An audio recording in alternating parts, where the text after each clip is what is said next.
What up, Whiskey Ginger fans? Welcome back to the show. This is your first time joining the show. Welcome to the show. Like it, subscribe it, leave a comment down below for the Algo Rhythm. Spread the word of the Whiskey Ginger. We've been doing it for 3 years now, and I'm happy to keep this train moving. I want to thank you guys for listening to every episode if you can. It means a lot to me. Put it on in the background. If it's not somebody you know, enjoy someone you don't know. If it's somebody you know, put it on in the background while you're washing your dog, clipping your toenails, cleaning out your fridge, fist fighting with a sibling, whatever you got to do to make your life better in 2022.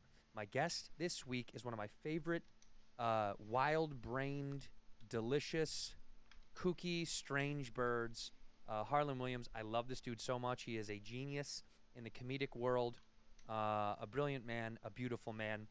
I love him to death. He's so wild and weird, and who knows what's real with this guy? You don't.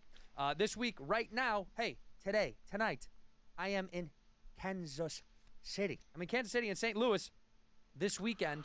I'm in Kansas City and St. Louis. Come out and see your boy. See me. Oh, I'm in St. Louis tonight. I'm so sorry. I'm in St. Louis tonight. Kansas City tomorrow night. I apologize. St. Louis tonight. Kansas City tomorrow night. AndrewSantino.com for those tickets. AndrewSantino.com for the tickets. I'm on the road so much more. I'm doing Chicago Theater February 5th. Huge for me. And then I'm also doing Vancouver. I'm doing Seattle. I'm doing Portland. I'm doing Vegas. We just added Green Bay with Chrissy D. Chrissy Chaos. So go AndrewSantino.com for those tickets. AndrewSantino.com for the tickets. I'm mumbling, rambling too much. Enough from me. Let's go to the episode. In here, we pour whiskey. Hey, how's it going, man? You were that creature in the ginger beard. Sturdy and ginger. Genteel. The ginger gene is a curse. Gingers are beautiful. You owe me $5 for the whiskey and $75 for the horse. Gingers? Oh, hell no. This whiskey is excellent. Ginger. I like gingers. Not bad. Same shit, yeah. Yay to me. Have you ever given yourself a standing O? What's a standing orgasm? Laying Yeah, down. not much, man. Oh, Same try shit. standing. Standing up for an orgasm? Yeah, because all the blood's Yeah, rushing down. playing a bit of Wild Froster Runes, So the blood and goes to your feet? Yeah, it goes to Yeah, your feet. just and enjoying then it. the heart brings it back up. So playing a bit of crabs before, so it's like been a a loop. roller It's coaster. a loop of blood, Oh, and it fun. really enhances whatever you do. I don't believe you orgasm. You said you did, but I don't believe that's what Yes, I you have. do. Yes, I have. I think you do something else. What do you think? I don't know, a seizure or... I just lock up? well, I'm not there, but I believe that's probably what happens with you. Just looking at you, you look like more of a seizure guy than an orgasm guy. So I get an erection, I get close, and right before I ejaculate, I have a seizure. I don't think I said you get an erection. I don't know that you can. I don't get an erection? I don't know that you can. I know What's your secret? DeVry. You went to DeVry? Yeah, I took a erection night school course. How funny is he? Yeah, he's great, man. Got my His diploma fucking on monotone collarbone. Why voice. not 4 It's years? pink. I decided to tuck out. I wanted to get out into the world and erect. And, you know, some people stay the course, and they're like, I need another year. And I was like, I think I'm ready to get out there and be erect and just take on the world. And if you want to go, it's up in Bakersfield. So I don't want to go. well, you should. You ever think about having kids or anything? I've got. You're drinking a cactus cooler. Who are you talking to? Excuse You brought me. a cactus cooler into my studio? Who do you think you are? Who do you think you are, Sarah Silverman? Ladies and gentlemen, welcome back to Whiskey Ginger. My guest today is one of my favorite people on earth. I say that for all my guests, but I mean it once again today.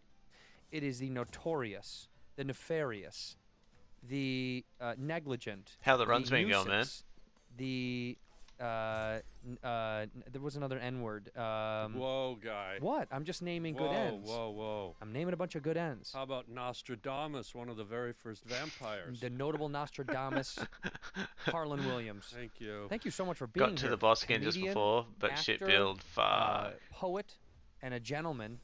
Mm-hmm. And you came Pretty up to me in fucking the hallway hard at the Comedy game, Store man, last but it's week, and what did fucking you say to fun. me? Tell you what. Well, it was the holidays, and I asked you if you and your wife got the box of caramels, It's and caramel. well, It pissed me off when you said it then. It pissed me off right again. well, next year I'm sending you chocolates. So, so if you're not happy with the caramels, It's caramel and chocolate. It's always been that. No know one what- says chocolate. then you know what else I took at DeVry? What? A linguistics and languages course, and I learned how to say things properly. I It's did- caramel and No. chocolat. No. Where did you really go to college? Excuse you? God, dude, you know. Where did you really go to college? Did you go to college? I did go to college. Where did you go? I went to a place called Sheridan College, which was Boo. right. Yeah, that's right. I studied ghosts. Yeah. How did you know that? Sheridan College in where? Studied It ghosts. was in Oakville, Ontario, in Canada, Shout out to Canada. just outside of Toronto. Yeah, What a place, Toronto, huh? yeah, unbelievable. Culture, race, what? I said unbelievable. Unbelievable. We're not going to do this the whole episode. You got to know that you got to say stuff right on my show. Dude, I think we let our listeners decide or our viewers decide who's speaking right here. All right. See, that proves that, Scott. Okay? Wait, what was that last? Mm-hmm. Mm-hmm. Well, now that's right. That's right. Sick. I know that's right. Well, mm-hmm. Now that's right. I love that. That's not That why. nice. Yeah. That's right. Cajun. Comes from Is Cajun. that Cajun? Mm-hmm.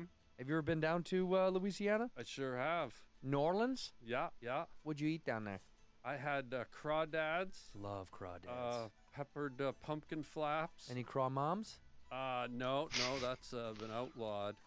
Oh, it's illegal Yeah, now? it's illegal to eat the mothers because they have the eggs, and it's like lobster. You can't eat female lobsters. Gotta eat the crawdads. Gotta Can't eat the craw moms. That's crawdads. how my tooth got chipped, by the way. You see the tooth that's chipped right Are there? you cereal? What happened? I'm down in I'm Fruit Looping Yeah. down in New Orleans for my buddy's bachelor party, Yeah, yeah. and I was on psychedelics, and I bit into a crawfish shell, and it cracked my tooth. I'm not kidding. I'm actually being serious. And then the next morning we What? went to go get po' boy sandwiches, Yeah. and the dude standing there was this like huge, this like super muscly, good-looking black dude, and he staring at me, and I kept playing with my tooth, cause if you ever chipped a tooth or anything, you can't stop touching or playing with it, cause Yeah. you're like, how bad is it? Is it really bad? Does everybody see it? Yeah. And I kept touching it with my tongue, and he You're goes, tonguing it. Yeah. I was tonguing that shit, Yeah. and he goes, what's wrong with your tooth, man? What are you doing? And I was like, oh, I chipped it.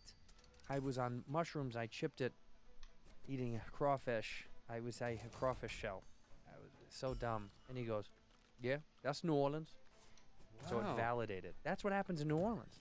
Yeah, It's that's funny. New Orleans. That's Yeah. what he said. Oh, that's right. That's New Orleans. Yeah. Because crawdads are about yay big. They're yo big. Yeah, they're yo big, Mhm. and you'll take a tooth out. But I broke my lower jaw eating a lobster. They're No. about this big, and I bit into the shell. And this is a fake right here. This is synthetic. This part, the left part, The left. whole jaw snapped. Wow. Just snapped like I got punched, and had to replace my jaw from. I was at Red Lobster for Crab Fest, and you go to celebrate something, and you don't think you're gonna lose the side of your mouth. And, don't. And it's tough. It's tough. But now you do. Statistically, I would think I'd lose the size of my side of mouth because I do know someone that's happened to. It's kind of like somebody goes, Me. "Do you know anybody that's died in a car accident for not wearing a seatbelt?" And you're like, "I Ooh. don't know." But if you do, then you go, "It could happen to you." Yeah. I know somebody. Now I have a good friend that lost half of his jaw. Yeah. Crab Fest eating lobster at Red Lobster. Well, I also know someone that you just brought this up that lost their life because someone wasn't wearing a seatbelt. Who? Well, I was driving my dad to the pharmacy to pick up some gels and stuff, and And somebody fucking else everything he says, crashed, yeah, he's but they fucking weren't voice, wearing their man. It's seatbelt, ridiculous. And they flew out their front window. You can never take him across seriously. The intersection, came in the window, hit my dad, and killed him. And killed your father? Killed my dad. They flew right across the whole intersection. And if they had been Is he wearing a serious? seatbelt, my father would be alive today. But did your dad? Was he wearing a seatbelt? He was. Cinema seatbelts angels kill fly, people, fly see? away. That's the problem. If your dad Yeah, wasn't wearing exactly. a seatbelt, he probably could have avoided it. Well, I think there's an element you're missing, though. It's not seatbelts kill people. Antlers kill people. This idiot who flew through the air for some reason had antlers. Oh, well, this is up in Canada. Yeah, elk, Wow. like elk. And the antlers went right through my. If it was just a guy with a normal head, Could have been fine. would have been okay. But the antlers are what really pinned him right through the seat. What kind of car? So ironically, a Mustang, which is a hoofed animal. I know and and so are reindeer and elk and moose. But you mentioned crawdads and po' boys, Mhm. and I'm getting a real like male running theme here. Like, Yeah, no, is it's there all, anything with the word girl in it you might have put in your mouth, or it's always boy or dad? most or... things I put in my mouth are boy related. How was growing up in Canada? It was tough. It was tough. I went to a boarding school, and I didn't know if I'd make it through. It was a tough environment. Were but you a smartass? I was a bit of a smartass, yeah. When the teachers would be like, Harlan, cut it out. Would you hear that a lot? Not really, because I was a sneaky smartass. I Oh. wasn't the class clown that broadcasted my humor. I'd wait till the teacher turned around, or I'd shoot something under my breath, and so I was kind of the covert clown. Do you remember know? the first time that you like ripped a room when you were young that you made a bunch of people laugh? I do. What was that? It was it was at a movie theater. I was in high school, and we went to see this movie called Have You Checked the Children? Or Stranger in the House. Have you ever seen that movie? What? The two remarkably different titles. Have you checked the That's children? a line from the movie. Have you checked the children? The movie's called Stranger in the House or something. Or maybe it is called Check the... But anyways. Let me find out why you're saying this. Yeah. I think it's called Have You Stranger in the House sounds like it's more of a film Yeah, name than but it was a movie that came so out it did. in the 70s when I was in high school. Okay. And we went to the Saturday night matinee, and it was packed. It was sold out. Slam. Stranger in the House. Stranger in the House, and it was slammed. It was like sold out, and that was 70s. People went to the movies. You know, we didn't have all this stuff we have now, and it was packed. And damn it. I was with about 15 of my high school like buddies, girls, How am I guys. still A whole alive? group of us went, and we were all sitting together.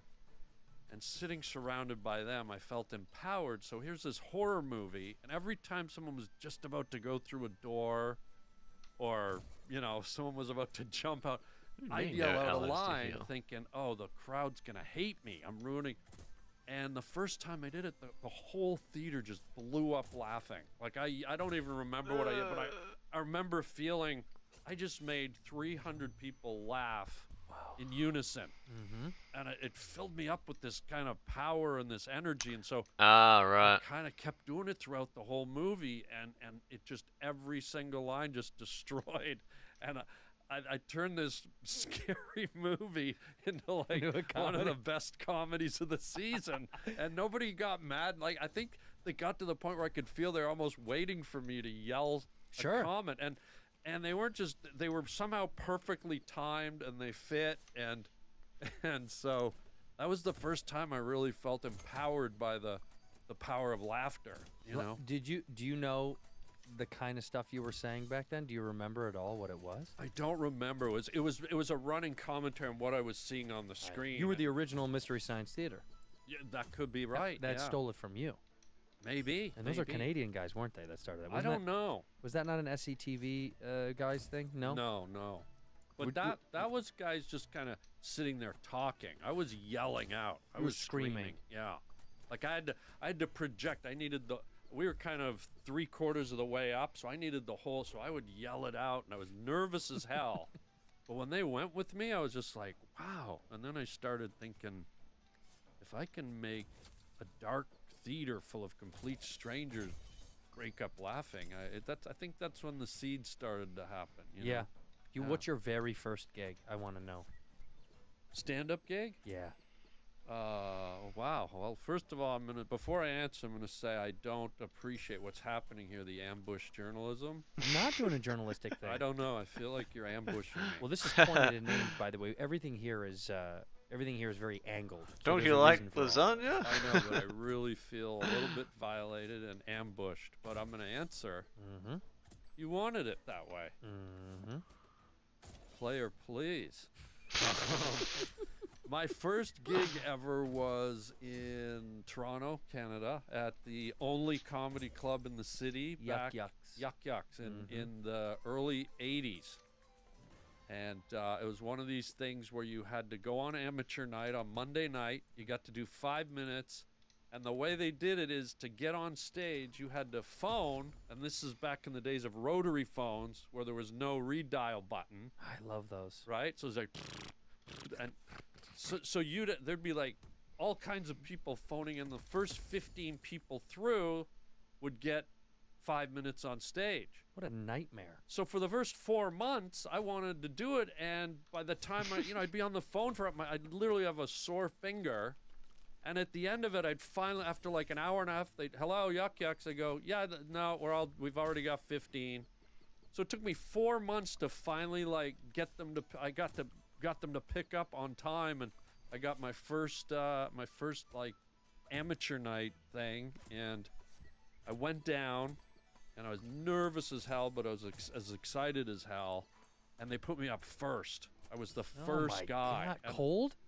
No, they had an MC. Oh, they have an MC. Who was like one of the seasoned. At this time, there was only about 12 guys in all of Canada who were, top-level headliners. Because there was nowhere to work. So it was a very obscure career. Yeah. When I got in, I thought I would be a real anomaly. Like a real, who the hell does this? I thought it'd be, one of 12 people in Canada doing this job. And so I had to go up first. I was terrified, but I remember I was so pumped up, full of energy and adrenaline, that I just walked up to the mic and I grabbed it and I just went like that, and the people in the front row and like that. I didn't realize how loud, because I'd never been on a mic before. Right. And then I went kind of calmed down, and then I did my 5 minutes of fat mother jokes. And Was your mom fat? yeah, I had to tell her on the phone and say, hey, listen, I'm doing this thing. I need you to know I'm not taking a jab at you, but my whole theory was everyone understood fat mother jokes, and they're pretty easy to write. Yeah.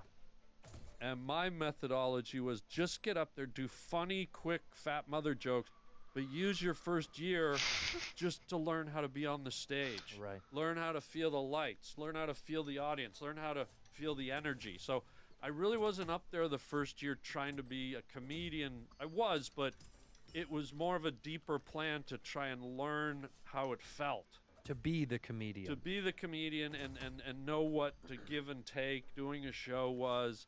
Give me a fat mother joke. Oh, God, I used to do a joke where I'd say my mother was so fat she eats cereal out of a satellite dish. It was, Which is not true. Is that true? well, I don't know. Did she maybe. ever do that? Maybe. How big was your mom? She was. She wasn't like a monster, but she was. She was. It's funny because my mom was like stunning as a young woman. She was just Yeah. beautiful. Like looked like Marilyn Monroe, but with dark hair. Like just gorgeous. So not Marilyn Monroe. No. Right. And then as she got older, she had 5 kids, and then she put on a little weight, but she's still a beautiful woman. But she got a little heavier, so I had to tell her, I had to take her aside and say, hey, this isn't aimed at you. I'm just using this as a vessel to kind of get to my ultimate. What did she say? She understood. She was cool. I think she was a little bit hurt. Who wouldn't be? Yeah, it's a little mean. Yeah, just change my picture. What you would do is make fun of someone that isn't fat and call them fat. Yeah. Not someone that is kind of fat. Yeah, I know. Well, you learn later. Like, was your dad fat? No. See, then you would have been like, my dad is so fucking fat. I Then know. it's funny again. I know, but fat mothers always seem to get bigger laughs. Yeah, it is, because it's very like like if someone said like the old cow, you know what I mean? Yeah. Like, yeah. And back then Yeah. in the 70s, it was a staple of like late night talks, like Johnny Carson. There'd always be a few jokes about Shelley Winters or whoever the fat actress was at the time. Right. They'd always get 2 or 3 of them in every monologue. So So I I smack around a couple of fat a actors. couple Yeah. of chubbies had to get flabbed around, and so it's just That like, was kind of that was just the times. But once you figured out the rhythm of stand up and all that stuff, because now I want to say, as much fun as we have, you and I joking around, when you are on stage and you are playing around, I know a lot of your stuff does come from improvisational stuff. Did you learn that quick, or did that come way later? it came. Because I would say you're a great joke writer, but I see you do fun improv shit all the time. Like, Yeah. I know that you're fucking around. Yeah, I don't know if they know, yeah, but I can tell. yeah. But I love it so much. But I'm like, is that a thing you learned later in life, or did you knew that when you were young? I knew I wanted to do that when I started. Because some guys are to the book. You know, we know guys that they Oh, yeah. never deviate. Never Ever, deviate. ever. And you like to fucking play, but it feels like you've been doing it for a long time. I have. That was always my plan. Like, as I said, I went up initially to learn how to manipulate the stage and Yep. the crowd and the energy.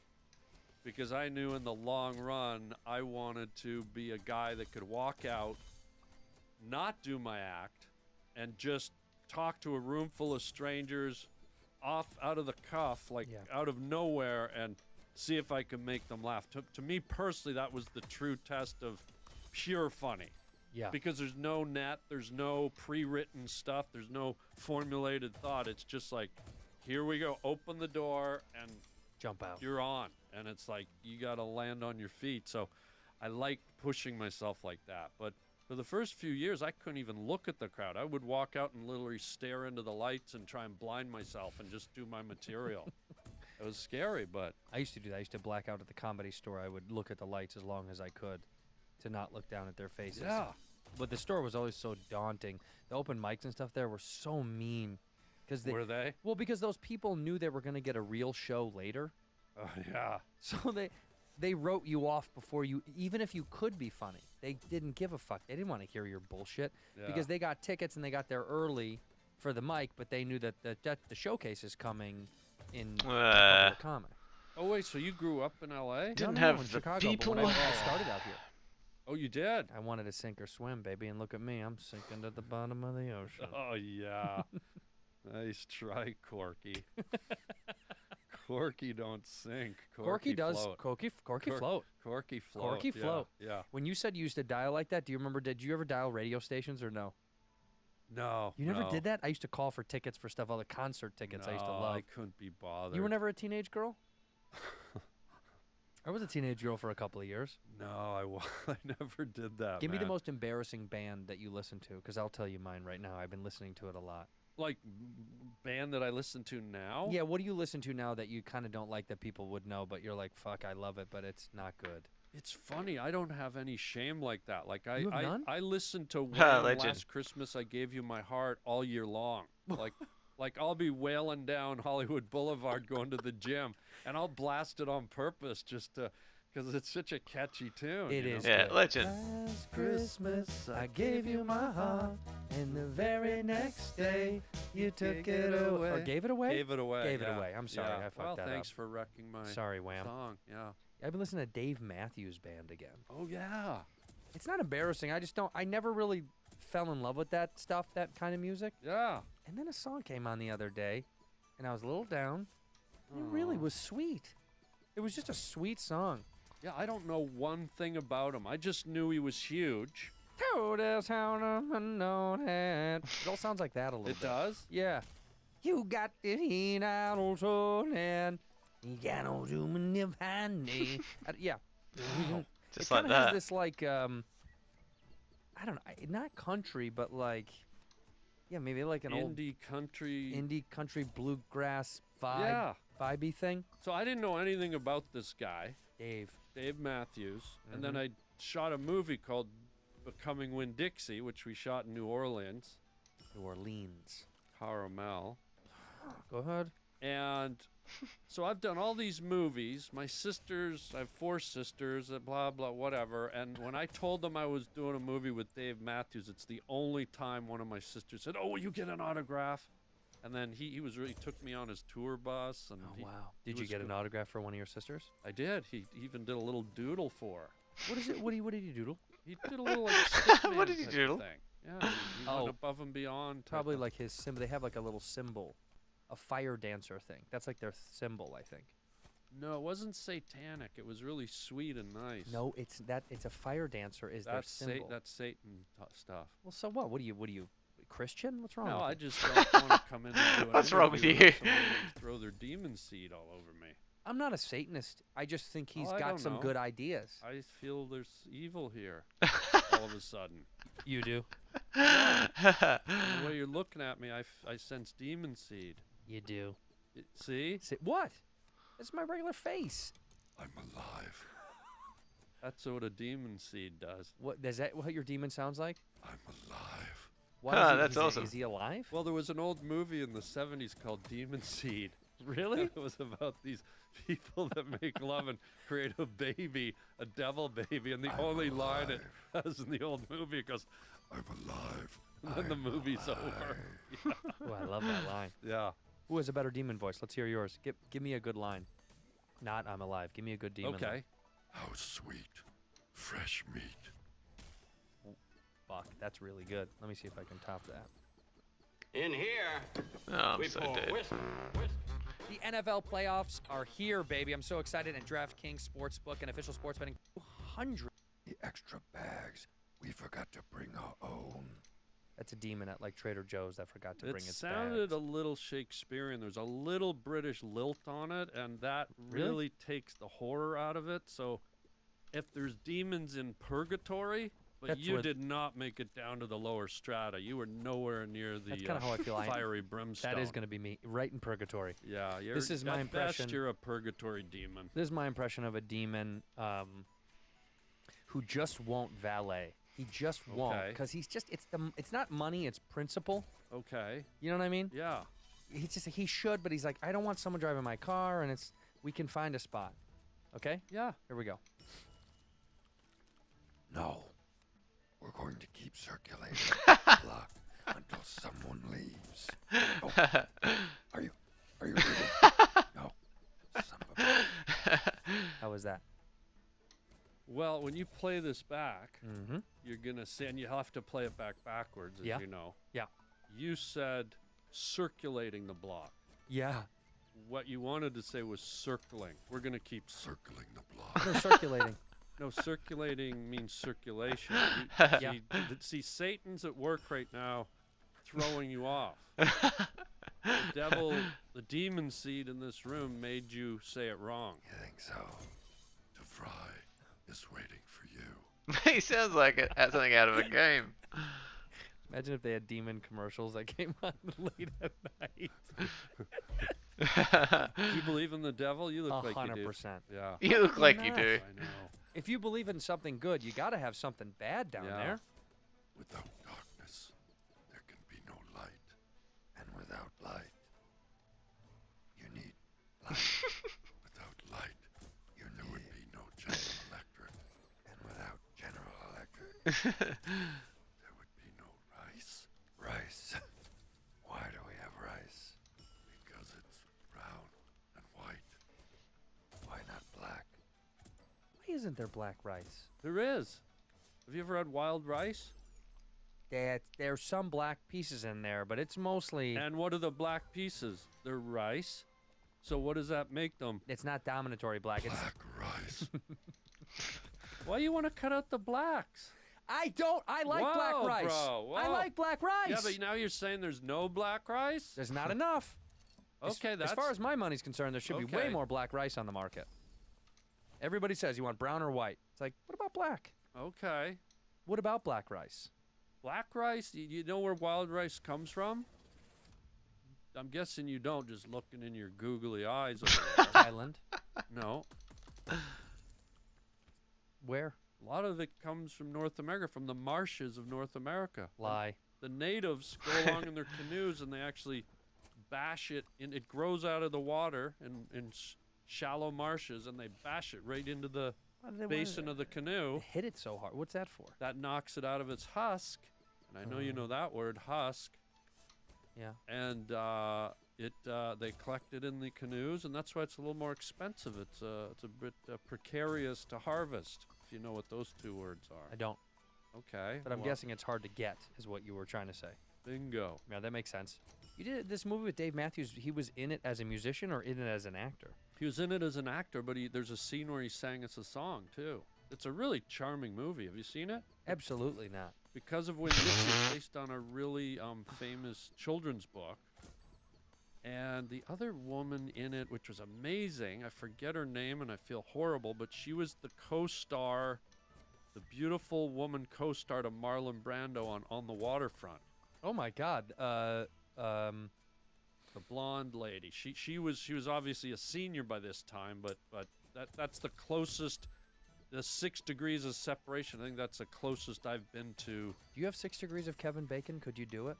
Somebody did it for me once. Because you've been in enough movies where I think we could do it. I did it. Someone did it for me once. 6 Degrees of Kevin Bacon to see if there was any connection. And, There's and gotta by the be. time they finished, I woke up in the Motel 6 in Bakersfield, and he was laying beside me. Yeah, that's what the game is. I 6 know, Degrees and of Kevin I Bacon. was like totally surprised. I don't know that I'll ever play the game again. You want to play it right now?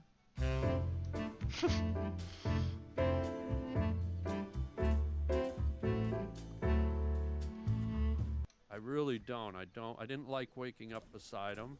His hair was spiked up. He looked like Eddie from Iron Maiden. The lights were low.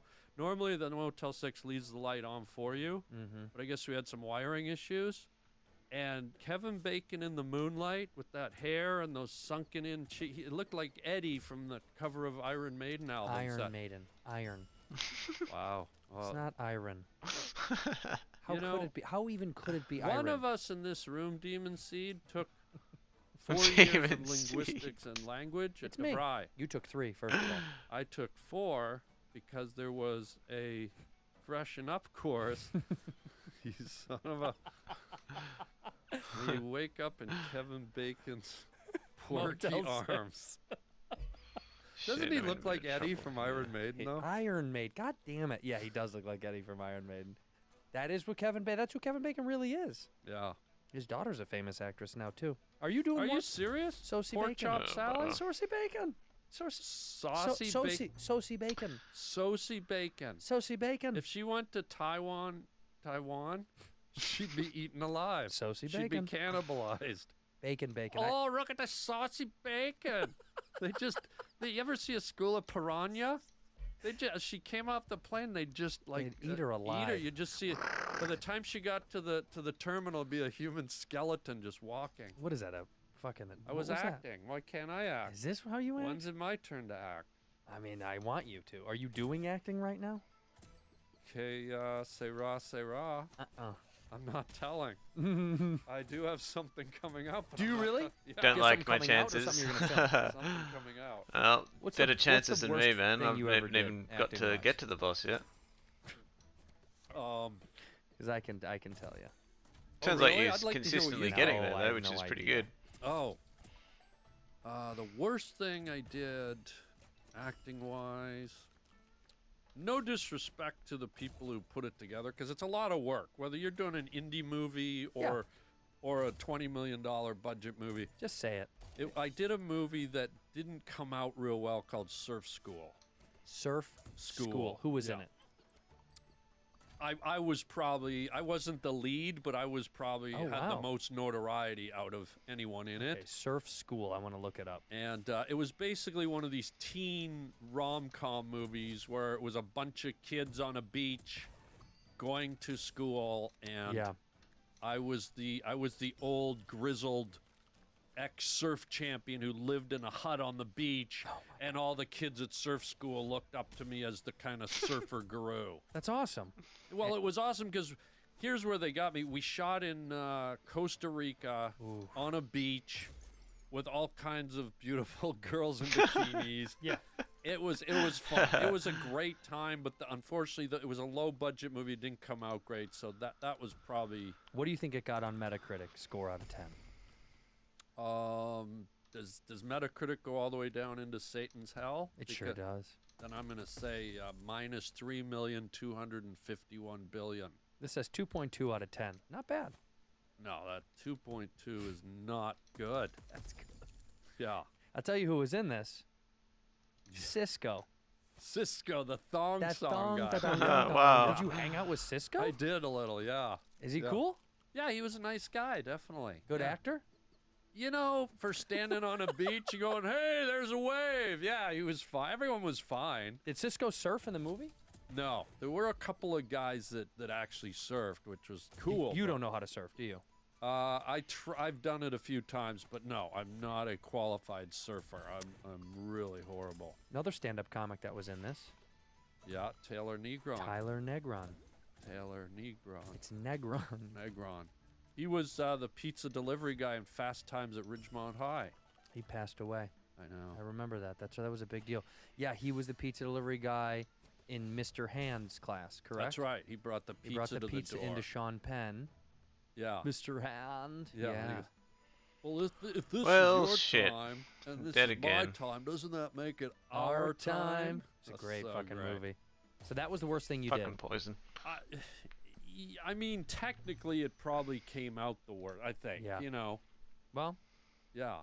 Joel Silverman, who wrote it, I'm gonna tell him that you didn't enjoy working with him on his picture. He directed it too. I know. He was super nice. He was a great guy. It was rushed. Some things don't come together. Yeah, it just didn't come together. Some great. things don't come together. Yeah. They're making a How I Met Your Father. You know the show How I Met Your Mother? They're making How I Met Your Oh. Father. I did the original pilot for CBS. It was so fucking bad. They Yeah. buried it. I mean, it's all over the internet now, Yeah. but that was the worst thing I've ever done. Oh wow. It was so bad. But it never got seen by anybody. Oh, it got seen by a lot of people. It got leaked and people saw it. But I mean, Oh. it never went to air. Okay, so that's But we good. talked so badly about it because it was so bad. It was. Oh, But now they're doing it again with like Hillary Duff. Hillary Duff, isn't she like 50 now? Isn't it Hillary Duff? Yeah, Hillary Duff. Hillary Wow. Duff. No. No thanks. I'm She's young. busy. I think she's thought young. Thought she was old. Wasn't she like pre Miley Cyrus and? Well, the child stars, I think they start them so young that you think they're older now, but they're not. Paris Hilton's only 19. Are you serial? Yeah, she got famous when she was like 5. Holy God. That's hot. When she was doing that, she was like 7.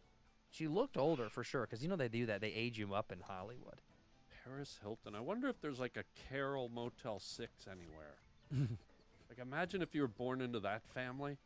Like Yeah. Paris Hilton Hotel, you know. Huge. She's an heiress to the Hilton Hotel chains. Well, you know the comic. You know Stephen Marriott. You know who that is, don't you? Stephen Marriott. That's his dad is Are you serious? Mark Marriott. Yeah. Oh my God! Because one of my best buddies is Donnie Ramada Inn, and we like. Okay, if you're gonna laugh at my friends. You add the in. It's just Donnie Ramada. That's No, his name's Donnie Ramada Inn. It's Oh, like, are you it's serious? like Anthony Michael Hall or William H. Macy. It's wow, bro, laughing at my friends. I'm sorry, bro. you I know- think Donnie Ramada is a good guy. Ramada Inn is his full name. I only say first and middles. Oh, God. Harlan Michael. Wow. What is your middle name? Oh, What is man. it, you son of a bitch? It's Don't. very. You've probably never heard it. Felch. No. Harlan Felch Williams. No. It's Reesor. Reesor. Fuck off. No thanks. I'm busy. All right, we'll come back and fuck off later. What time? 7 or 8. I can do an 8 o'clock fuck off. Reeser? What is that even? What is that? What's that It's from? actually a family name. It goes through like it's my dad's, it's my grandfather's. It went through a whole line of. There were a bunch of early settlers up in Ohio and Pennsylvania and southern Ontario, farmers and stuff. The Reesers? The Reesers, there's a big clan of them. Yeah, Don't say clan. what she said. You don't want to be associated with a clan of white No, people. I don't mean like that. Good night, Nelly Furtado. When did you get out of the white nationalist party?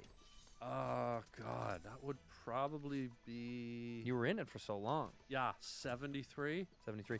Is Yeah. it weird that January 6th just passed, the insurrection, the anniversary? Because I know you were there with a bunch of buds. What's the insurrection? Mm-hmm. I don't even- Dong. I honestly. You stormed the Capitol. I saw you all over the Oh, fucking that news. thing. Yeah, yeah. Oh God, yeah, that was wild. Nuts, huh? Well, I don't know. I don't know what that was. You guys were nuts when you. That's nuts that you did that. That I did that. Yeah. Yeah. Were they wearing like? I didn't actually see it, but weren't they wearing Viking hats? One and guy stuff? was wearing like Viking bullhorn and had an American flag. He was genuinely the cartoon that you wish was doing that.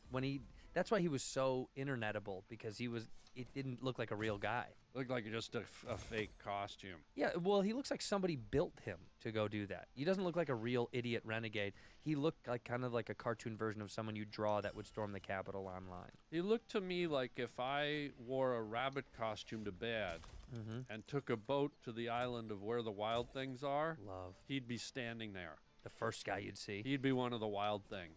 Yeah. Did you ever dream like that about the wild things when you were a kid? I didn't dream like that, but I had, that was my first children's book, Where the wild things where the are. wild things are. I remember reading that and wishing I could go to that location. which was I funny know. because as a kid, you'd think you'd be scared of those big animals, even though they were friendly. Yeah. But for some reason, it tricked you into thinking that's the safest place on earth. Yeah. I actually was a little bit intimidated. Like, they were a bit scary. Like, I liked them, but I don't know if I trusted them. That's exactly the whole nature of the film and the books. That's what Yeah. it's all about.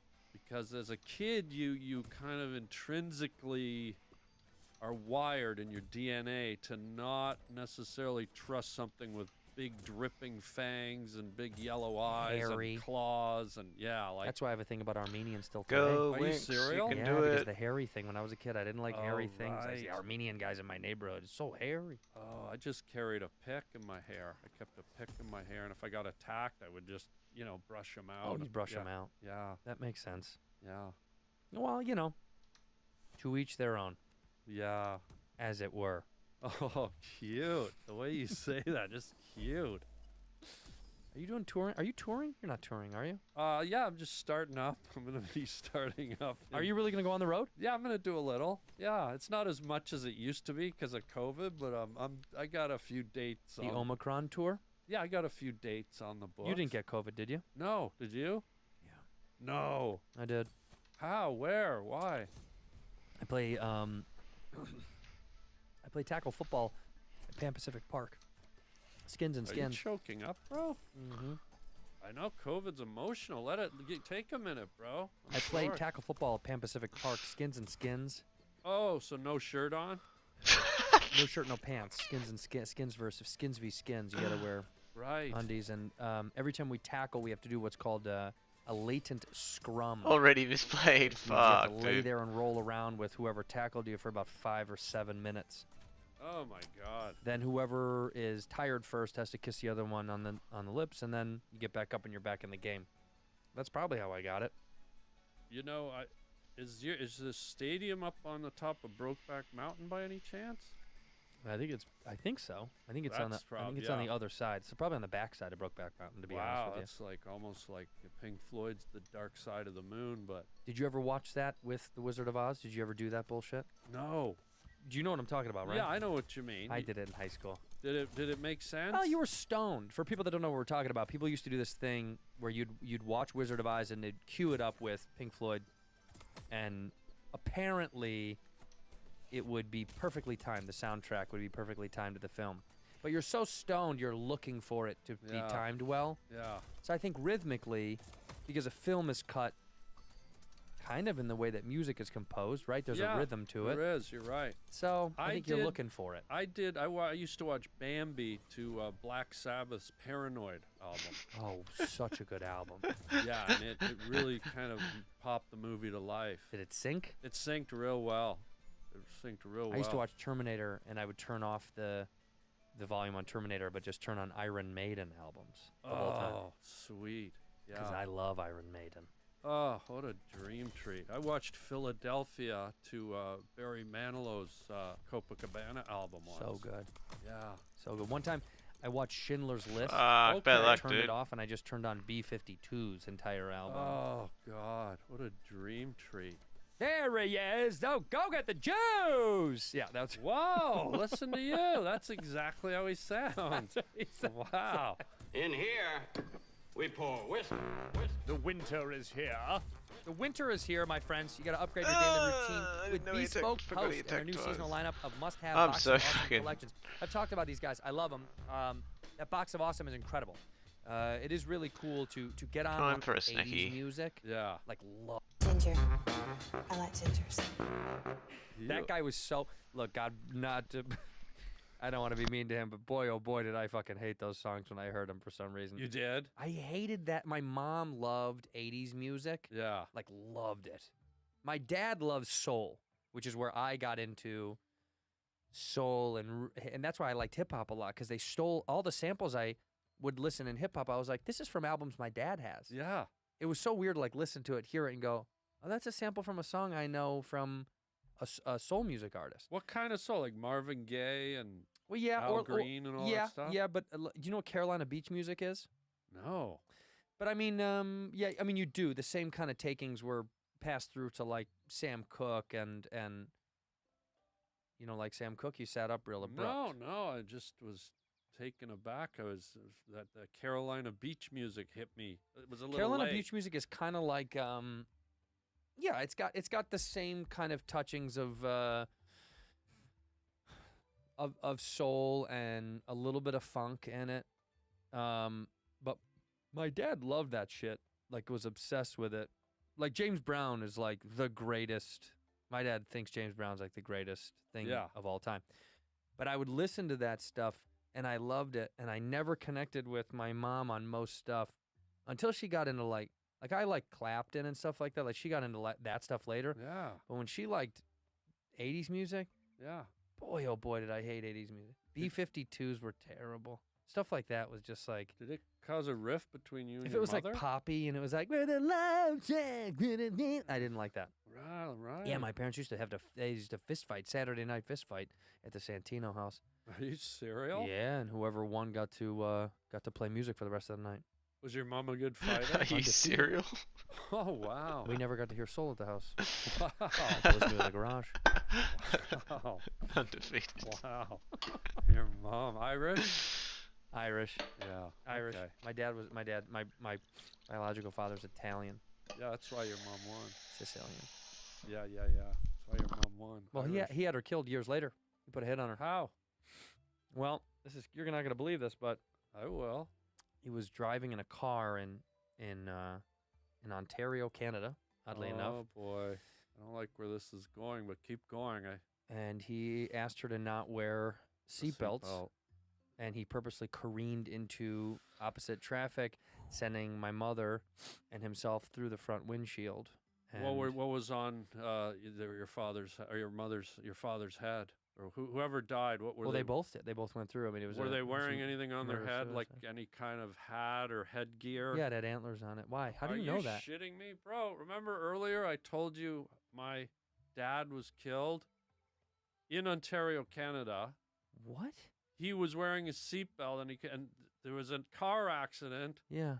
and someone flew through their front window through the air. They happened to be wearing a rack of antlers, a nice rack, Brilliant. elk or deer or something. Boom, Double D rack. right through the chest. This was your. That was my parents. Murder suicide. Are you serial? This can't be. Let's say the year at the exact same time. So let's find out. Ready? 1, 2, 3. 1973. Holy shit. Clam bake. That's nuts. That's Well, Peanuts and Linus. Wow. that's it. That's it, Snoopy. We found it. Wow. Honey, glaze my ham, bro. Wow.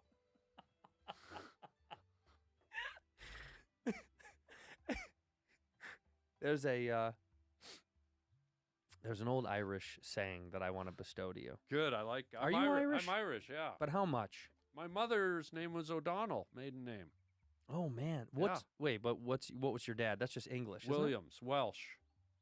Oh, so you're that kind of British. Yeah, my dad. Well, my dad's side's like Welsh, German, Swedish, all that mix, and my mother's French, Canadian, and Irish. Oh, French Canadian. Yeah. When somebody says Welch on a bet, meaning Right. is that because of the Welsh? No, it's because of Welch's grape juice. They make 100% pure grape juice with Concord grapes. Love and it. It's concentrated. It's really delicious, but that comes from that. When somebody says you welched on a bet, they're Grape referring to juice, grape juice. juice, Yeah. not the people from Wales. No, they're Welsh. Welching is if somebody doesn't pay you on a bet because they were drinking grape juice. But if someone Welshes on a bet, Mm-hmm. then it's a Welsh person gypped you out of your winnings if you were making a bet. There's all kinds. That makes sense. Yeah. Are you cereal right now? Uh-huh. Are you at the store tonight? No, tomorrow. No, Friday. I like how you guys say tomorrow. Friday. I say tomorrow. How did I say it? Tomorrow. Tomorrow. Yeah, and I say tomorrow. With an A. These two are fucking Tomorrow. great. Tomorrow. Get over there tomorrow, and you say tomorrow. You guys' accent on O's is beautiful. Well, Morrow. Oat. Yeah, over. Morrow it brings us back to Twilight Zone, but Marrow Love that show. brings us back to it really makes me picture you laying in a park late at night with a zebra or giraffe femur, cracking it open with your fucking creepy crayfish teeth, and eating the marrow out of it. When you know when people get bone marrow at a restaurant, Yeah. and they're like, it's really good for you, but it doesn't taste that good. So You've had it? You've never had bone marrow before? Are you crazy guy? Come to a steakhouse with me. We'll get it together. What am I, Jeffrey Dahmer's grandsister? It's Jeffrey Dahmer. Boy, you have trouble with words, guy. I'm You should think about going back to school. I'm an English minor. Yeah. Give me any word, I can spell it. Okay. Give me any word. How about conundrum? Seriously? Are you serious? That's such a good one. Conundrum. Yeah. Use it in a sentence. Your Are you teeth crazy, were guy? cracked by a crayfish conundrum. What's the root of origin, please? Alex Haley. What's the root of origin, He wrote please? the book Roots. Conundrum. K. Anundrum. Okay. Nice. You're welcome. Pretty good. Pretty- I thought I had you, but No. way to go. Can I give you a potato? Way to go, guy. Potato, buddy. That's a potato. Nux potato. Oh, are we taking a drink? Solanche. Cheers to your conundrum. Well, we're not drinking today on the show. We're not drinking any of the brown liquid. I need to dry out a little bit, too. You do? Oh, wait. Do you drink every show? No, not every show. Oh, A lot of people that come on are sober. I didn't know that I was kind of ruining a tradition. You've done that multiple times. You're not sober. What do you mean? As in, you don't drink. You drink sometimes. Oh, I drink every now and then, but I've never. I haven't had much real hard alcohol ever. Scary. I've had beers, I've had wines, and I had my first tequila 3 years ago. And there's most hard liquors I've never even put in my mouth, like rye and scotch and Wait, whiskey. what and- was the tequila? Did you like it? I didn't want it, but a friend of mine, I was having a pool party, and this guy just kept persisting. He's like, have one. And he'd been trying to get me to drink it for years, and I kept saying, no. And he just kept, and I said, give me a damn, and I finally had one, and I actually kind of enjoyed it. Was it just a shot of it? Was it? No, he made me like he made a margarita. Oh, margarita. And I actually was like, gee, this is actually kind of fun. That's what you're missing out on. So They're great. now every now and then I'll have a margarita. What could you have a specific kind of tequila that he gave you that he wanted you to try so bad? He I just don't launches remember, into but eats I his don't know fucking anything about voice. tequila. I When know. order one, I just He's so say to the funny, man. bartender, whatever is good. I don't know anything about tequila. I know how it's manufactured and made, but I don't know. It sounds How's it like every manufactured time made? he's taking the Somebody From piss. the guava plant. No. Yeah. Nope.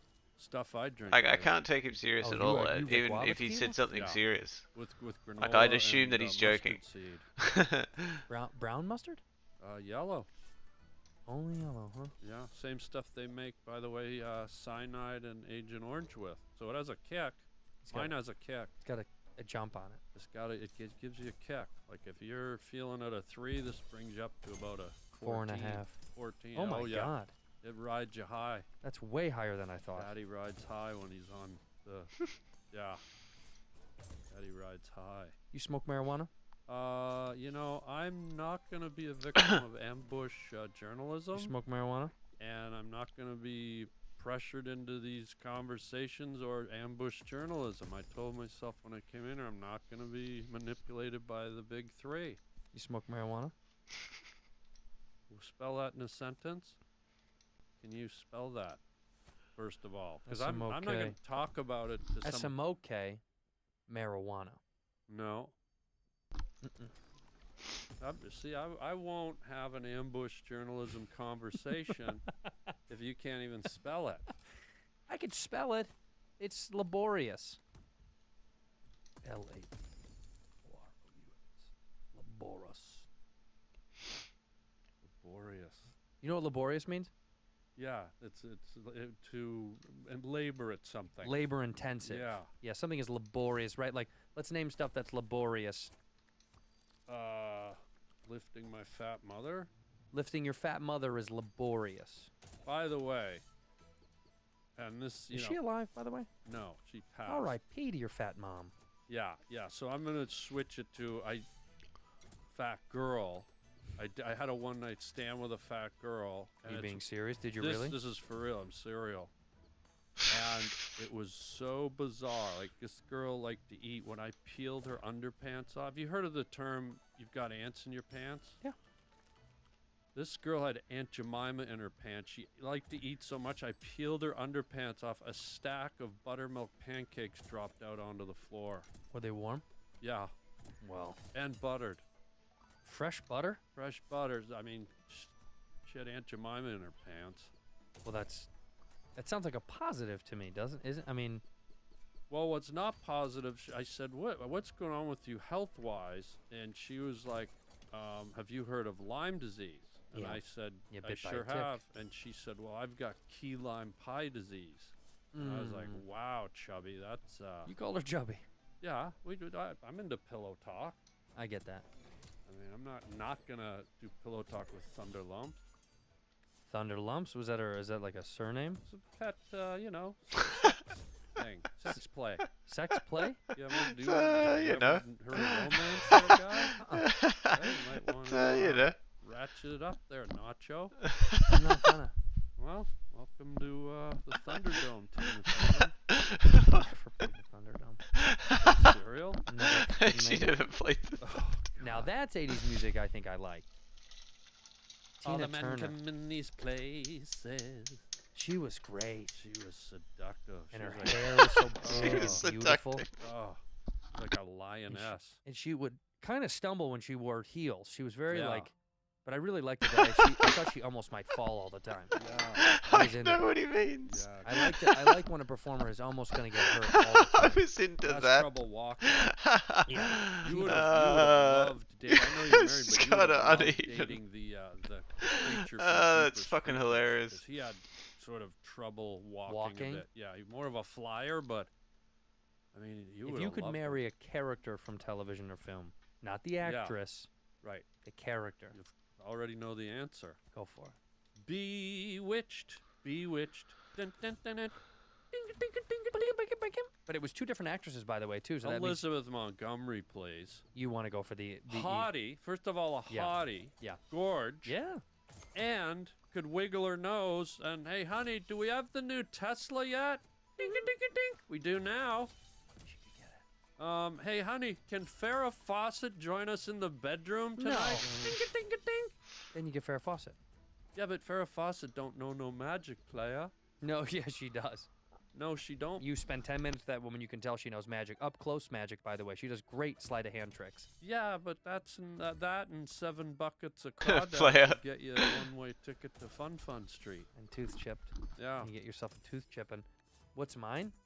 What's my character from Yeah. TV? Yeah, and don't say Lou Ferrigno, Lou the Ferrigno, Incredible the Hulk. Incredible Hulk. Fuck you. What is it? Don't let. No. That's it. What is it? Mega Babe. Probably Jessica Rabbit. Oh, okay. Ba ba boom. Why?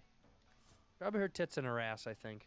She's drawn that way. I'm just drawn that. But it's weird because she's not real. We just said someone that isn't real. You said I said a character from TV or film. But Bewitched was a real lady.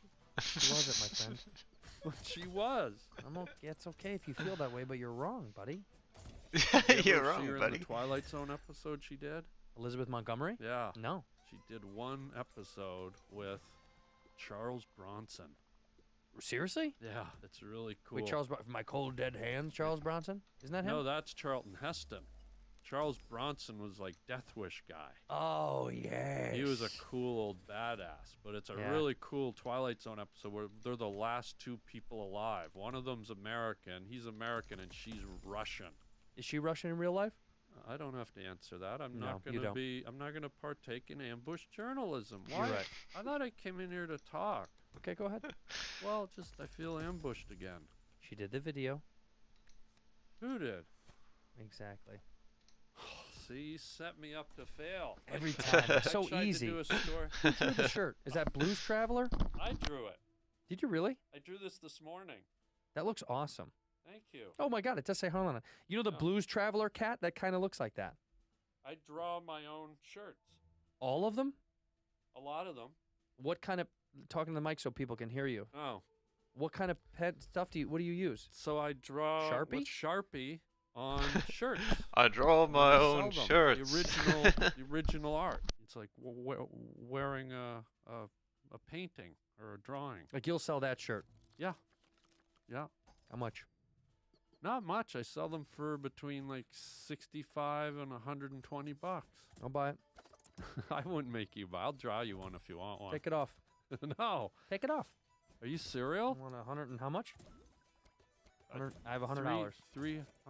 $100 bill for that shirt. Gave it Taco Bell anyway to meet. Oh, that's fucking awesome.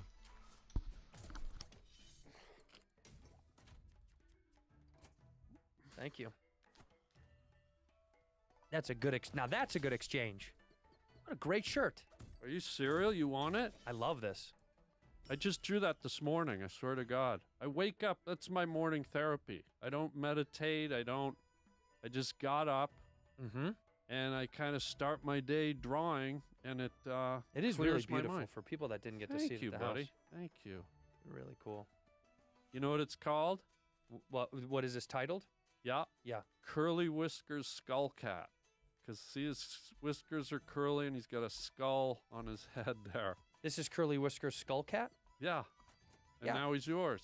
Gotta be honest, it's not a creative name. It's what? Are you dabbing off your sweat with the $100 bill? Well, I'm not making paper airplanes out of it, guy. This is wealth in America, ladies and gentlemen. Guy? Well, Do you want to put your shirt back on because I feel bad you're gonna have to have your shirt off now for the rest of the show unless you really. What are love you, it. an Indian giver? I'll sell you this shirt for $100. It's Harlan Williams' original art piece. 50. 200. How about you give me another 100 for staring at my areolas there, bro? You That I can Cinnamon see- Angels. you got Yeah, yourself- I I love can that feel episode, it. man. You That's got so yourself a fucking deal. good. I got 2 areolas and I think $50 each. Bobby Alright, I'm just gonna sell like you this starts shirt right now for fucking $200. losing it. Take it or leave it. It's an original piece of art. I'm gonna leave it. I want It's you so to have fucking it. good. $200 for this piece of art. Come on. So you drive a mean deal, bro, Sefiosh. That's an original Harlan Williams. Can I wear it? Sure can. Put it on. You can wear it out of here if you'd like. Are you serial? Mm-hmm. How good of a shirt is that? Wow, this is exciting. My buddy Harlan Williams drew Hand it. drawn? Hand drawn this morning using Sharpie, no less. And if I do this slow, it's not because I'm trying to prolong my areolas being exposed. I don't want people to want to see them. Oh, it's so tight, I can't get it on. Oh, it's stuck. Can you imagine you being a sex symbol as much as you are? Did you ever know you were going to be this much of a sex symbol or no? Do you mind if I have this moment with my areolas? I mean, the audience, this is going to get flagged by YouTube because there's too much sex. Watch how I slowly bring the shirt down over one, and then the other milk passage gets covered. You can't milk. Can you milk, you think? I can lactate Wow. on demand. So you know some actors can cry on demand? Oh. If those got wet, if you they're got wet. All right. Wait, I really have a real question. This is very cool, by the way. You do Thank this you. every day? I do it almost every day. I started a new website called, my name's Harlan, so I have a site called harbling.com. Harbling. Harbling.com. .com. HARBLING.com. Yeah, and it's got like tons of my shirts on there that are hand drawn. You being facetious right now? I'm being for real. Harbling.com. Harbling.com. How long have you been putting shirts up there for? You're the first person to hear about it. I actually launched the website like 2 days ago. Seriously? Yep. Harbling.com. Harbling.com, and I have all, because This want, is really great. Harlan Williams original art. yeah, I was sick of people always wearing brand names like, and logos that Gucci. are meaningless, like Yeah. Nike, and I thought people should wear something that nobody else has, something This is very original. cool. So I love to draw, and I thought I want people to have something original. Will you draw me a custom one? I will. I was actually. Do you really want this one, or I can do it? I want a new one from you. I'll do. Okay, I'll do a But I custom want one that I haven't seen because I don't want to know what it is. Okay, I'd love to. Okay, I want a custom Harlan Williams. I got to know what your size is, though. Large. Do you like V-neck or do you like Crew neck, regular neck. regular neck? Okay, large. Large. Okay, you got it. Hey, What was that you just did? nothing. Ow. Oh, you know what? Maybe I can't draw you one. My arthritis just, ow. Are you all right? It was weird. Just as you winked, my tendons kind of seized up. And maybe The good news is you're a left-handy, not a right-handy. not for drawing, I'm not. Really? Yeah. But you're lefty for everything else. I'm lefty for everything else. You hold a spoon when you're eating cereal. Where is it? Right hand, left hand. Everything's left. Hmm. But what's interesting is I'm for DeVry, I'm taking Velociraptor classes. Yeah. And normally I do this on Thursdays and Monday nights. We do Velociraptor exercises, and normally I'm okay with it, but this one seized right up, and I guess I won't be drawing for, I look at that, I'm thinking 9-10 years I'm out probably. That's such a long time. So maybe I can draw something for you soon. I'll wake it. I'll wake it with Wazio. You wait 9 years. I'll wait a mean, the decade. Jeepers Creepers monster waits every 23 years he eats. So if I draw every 9 years, I can get you a shirt, and by then you'll probably be a 3X, and it'll be great. You think I'm gonna get fat? Probably. Have you ever heard this saying, he's got ants in his pants? Sure. Well, when you're a little older, when you pull down your underpants, a stack of hot buttermilk pancakes will drop out with butter on them. A good buddy of mine slept with a chick who was a little portly. Portly? That exact Natalie thing. Portly? Natalie Portly. Okay, and what happened? That same thing happened to him. Are you serial? Mm-hmm. The buttermilk pancakes flew out. Yeah. Well, this chick, it was bizarre because she also had, I thought she had a tattoo on her abdomen. Mm-hmm. I said, what? You know, she was fat as hell. And I go, why do you have a tattoo on your stomach Yeah.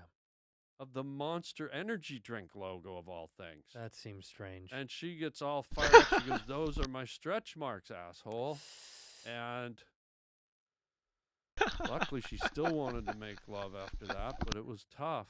I had to settle her down with a bundt cake and some Pepperidge Farm muffins, and then You gotta buy her some snacks. got to get her some snacks, and we got her a lasagna, and she settled right down. But Like Garfield.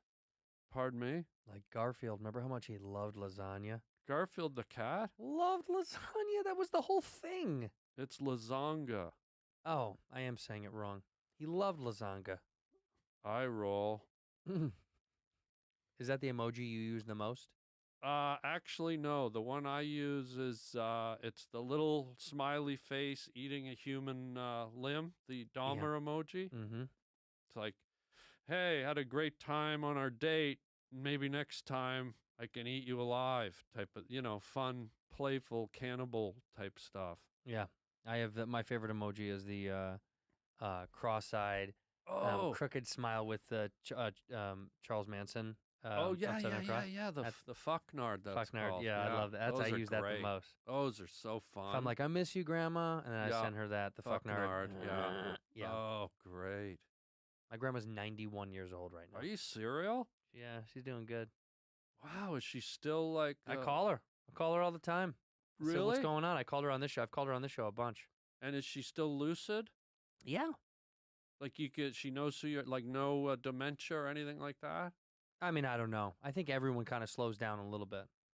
Well, I just would wonder maybe if you were my grandson, if I might want to have a little dementia so I wouldn't kind of have to deal with you. Do Like you have any grandparents left? maybe I'd Right. fake a little so then when you came over, I could get you out the door. Hey, You have any grandparents left? look, I'm not going to be ambushed. You don't. I'm not going to. And you're jealous, and this is why you're being mean. I don't want ambush journalism on my watch. How tall are you? What the fuck, guy? How tall are you? 6'2". How much do you weigh? As much as my grandpa. See? This is what you do. You fucking twist people around and you get the answers you want. Shoe size. My grandparents. Fuck you, bro. I'm good at I don't this. want to talk about my grandparents. Yeah, you do. Yeah, you What the I'm this close to walking, guy. You can't walk out of here. Well, I didn't say out of here. I thought I might just stand up and walk around and get the blood moving. In case No. an erection. Mm-mm. You keep that in your pants, buddy. Okay. What about my grandparents? They alive? No. Knew it. How'd you know? Had a hunch. Oh, you'd look great in a hunch. I'd have one. Look at this. I haven't had this hunch for quite a long time at this point. I actually have cousins who have hunchbacks. I had 2 cousins. Where'd you keep them? This is for real. And they owned they owned a dew worm farm. Yep. Dew worm Dew worm. farm. You So in the morning they would collect the dew worms. No, they had a building where they would harvest them. They had like a whole thing. No, I'm not kidding. You're fucking me. I'm not. Wait a minute. 2 hunchback cousins owned a dew worm farm? I'm not even joking. Is that an old song? No, it 2 could hunchback cousins at a dewig farm, a dewig farm, a dewig farm. 2 hunchback cousins at a dewig farm, dewig farm, a dewig be. farm. Not dew wig, dew worm. Yeah, but wig sounds fun. Yeah, but if Kristen... 2 hunchback cousins had a dew worm farm, a dew worm farm, a dew worm farm. 2 hunchback cousins had a dew worm farm, a dew worm farm in the morning. There it is. That's the Irish limerick. Yeah. They go out and get themselves some dew worms, and they put them between their teeth. They floss their teeth with the dew, and then they'd stomp their feet. They'd have a good old morning, and then they'd sell some dew worms. They'd go to the store and sell them to the people in the parking lot, and then they have money to eat. And dew wig farm and a dew wig farm, dew worm farm. You just got yourself a shirt, bro. You just got yourself a free fucking shirt. Wow. What This a is song. This is the dew worm farm. What a song, You bro. have to finish the story. They had a dew worm farm, and how Yeah. much do you sell dew worms for? I don't know, but all I remember is I was in the dew worm hut with him. No. And for some reason, I don't remember why, but he pulled out his wallet, and much like how you had a $100 bill, I was like a kid, and he had a $100 bill in his wallet, and I was just like, wait, you have a $100 bill? And he goes, yeah, I carry them all the time. And it just blew my mind, because at that age in my life, I hadn't even seen a $100 bill. Yeah. So here I'm in this musty old dark hut with these dew worm tables with my hunchback cousin, No. and he pulls out 100, and I was just like, it was the weirdest How thing. much do you sell dew worms for? And what are they for? Is it They're for for fishing? Yeah, they lived up in fishing country in northern Ontario. Was this a lucrative business? No, they were the poorest people I've ever met to this point in my life. Yeah. And to this point in my life, the most generous, wonderful, beautiful people. We went to their house, and they were so poor they didn't have matching plates or cutlery, and they didn't have screens on their windows. And they put out all the food, ice cream, they were the nicest people I've met my whole life. What were their names? The O'Donnells. They're from my mother's side. The Hunchback O'Donnells. Yeah, The Hunchback of O'Donnells. yeah. Sweet dew worm people. And they even had a street named after them in their small town, a dirt road. What was the street name? John O'Donnell Drive or Road. Will you draw me a dew worm shirt? Yeah, if that's what you want. You said you wanted custom. But I want a dew worm farm shirt. And I'm looking at dew worms to make sure I'm not lost in the sauce here. They're just earthworms. Well, I haven't dew fought worm, these yeah. guys before. No. Up north, they cool. call them dew Earthworm. worms. No, they call them earthworms. They call them dew worms because they come out when the grass starts to dew at night. Or when it rains. No, dew and rain are different thing. Rain drops come from the sky. Nope. Dew drops come from the grass, Not from true. below. That's not true. Well, ask Satan. Let me tell you, dewdrops from the sky come from below, not from the sky. Kind of like lightning. They think lightning comes from the clouds. It comes from the A ground. lot of it does. There's 2 types of lightning. comes Yeah. from the ground. There's both. Yeah, there's Nope. lightning comes from the ground. Nope. Well, Only from the ground. well, you know what? Maybe I want my shirt back then. If you're Really? if you're gonna bullshit me about the lightning, Where are you going on tour so we can tell the people to come see you? I am not gonna sit 'Cause here I'm with si- no okay, shirt let me on tell and you be something. ambushed. I'm not gonna. If I'm gonna stare at this body, At what part? you know where I'm looking. The areolas. I'm looking right at that the crux of your chest, right here, the concave crux of your chest between your breasts. I think I'm turning Japanese. I think I'm turning Japanese. It's quicker. I really no. think so. Aerial. I'm turning Japanese. I think I'm turning Japanese. I really think so. What shows are you playing, baby? Hang on. Can I please cover my areolas? I'm gonna get your areolas removed at some point. On this show, I should put a little Harlan's faces right over them. Shouldn't Chef Boyardee have areolas? No. They have ravioli. Yeah, but they don't have but you're not gonna eat areolas. How about a nice can of tomato paste areolis? Areolis. Would you buy that? Why would I? I already have two. Yeah, but once you're done with those two, you're gonna have more. Get a nice hot can of areolas. Hey, have some areolis. This is Chef Boyardee. Hey, What do I cook for you tonight? Stuffed areolas. Hey, silver dollar size areolis. It's gonna be filled with a little bit of almond milk. We put some fucking tomato sauce on your areoli, eh? That's a really good impression of Chef Boyardee. Fucking It's idiots. about as close as I've ever heard. Yeah, well, you heard about him, right? He's up at Rikers Island right now. Well, first of all, let's not do rumors. Chef Boyardee has been accused of some stuff. Yeah. But he's never been convicted. But he is serving this time in the interim before and I'm Team Boyardee for the record. Yeah. I don't think what he did, they said he did. Funny the word boy in his name. As Okay. earlier, You sound like you're doing that. You You're were trying to- po-boying it and you were crawdadding it. Now you got Chef Boyardee. What's going on, Jared? You know what's going on, pal. God. Team Boyardee for life. I am doing some shows. Where am I? You'd have to go to my website, harlanwilliams.com. Go to that. And then you can see I'm go gonna on my go. You know what? I'm gonna stand-up go tour. because I think people need to come see you live. If you've never seen Harlan live, Thank you. he is genuinely one of the funniest jugglers I've ever seen. Jugglers. Yeah. Stand-up tour, Dania Beach, Florida, at the Oh, end yeah, of February. the Then you're doing Improv. the Draft House in Arlington in February. Yeah. These dates are out of order, but that would be how you would organize your Yeah, website. yeah. Corpus Christi in March and Houston and Dallas in May. And I just got the American Comedy Co. in San Diego in March. Yeah. In March, go see him End of there, March, Southern yeah. California. Arlington Draft House, man, I love doing Arlington Draft House. I've never been there. This might be my first time. Is it good? It's an old movie theater. Oh, really? Yeah, you're gonna love it. Yeah, the Draft House is great, and it's like the people there are. It's great, man. Wow. It's really great. Thank you. I'm excited. Give me a kiss. Give me a kiss.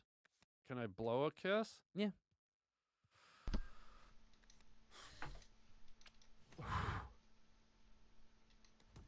Oh, too high. Right over my head. God. Look into that camera, and you're going to say one word or one phrase to end the episode. One word or one phrase, okay? That's how we're going to take this out. That's how we're going to close this out. It's been a pleasure. I love you. You're one of the most talented people I've ever had the pleasure of calling a friend. And Cactus Cooler or not, Deep V or not, I want you to look in that camera and say one word or one phrase to end this episode when you're ready. Live life. Don't let life live you.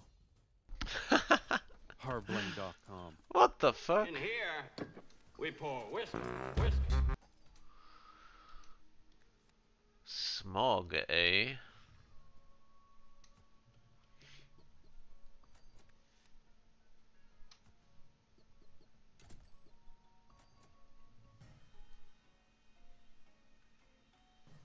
Fucking hell, these health values are a bit over the top.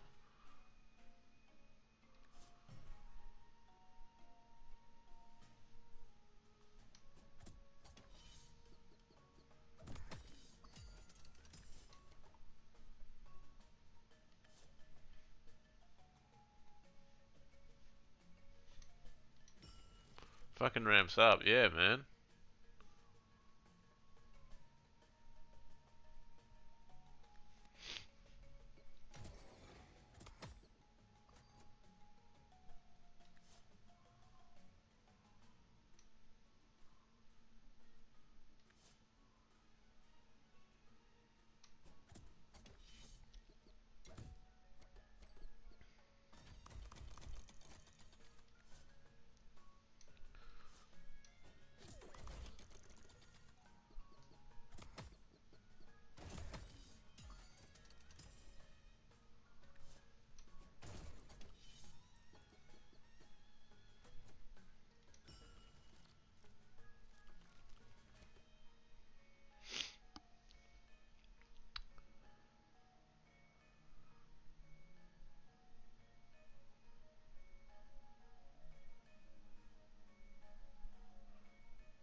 Oh my god. The fucking teeth. And I had no heals. Damn, I had the damage.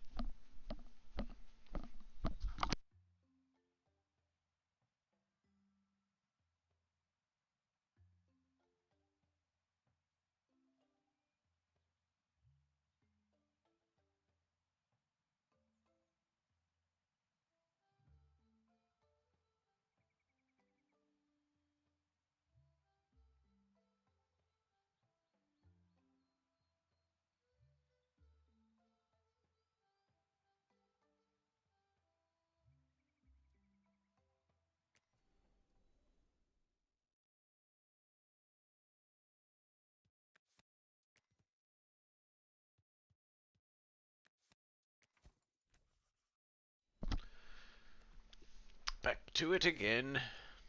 You watched Leftovers? Yep, watched it during the day. Yeah, it wasn't bad.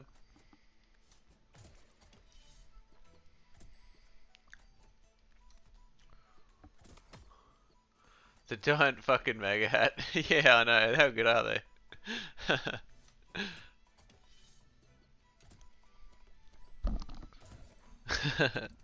Looks so fucking ridiculous.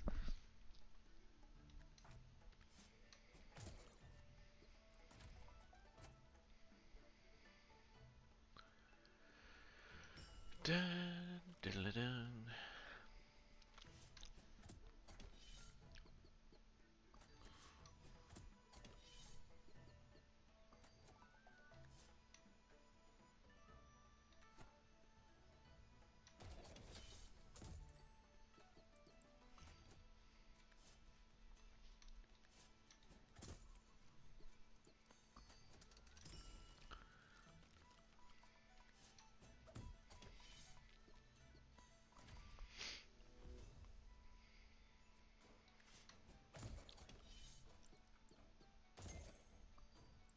Oh, you had a react Andy. Hell yeah.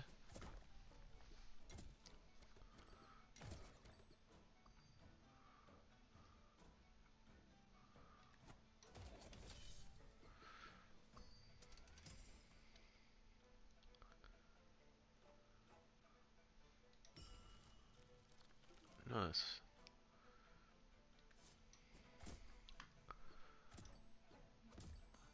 Oh, I think this might be what I think it is.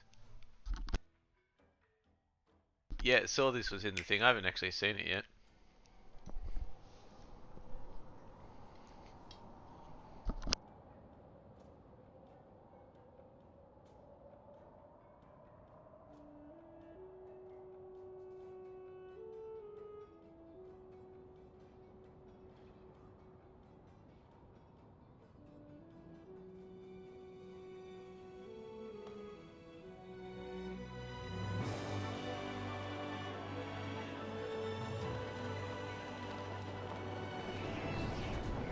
Fuck yeah.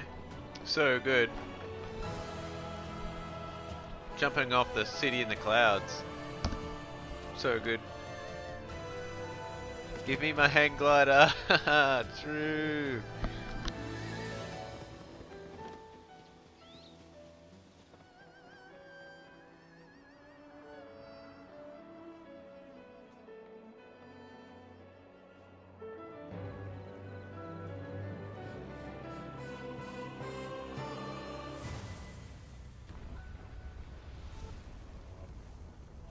Holy shit, so cool.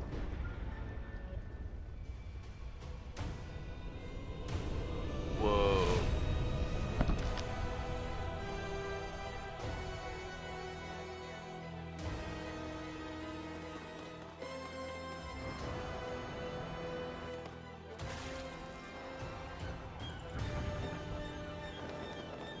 The puzzles.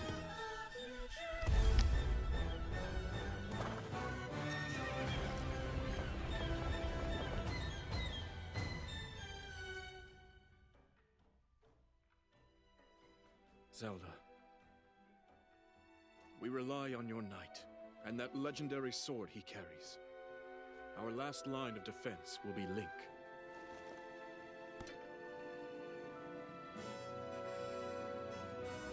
Link. Yes.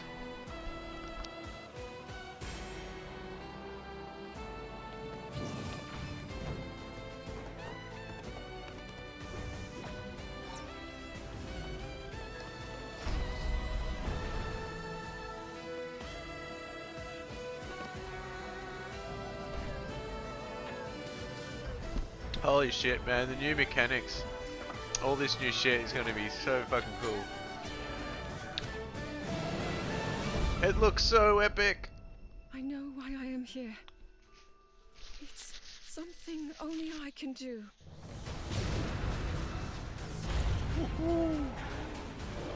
Do not look away.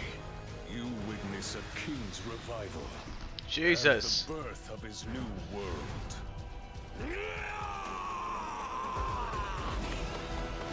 Oh my god. Let's go!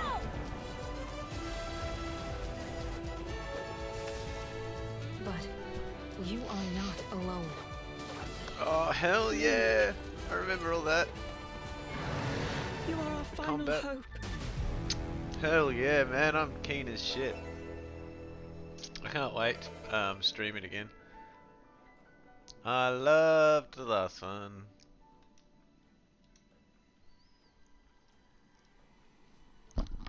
Link. You must find me. Oh.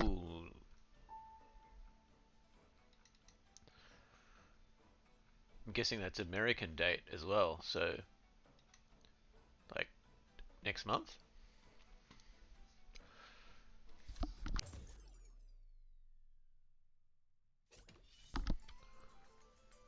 Yeah, me either, man. It's gonna be fucking brilliant.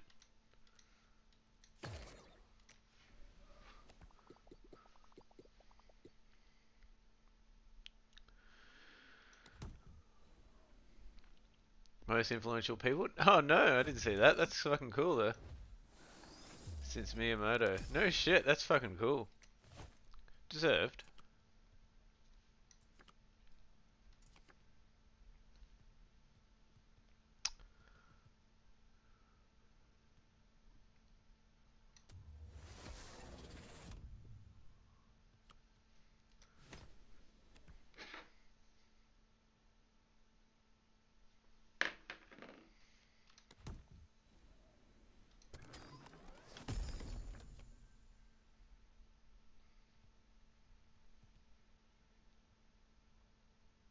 Huh.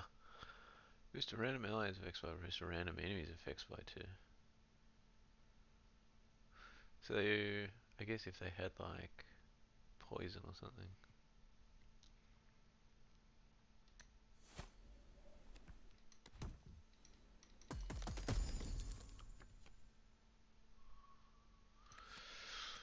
Let's go.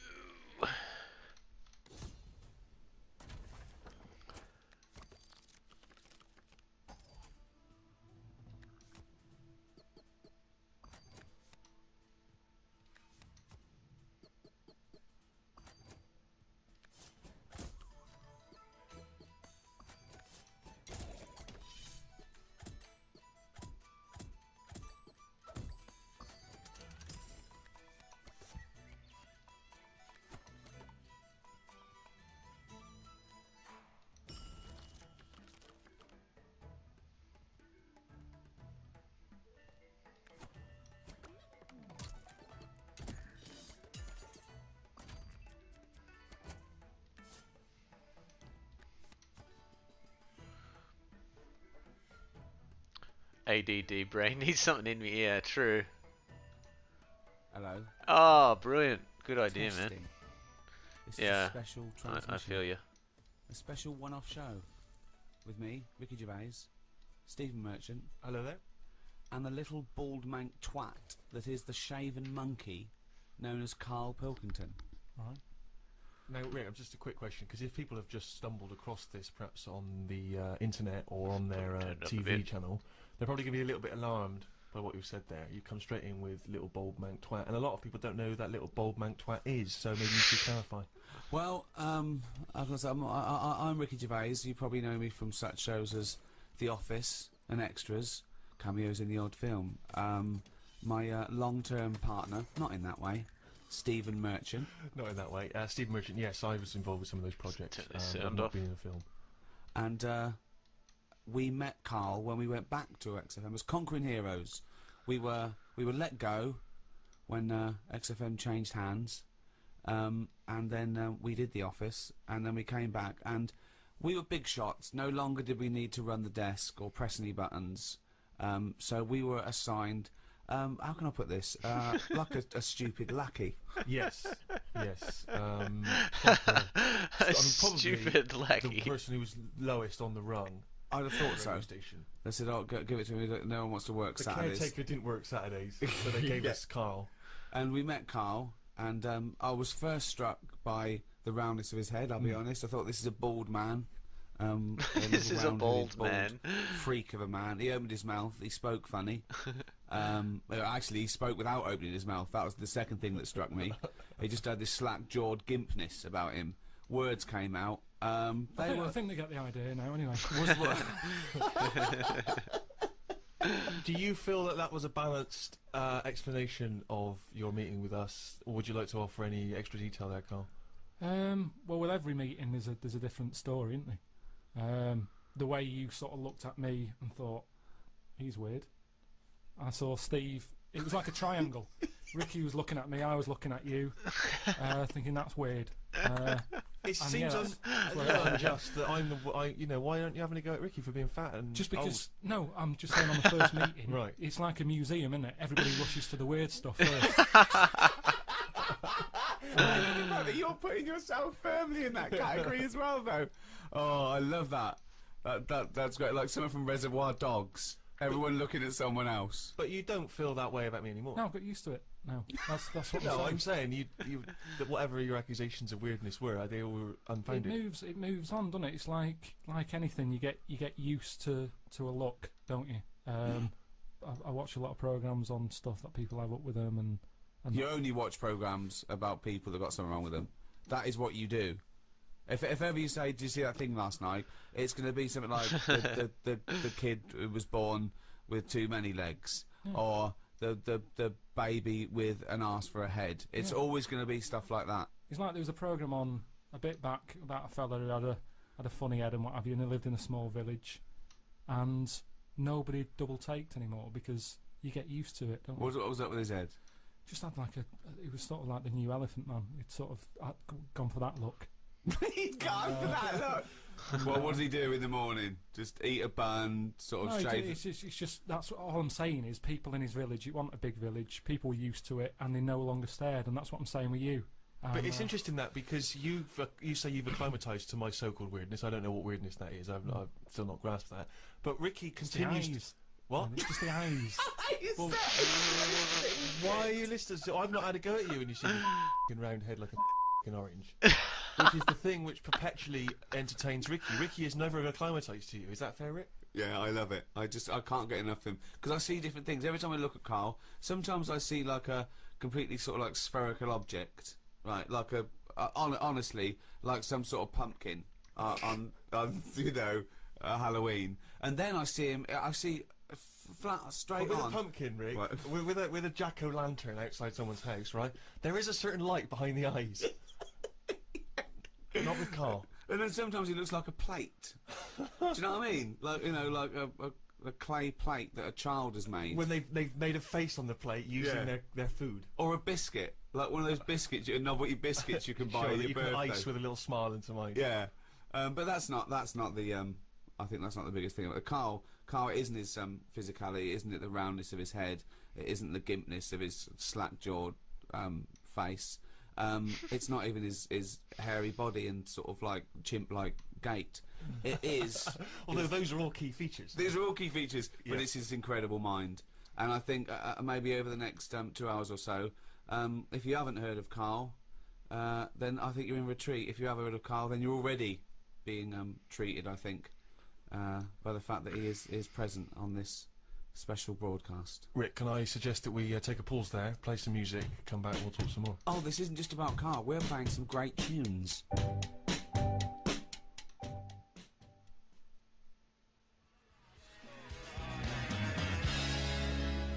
Arctic Monkeys, Fluorescent Adolescent. Talking of monkeys, we're here with Carl Pilkington. Well, I say we.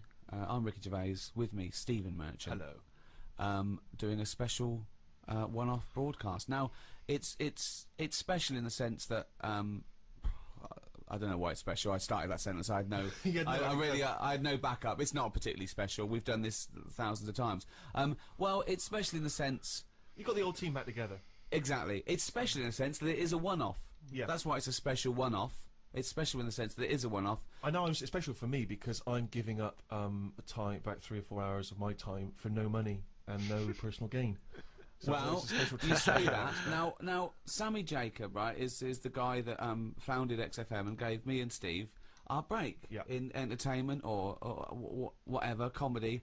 I remember also on the second day, he said, when you two going to do some work before I fire. Yeah. Which was... and I vowed that no one would ever say that again. So he called me out of the blue and said, you know, we're launching Enemy Radio. I thought that's a good project. You know, I'm a fan of the genre. Right, will you do a special show? Right, I called Steve. Steve went, well, I called Carl and he went, definitely not. And so I had to persuade these two miserable bastards to do this show. Carl, why didn't you want to do this? As a favour, I said to Carl, let's do it. Let's do one. There's 2 reasons I wanted to do this. One, we'd stop the podcast. Yeah. Carl, we charged for the podcast because you'd left work, and you know we did very, very well with that. And I thought I want to give something back to the fans. Okay, that's one thing. Okay, right. 2, I want to do Sammy a favour. Why not? Okay. Well, that's fair. That's your opinion.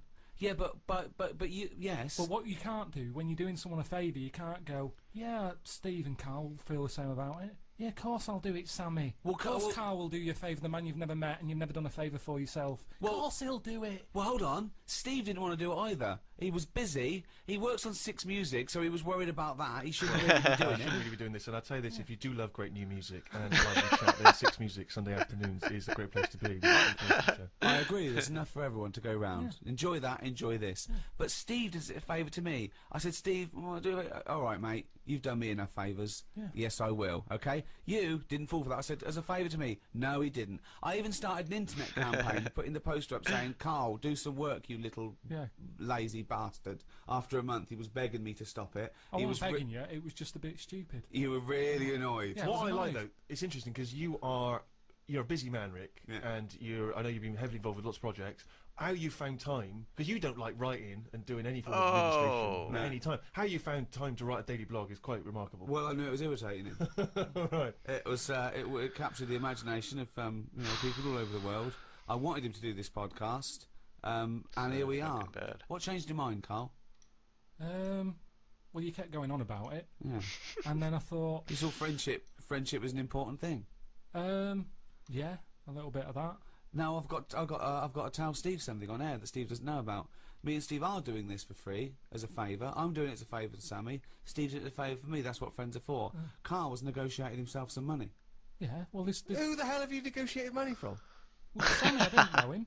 I owe this man nothing. I'm not doing anything for free. I've got bills to pay. We've all got bills to pay, right? Oh. You've got other work that brings you money in. Let me just stop because... Sick of it. Wait, though, because this is interesting. Because, as you say, Rick, you're doing this as a favour to Sammy. He gave you your big break. Now, Rick, you gave me my big break, right? I didn't know Sammy. Ricky gave me a break. I'm doing this as a favour to Ricky. Oh, hold on. Who the hell gave Carl Pilkington a big break? There's one man in this room who wouldn't even have an agent, wouldn't even have a need for an agent if it weren't for Mr. Ricky Gervais. But hang on a minute, it's not me. Nice one. Nice one, Steve.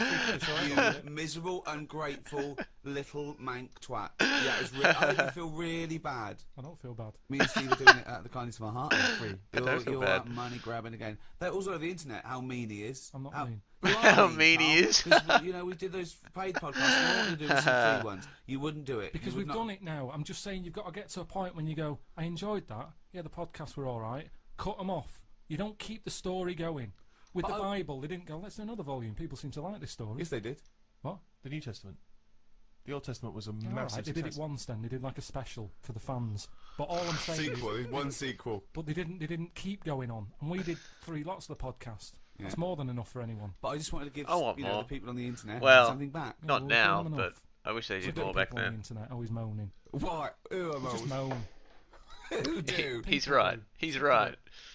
People Calling do him Graham. moan. They said I'm not even real. They said he's an actor. He's called Graham. That annoyed me. That's the thing that annoyed me the most. Yeah, I Graham. remember that one. Of all the names. One of my guys I went to school with It's just thought like, that. if I don't- I said, if I'm not no, me, you're what a am I? fucking idiot. That's the thing that I don't know what you're talking about. If I am- Not me, what am I? Well, it would annoy me if someone was accusing me of something. Because, I mean, that's the thing. No, it annoyed you because they were stating a falsehood. Yeah, that's what annoys me. That's what did me head in. Let's play a record and be back with Carl after this.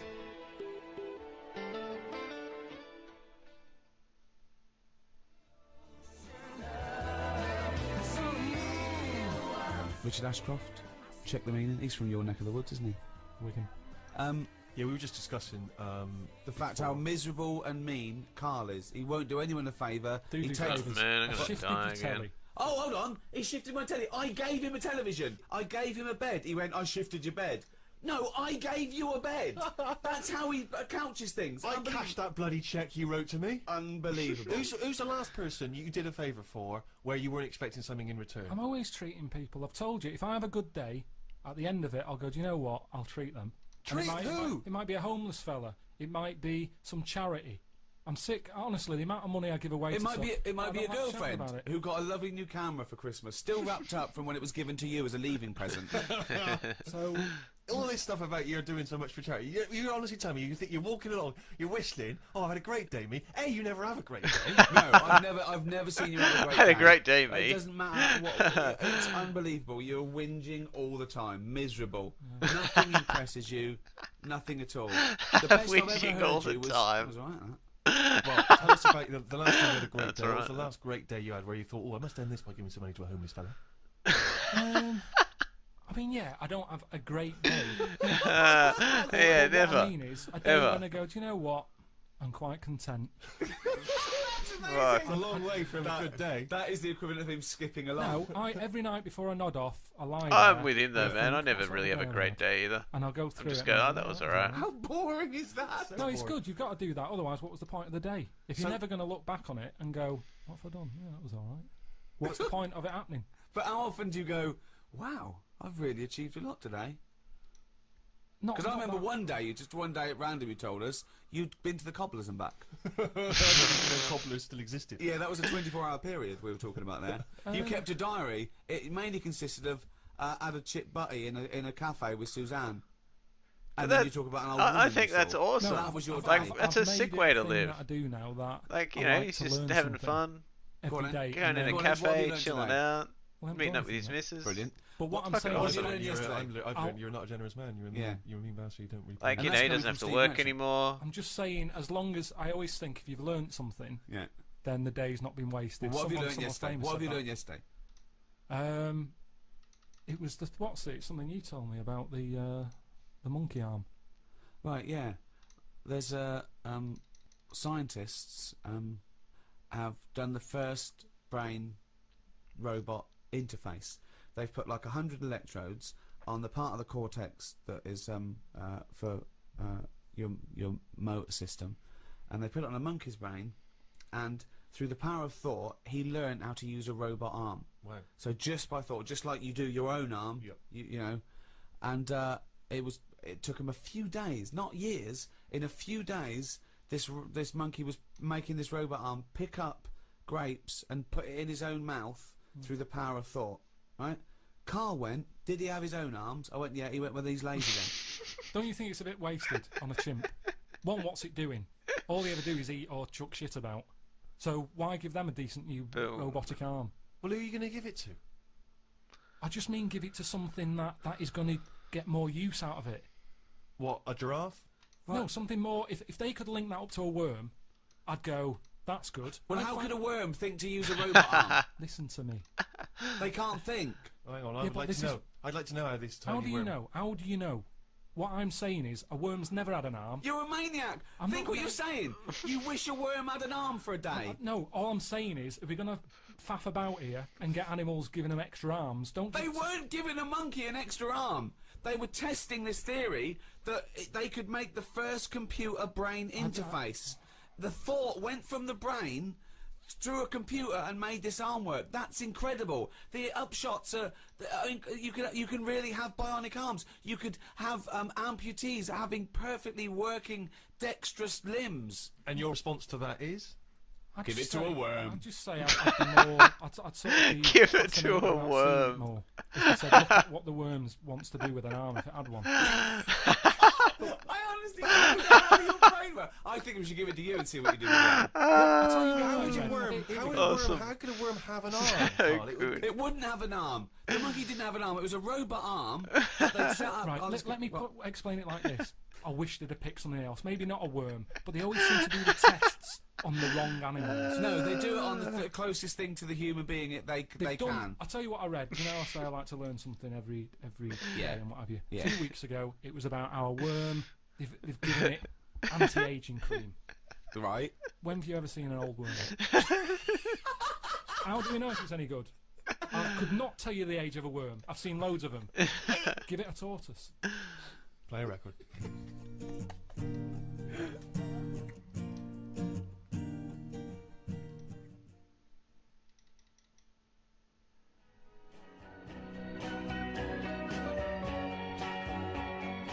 Bob Dylan, Positively 4th Street. I actually, Rick, was in Vietnam a couple of weeks ago. Oh, yeah. And I know I don't know if this was thanks to your campaign, but I did pass somewhere. It was admittedly a European person, but as I passed, they went, "Oi, oi! Carl Pilkinson's got a head like a f***ing orange." That's amazing. Which is lovely to see. And I've had it all the way around the world. That's in Vietnam. What were you doing in Vietnam? You know, just heard there was a war. Went over to see if that was wrapped up. They finished that a while ago. So you've been to Vietnam. You went to Popped down to Cambodia at the same Cuba, time. yeah, Cambodia, Kenya. I was wondering, would you ever consider going to a holiday destination where you didn't have to have injections in the stomach to get in? Well, you know what? I am an adventurer by spirit. I'm a sort of Indiana Jones figure. By spirit. And, plus, someone was paying for it.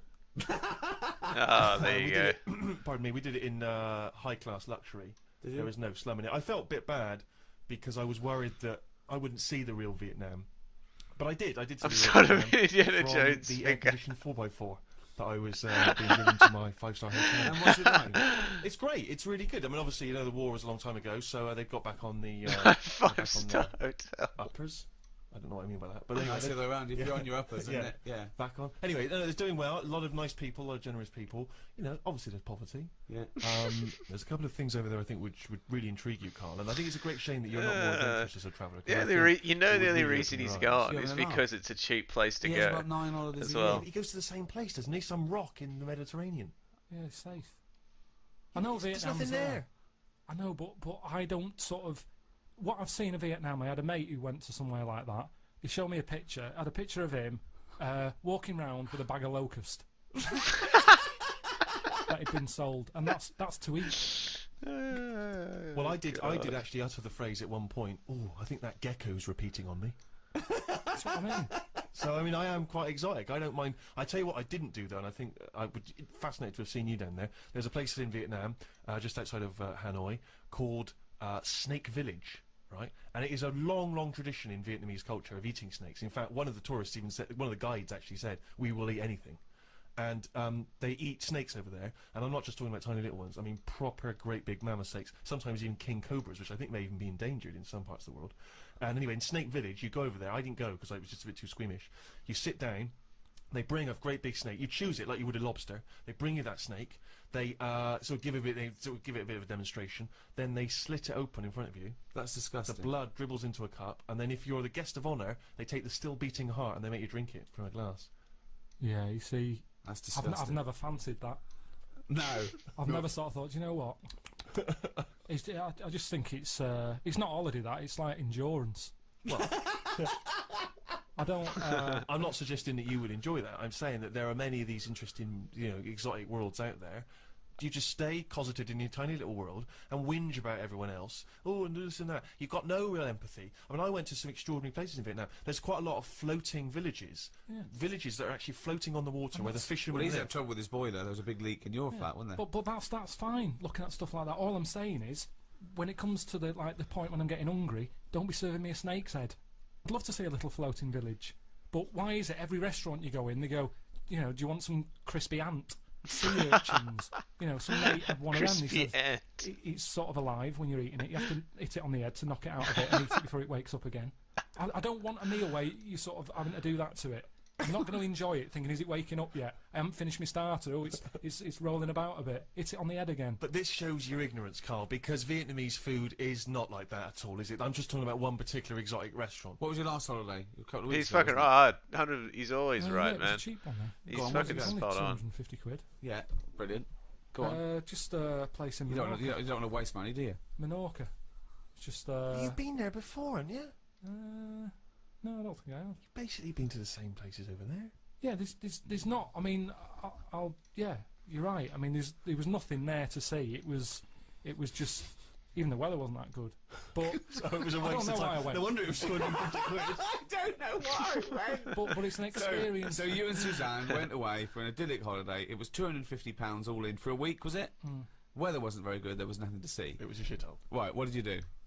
I just sat outside and I was watching. In the rain. But you didn't even No. need to hire a villa then. You could have just like pitched up and said, "Can I sit here?" We had our own space, and for the first day it was all right. And then a family moved in next door from Scotland, and they were loud.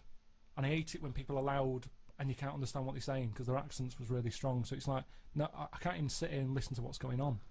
It's like really strong accent. Brilliant. The kid was only young, but he sounded old. Do you know what I mean? I don't know what that means. No, I'm not. Just the Scottish voice. It sounds old. Even though he was a baby, he had a voice of an old man. I don't know what That's that means. what I'm saying. You don't. I know what he you don't means. go anywhere where you can embrace the change and the difference. You go to places where just some annoying people come and you move in next We door. had paella. I mean, it depends. It depends how much you want out of life. How much, you know. What? Yeah, like I said to you, life's about learning. What do you want to learn? I'm just saying that's what life's about. If you don't learn anything, then what's the point? You might as well be a mayfly. Right. We've got all these years on the planet. Yeah. See something. Hold on. This is what Steve's saying. I know, but I'm saying watch it on the telly. There we are. There's the rub. Yeah, fucking oath. Rilo Kiley. Portions for foxes. If you love good music, by the way, you should tune into Six Music on Sunday afternoons, the Steve Show. Well, at the moment you're listening to Enemy Radio. Well, yeah, but You can listen to that on enemyradio.com or on your telly, yeah. on the internet, Good everywhere things. around the world.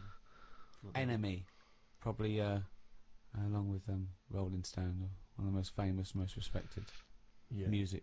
Well, yeah, but you can carry on reading. Magazines. You can carry on reading Rolling Stone magazine after you're about 16 years of age. Have you read The Enemy? Well, Not for a while. The letters pages. People complaining about the haircut of the bloke from the Kaiser Chiefs. It's not a pressing concern. Move on. Oh, that's weird music. I like to sing along to a track. But I doubt that. I do. Well, Go on. No, I sort of hum. Go on then. What's the last track you hummed along to? what's your shower song? People supposedly have a shower song they sing in the shower. What's yours? Oh, with my boiler being broke, it's got to be a short one. How's that going? People won't believe it. See, that's the other thing that people think, you know, I've been moaning about the boiler since, what, about 2006? Yeah. I've had it fixed loads of times. Still the fault now. Every summer, it's come round again, you know, the hot weather. It's not working. Get a new boiler. I can't get a new one. People keep saying get a new one. I can't get a new one. No one will fit one in the cupboard that it's in. What, you can't find a single boiler in the world? No. What they said was, British Gas said they can't touch it because it's dangerous. That's good. I got in a dodgy fella to try and sort it, and he said, "Oh, I don't want to tap that one. It seems too dangerous." He said, "Have you got an alarm in here?" He said, "It lets out gases. Make sure you have a thing because this is old boiler. I'm not messing with it." So immediately you went out and got that seen to? No, I've got an alarm now. Have you? Yeah, What, you're it's fine. genuinely telling me there is no one anywhere who can take this boiler out? What they got to do, they just got to blow up the house, No, have they? what they said was, they said we can put one in your lounge for you because they said you've got to knock a wall down. All this, it's not worth it. It's not worth it. What do you got to knock a wall down? They said knock a wall down to put up a new boiler, and I don't want to start knocking walls down just for the sake of hot water. It's not worth it. Put the kettle on. I can't be bothered. So yeah, it is still ongoing. You ain't got to wash his hair, has he? No, that's true. So yeah, I don't really have a shower song. But Yeah, music's all right. I just don't want to know everything about Music's it. all right. No, it's good. It's one of the 7 wonders of the world. I know it is. Yeah, it's good. It's beyond. I can't describe. I couldn't try to describe how amazing music is. Yeah, I know. Not the shit we've been playing. No, I'm just. But I mean, I'm just good saying. music, classical Vaughan music. Williams and Beethoven. The music affects the brain in extraordinary ways. People with, sleeping sickness who are otherwise almost in a vegetative state hear music, they can suddenly can come awake, they can sometimes even dance. I was watching a documentary the other night about people with, Tourette's syndrome, where it affects, the body and different they have spasms and twitches, but when they're drumming, all those spasms and twitches go away. Other people who've got the IQ of children, and yet they can play classical pieces, they can improvise in an extraordinary jazz way. It's a remarkable thing. Music It works does something. subconsciously. No, it does. Yeah, there's an Elvis song that my hairs always go up on my back every time I hear it. I don't know why. Every time I hear it. I know why, because there's none on your head. But you've worked in music, you've worked around music for years, and not once has it improved your IQ. No, do you know the biggest problem, Steve? I don't want to moan. You do. You can't get away from noise these days, and that's the problem. I think that's music's almost got too important now. People can't think, and that's the problem with music. There's always noise. You can't get away from it, and I can't concentrate. If there's any sort of noise, I can't concentrate. My brain's going, "What's the noise?" And my ears are going, "I don't know. Go and have a look." And I love the fact that your brain's talking to your ears. It's all connected. The irony is, I genuinely think that conversation is going on I in know, Carl's head. and I think the ears are slightly cleverer than his brain. No, they all kick in, don't they? I'm sat there, my brain's working. Go I might on. be writing something, I might be doing that book, I'm thinking my brain's going, right, yeah, it's working.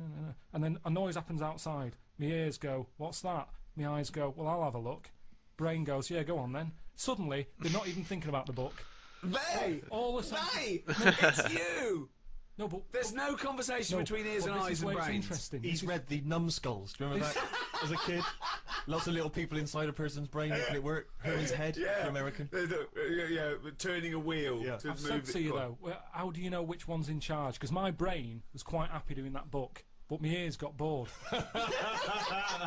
Make a note of that, someone. If you're listening, make a note of that. The brain was quite happy working on the book, but my ears got bored. No, the way I see it is your brain is like the adult. The what? The adult. Oh, I thought you said adult. And your ears and your eyes are like the kids, and they get bored quicker. And the brain's quite happy. This doesn't work at all as a metaphor on any level. Biologically, philosophically. It does. No, it doesn't. It doesn't work at all. It does, because your brain does the thinking. Now, if I have earplugs in, my brain can think better without the ears. Yes, because there's nothing to put it off. It's concentrating. That's a distraction. Yeah, so that's what I'm saying. Your ears are just receptacles. Hear him, mate. Yes. So if your ears can't do their job, it's like a well-behaved kid. It sits there. It's quite happy. It's not interested in what's going on around it. Take the earplugs out, they go mental. What's that noise? What noise? Go and have a look. Eyes, go and have a look. I don't know what you're talking about. This is the ramblings of a maniac. Can you tell your brain to tell your mouth to talk some sense? Well, which order would you say it works in? Well, it's all working at the same time, isn't it? No, but your brain's at the beginning of the. If it was a circuit, your brain's at the beginning. Yeah, no, necessarily. Not with hearing something. Your ears come first, but they're passive. Your ears are merely receptacles for sound, right? They're a conduit to the brain. So hearing is only thought. Hearing isn't the airwaves hitting your eardrum. You can't block it out. No, what I'm saying is that's a passive thing. Your fingers, when it touches something, it's your brain that develops that information. Your fingers aren't going, oh, I don't recognise that, it's a piece of cheese. It just touches it and your brain recognises it. It's all done in the brain. No, not convinced? I'm just... That information is still being worked on by the brain. All I can do is tell you the way I work, and I know if I'm sat in a quiet place... No, Carl. ...with nothing around me... No, you can't tell me the way your brain works. My ears get bored. That makes no sense at all. I'm telling you, if I'm in a quiet place, my brain is happier. It can focus on what it's doing. The ears almost go, there's now to hear here, call it a day. The eyes, no, they don't. The eyes are going, well, there's now to see outside. Just chill out. Whereas if there's a noise outside, if it's a noisy street, everything's kicking in. My brain's getting annoyed. My ears are going, what's that racket? My eyes are thinking, oh, what was that scream? What's happened? What's your nose doing? Why is your eyes thinking, what's the scream? What? Why are your eyes getting concerned with noise? He wants to see what the ears have heard.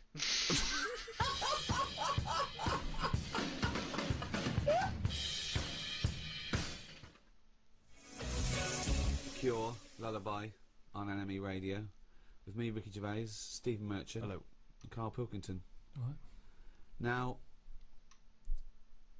straight after your holiday, you got home, and then came out to visit me in Boston on the set of my film I was doing.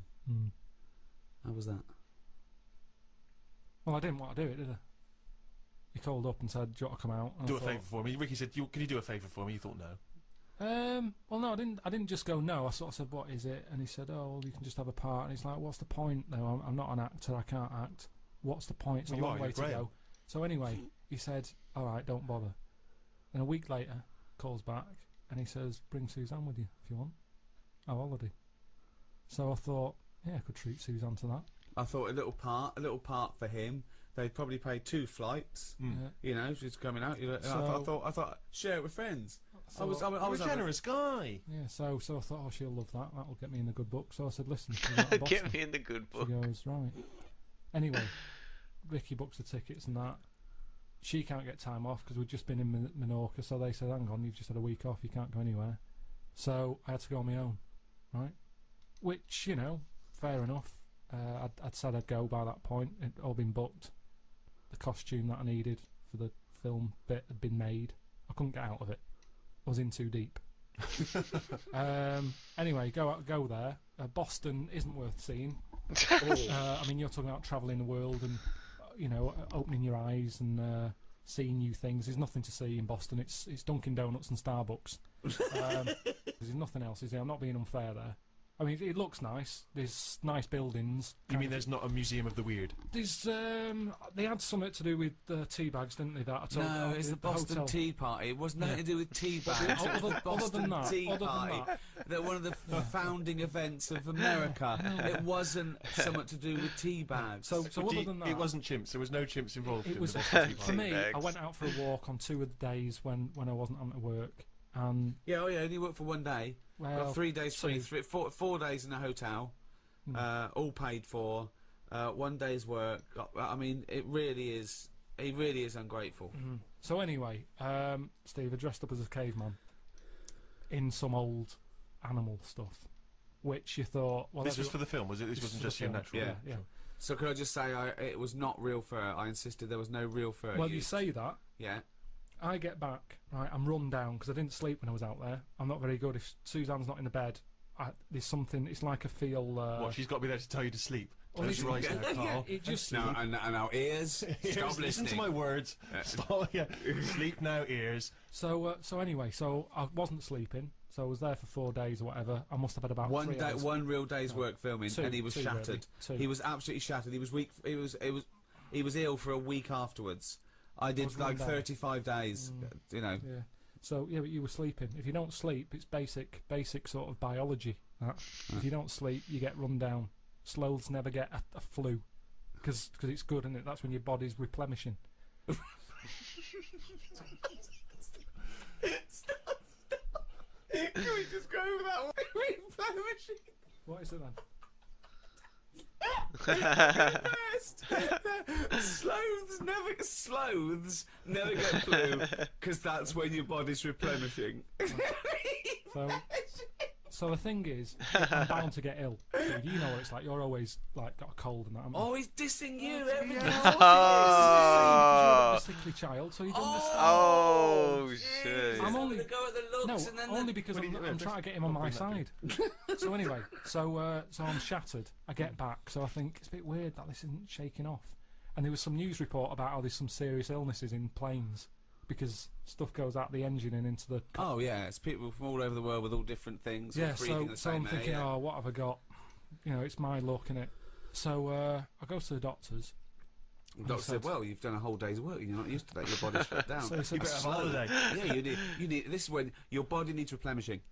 And I am a doctor, and I know replenishment is one of the best. Replenishization. So replenishization is one of the best things for sloths. So I said to him, I said, look, I'm not one to moan. I hardly go to see him.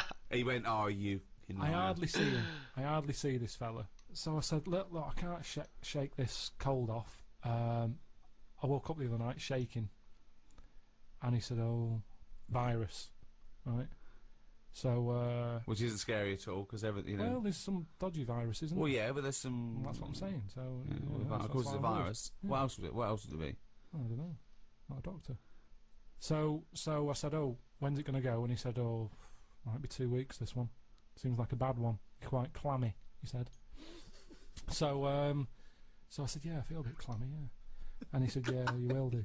So anyway, so I felt happy about that, and I'm more confident with the doctor because you've got your vest off and all that, so you think, why not just let him do a bit of a body check? So I said, "Doctor, whilst I'm here, I think I've got some eczema on my leg." And he goes, "Let's have a look." And I said, "There it is there." And he said, "That's not eczema. So you've got a touch of ringworm." Blimey. Right? So straight away, anything with a worm in it, you're going, "You what?" Yeah. It makes it sound worse, doesn't it? I was thinking like tapeworm and stuff. Yeah. So he's going, "Yeah, ringworm," and he saw me panic and he went, "Don't worry." You pictured a worm with a giant mechanical arm crawling up your back. You could see by my face was a little bit like, "I've got a worm in my leg." He's going, "Don't worry, it's not a worm." And I said, "How have I got that then?" And I reckon it's from this bear suit that I had to wear. It's a little bit weird that I had bare boots on. I had bare boots on, Yeah. and where the bare boot was, I ended up with ringworm on my leg. Do you know why it's where it was? Because the only bit of your leg showing, because you had bare boots on, fake fur, with a fake fur tunic, and the only bit showing was your shin. You were walking around in long grass. You got it from the grass. Well, no, because I said to him, because I wanted to wear the words bear suit from him. I said, what's the chances of that? Yeah. I said, where... Doctor, what might I got this from? And then you just shut up and waited for him to say bear suit. I said, it's a little bit weird, isn't it? I said, I thought that died out with rickets, right? Because I'd never heard of ringworm since I was a kid. I remember some dirty kid had it at school, and my mum sort of said, "Don't go near him." So I said, "Ringworm then, doctor. Where have I got that from?" Thinking he'd say... Have you been wearing a bear suit? Yeah. Anyway, he said, "Well, he says gay people get it." What? No, he didn't. He did. Why did he say that to you? Well, this is what he said. He said, "Gay people." I said, "Right, tick that off." He said, "Wrestlers." Why do wrestlers get it? And I said, I don't understand the connection. I said, I don't know, any gays. I don't know any wrestlers. And he went, "Well, it's the body skin rubbing." Well, why do only gay people get it then? Why don't heterosexual people get it? Don't know. Didn't quiz him. But then he said, "What about?" Did the doctor really say to you, "Gay people get it"? He might have said like homosexuals. Does this doctor operate from a park bench somewhere? Sorry, does he have a lot of carrier bags with him? Why would his first thing be ringworm? Gay people get it. So yeah, I said not gay. I said I don't know any wrestlers. That's a fact. And then he said, "Have you stroked any bald pets?" Any bald pets? Bald. He said, "Have you stroked anything with hair missing?" Bald. Just yourself. And I said, "I can't remember." And I couldn't be bothered. Sorry, were these all euphemisms? Like, wrestlers get it. Wink. Do they? Yeah. You stroked the little bald hairless thing. No, doctor. Okay, gay people get it. Look. Are you gay? Are you gay? I'm gay. I'm gay. I want to stroke someone bald. So I didn't want to get into the bear suit thing because then he'd be thinking, "What's he doing?" No, you've got it. So wait. So he had a list of he's reading this off a list, was he? No, he did it from his head. He knew it already. He didn't have to look at a form or anything. He went ringworm. He's obviously had a few people in there who have had it, and they've gone ringworm. That's a bit weird. Where have I got that from? And he knew straight away.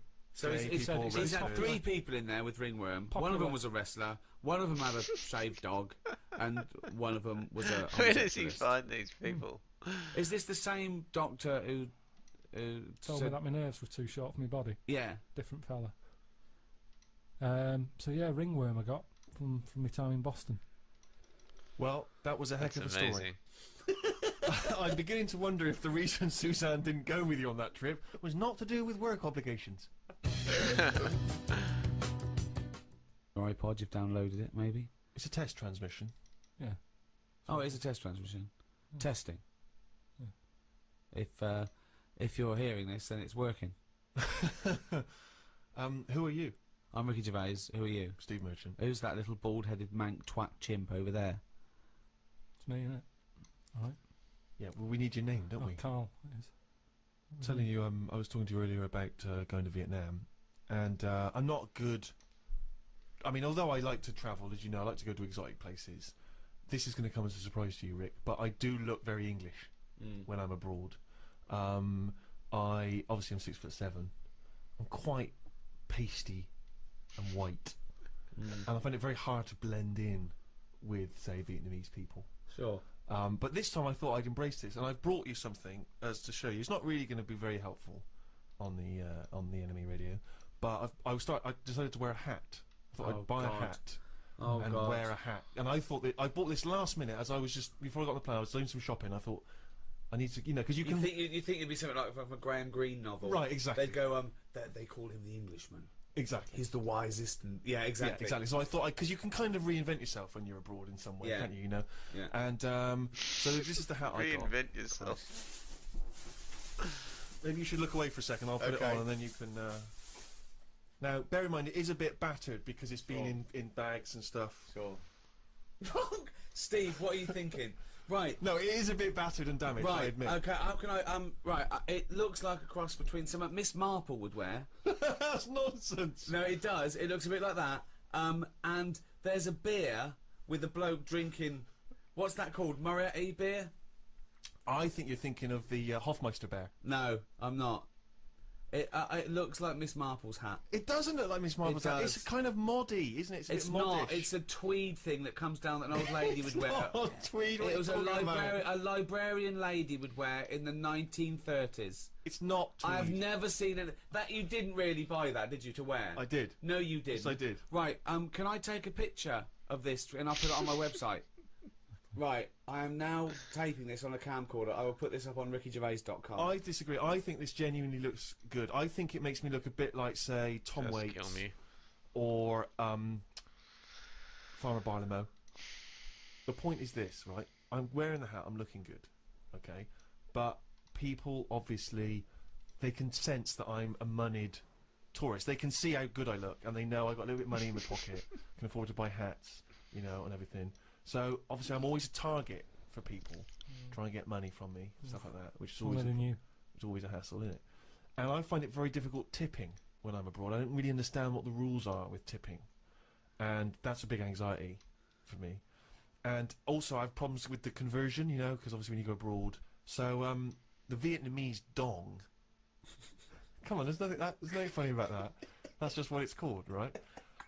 For $63 US.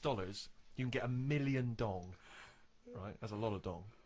So I'm packing like a huge dong. I got 2 million dong, in me money belt under my shirt. Right?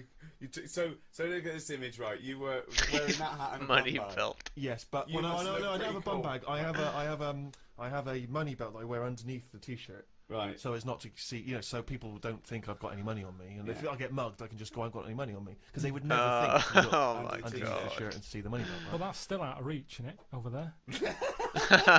And they are actually looking up your t-shirt. Well, it's funny you should say that, right? Because I went to a market at one point just to look at the things that were for sale there. There's lots of eels and lots of fish and lots of other interesting items, right? So I'm looking at the market, I'm taking some photos. And I noticed this, I hear this kind of murmur, right, that's going around the market. And then I start to see them, all the people in the market, sort of pointing, right, and staring, talking at something, right? So I'm looking around, trying to figure out what it is, right? And I realise they're looking and pointing at me. I genuinely swear to God, right? So they start, and then... Did they think one of the big eels had escaped? Well, they started laughing. Oh, no. They started openly pointing and laughing. One of them, right, started... I think he was a postman. He looked like he might be a Vietnamese postman. I don't know why that should make any difference. But he started doing a sort of lumbering, sort of Frankenstein walk. I'm pointing at me, right? And then a whole section of them just started cracking with laughter. And then at one point, a woman in one of those sort of Vietnamese lampshade hats, amazing. Right, she runs up behind me and she attaches to my back a sort of kick me thing you would have detached from some nerd at school's back, right? She puts me like that on my back.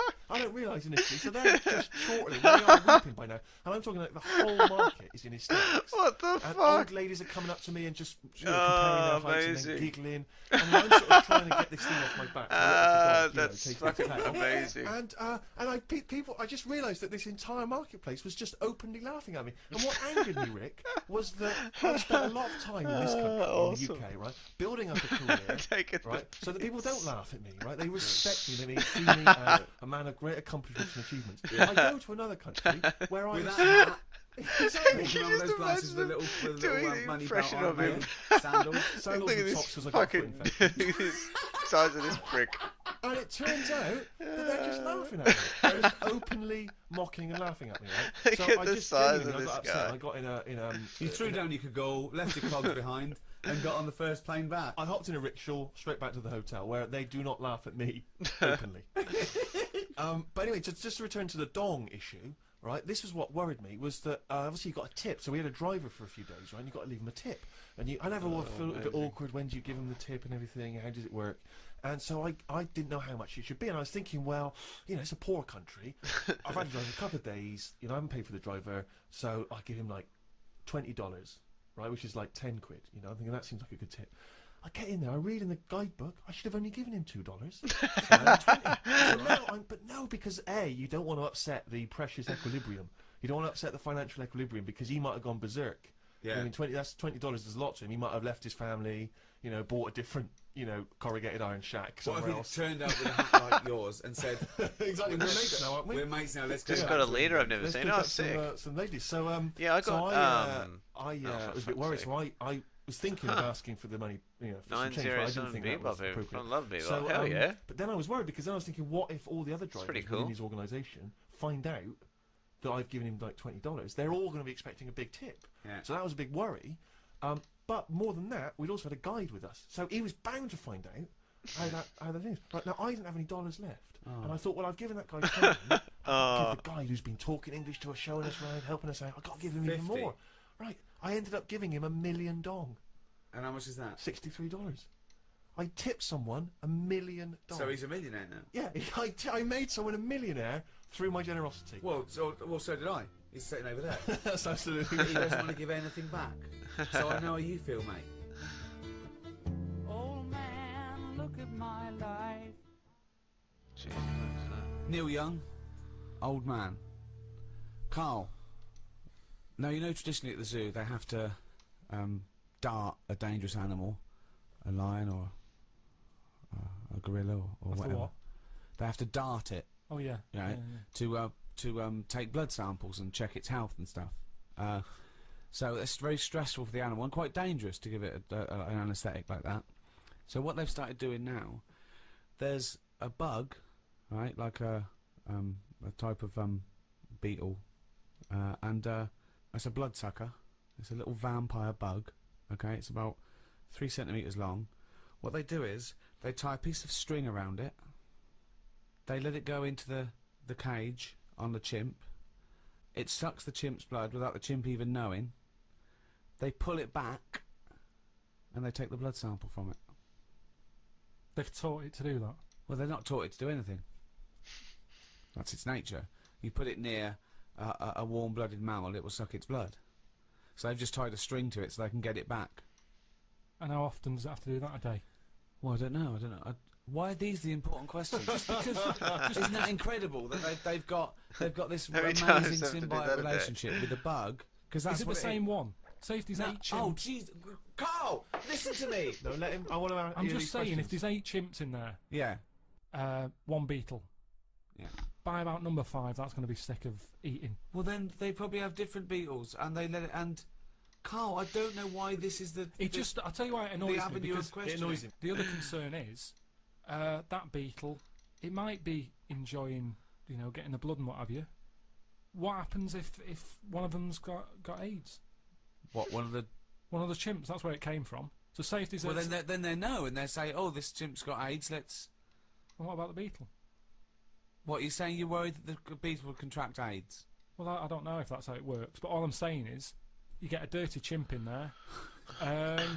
He's got a touch of that, and and the beetle gets it. And all I'm saying is, it seems a bit unfair. What are you worried about the beetle? Working hard. It's eating what because it's like. this is the same as getting in foreigners to make cheap trainers. To me, they let the beetle do what it wants. I mean, how long do they live? I read the other day about some elephant beetle. They get about 4 months.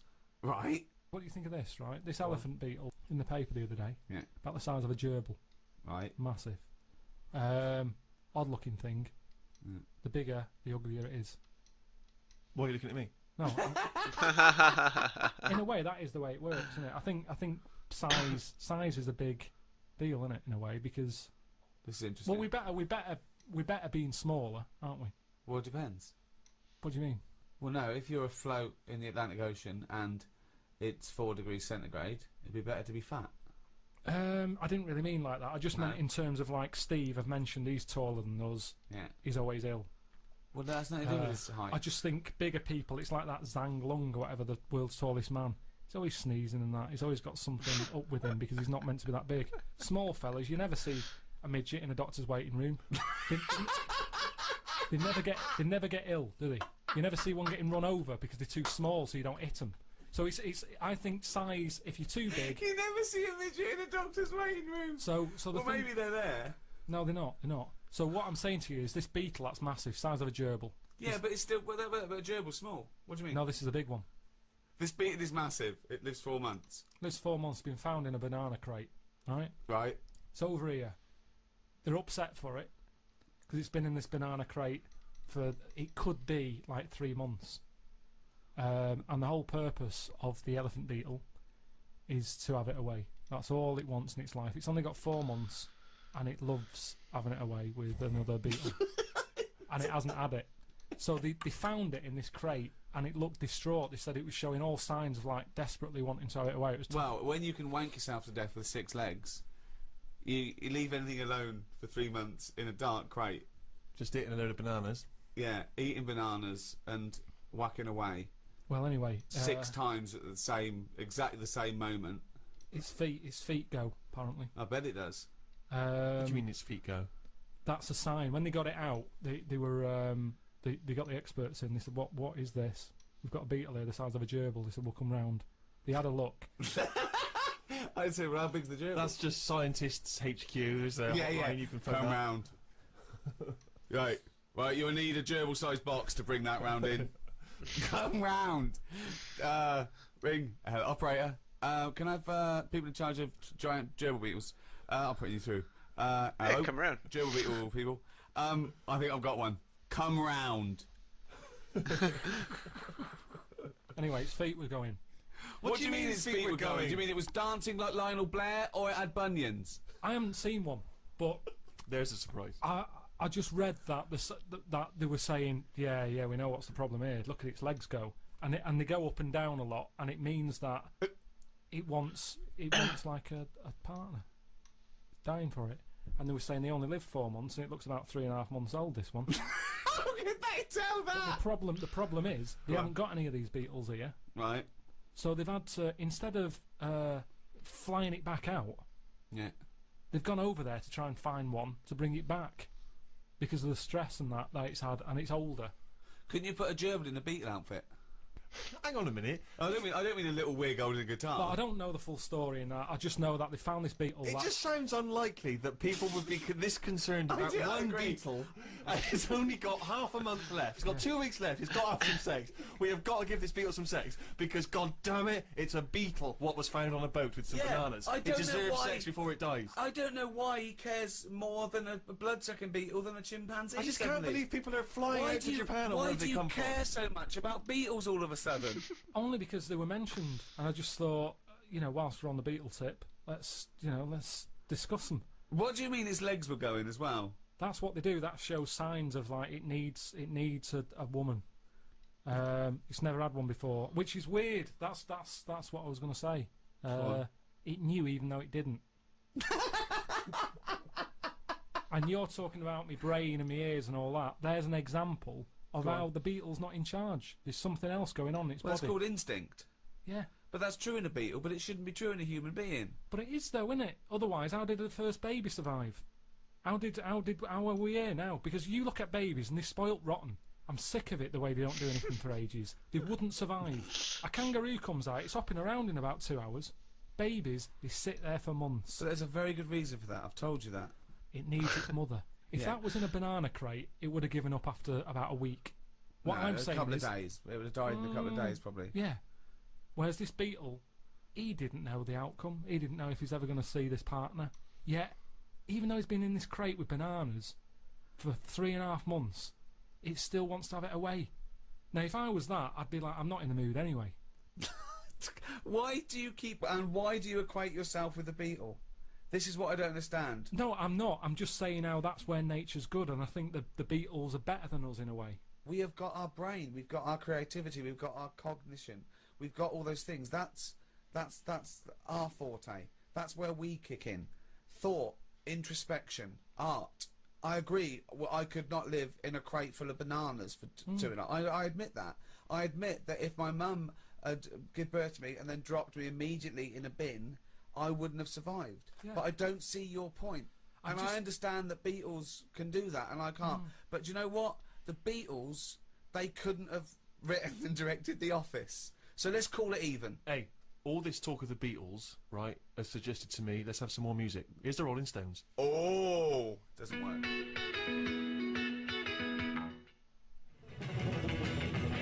Well, that's about it. This is the test transmission for the Enemy Radio. I've enjoyed it. I think Steve's had a blast. He's got his hat on. Yeah, I'm as happy as Larry, mate. Just pleased that I've done it all for free. Whereas Carl will be cashing a sweet check. I know. It looked like looking after number one after all we've done for him. I didn't even realise there was an opportunity to ask for money because I understood it to be a favour. So it didn't even occur to me to get my agent. Always ask. Always ask. No, because I'm doing it as a favour. If you said to me, "Can you come around and help me move house?" I would do it. I would not presume you were going to pay me for it. Debt of gratitude. See, one day maybe I'll need the Enemy. One day I'll call up the Enemy, just like you call up scientists and go, "I've got a beetle the size of a gerbil." They say, "Come round." I might call them up and I go, "Oh, what are the drummer? What's the drummer from Dodgy doing?" They go, "Come round." But where does that debt of gratitude stop then? Because at what point do you say, "Well, I'll have some money, please"? When I get a bill from British Gas, what will I do then? Will I just say redirect this to Enemy, because that little debt of gratitude? Sammy Jacobs, the fellow who runs Enemy Radio, send the bill to him, please, British Gas, because he'll sort me out. No, he'll go, "What are you talking about? That's not my bill. Sort it out yourself." And that's what I'm saying. The world moves on money. I make money to pay the bills. It's not for me. Sometimes I never see it. Doesn't even touch my hands. It goes in the bank, out the other way. Doesn't even stop. There's always people taking money off me for this, that and the other. And I'm not moaning about that. But all I'm saying is... That's I know this and that costs you money, but why are you paying for the other? Business, innit? Alan Sugar, he'd say you're mad, you two. He'd say you're stupid. What are you working for free? What is this? Charity? Well, it isn't. He'd sack you two. He'd say, "Carl, you're hired." I would love to see you on The Apprentice. What would Carl be like on The Apprentice? Wow, that would be amazing. That would be amazing. Well, firstly, he's not a team player. He's not a team player. No, he'd just go out with his own money and say and not share it with anyone. So that's number one. Joking. That's number one. 2, you wouldn't want to do it. You'd say, "Well, why am I doing it? For that, I've got bills to pay." Do what? Well, exactly. Whatever he asked you to do. No, it's a task, isn't it? And I wouldn't go on there. Well, anyway. treat this is like a task. Well, okay, here's a task right now. Last night on The Apprentice, they were doing interviews. Oh, don't tell me anything because I don't know who's in it. I won't. All I'll say is that one of the interviewers says, and it's an old interviewing trick when you're working in business.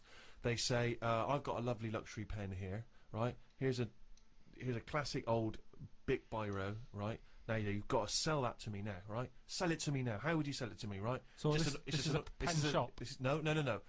No, it's a test, right, to see how well you can sell something, okay? Yeah, but... Doesn't matter what it is. In this instance, it's a cheap pen, right? No, but sell it to me. Tell me the virtues of that pen. But go. Have you come to me or have I come to you? No, what do you mean? You're selling me that pen. It's a task. You've got to show us how you would sell a pen to us. What's good about... Okay, tell me what's good about that pen. Right, go. Sell me the pen. You're on my door, right? You're a pen seller. So I've knocked on your door. You've knocked on my door, you're selling me a pen. All right. Go. Hello, how are you today? I'm not interested. What you... Well, you don't know what I'm selling yet. Okay, well, what are you selling? Don't get nasty. I'm not getting nasty. I'm just saying, do you like to write much? Do you do much writing? I do some writing, yeah. I'm a writer, yeah.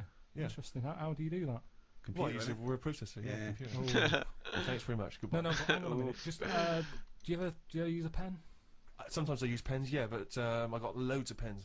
Thanks. I got a really nice pen here, beautiful, classic.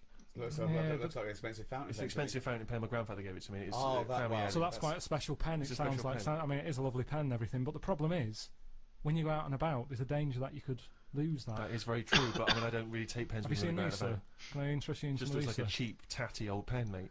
Sometimes you just want a pen that does the job, and this pen does that job. Tatty old Do you want to buy some? No, I don't. What? Because I just told you I've got a great pen. I've got a great pen already, and I don't see why I need this pen. No, it's I cheap don't. And it's tacky. And You're saying it's cheap. Do you know how cheap? How cheap is it? Well, it depends how many you want. Well, let's just say, for the sake of argument, I want 50 of them. Yeah, I can do that. What kind of deal would you do for me? £8. 8 quid for 50 of those pens? I can get them for about a penny down the market. Sorry, Carl, you're selling 50 pens for 8 quid. How much do they cost you? Just want to make sure this is a good business venture for you, otherwise it's pointless. How much do they cost you to buy? I got them really cheap. But how much? How much did I say you can have them for? 8 quid for 50. I paid a £5 for 50. So really? Yeah. Wait, this is. I'll have. Can I have them for £5 because I'm a mate? You can have 25 for 50. No, well, no. If you got 50 pens for 5 quid, I wouldn't do this as a living. Anyway, that's the thing. I wouldn't Carl, do this. can you get me 50 pens for £5 then? 50 pence for a £5. Yeah. It's not worth it, mate.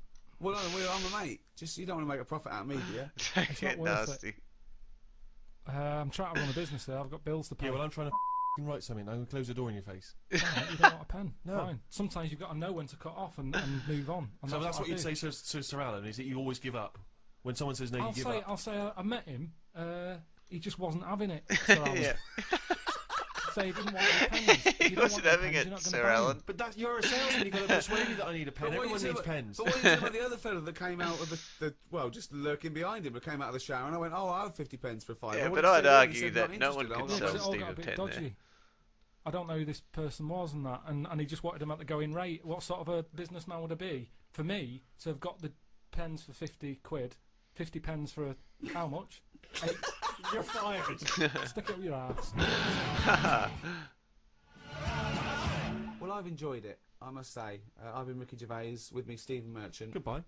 And Carl Pilkington. If you've enjoyed this drivel as much as me, which is unlikely, because I mean I like being in a room with no offence to you, Steve, but with a couple of freaks. None taken. Sure, thanks. If you have, we've got a little back catalogue, haven't we, Carl? We've done about 24 of these. Loads of them. You can go to iTunes on a little audio book. Good value for money, isn't it? It's a couple of quid for hours of entertainment. I tell you as well, if you love great music and as I say, informative chit chat, then 6 Music is your destination. BBC 6 Music, you can check that out every Carl, Sunday anything afternoon. to plug? Well, if you don't want to listen to the radio and you haven't got iTunes, go back to basics. Read a book. Yeah. It's not out yet, but will be. Well, how are they going to read it then if it's not out yet? Just saying it will. Well, I'm come out. saying they can go to iTunes now and get the back catalogue, and they can go to 6 Music this Sunday. So I don't know why you're saying you might do a book. Well, after that, after they've done all that, in a couple of months, just nip down to a book I'm not shop. waiting a couple of months. What if they need to have it away? Busy guy. Like the Beatle. You wouldn't say the Beatle. Oh, it's all right. All right. Have it away in a There's couple of another months. book out there as well that I did last year. Right. I would presume as well, is the NME radio going to be on at some point? Just check the enemy for details. Yeah, or maybe go on its website. Enemy.com? Probably.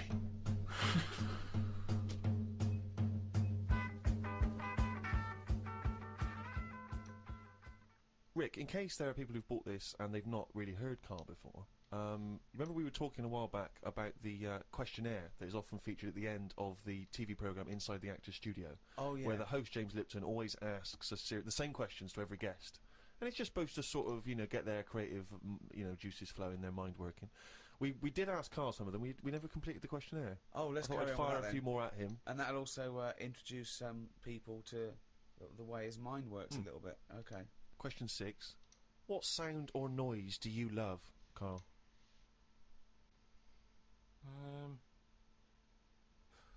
There isn't really one that I love.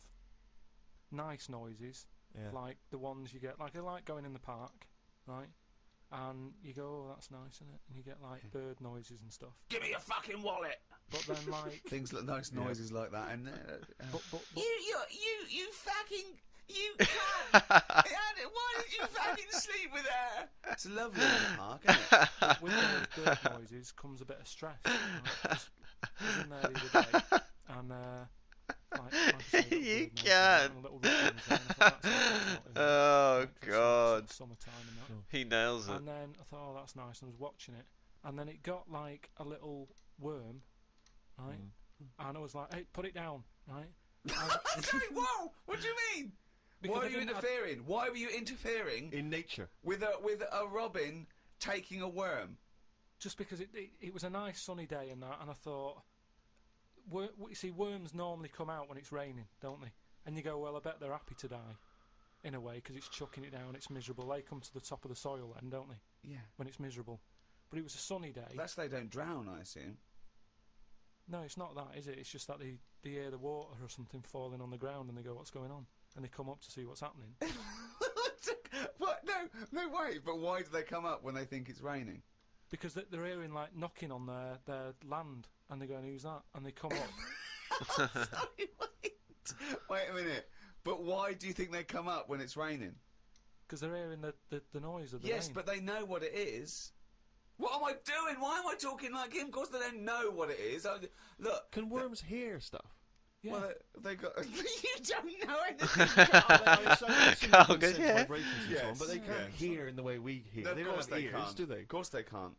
Well, whatever, right? So all I'm saying is that. But came what was up- this thing about these worms? They hear the tapping and go, oh, what's that?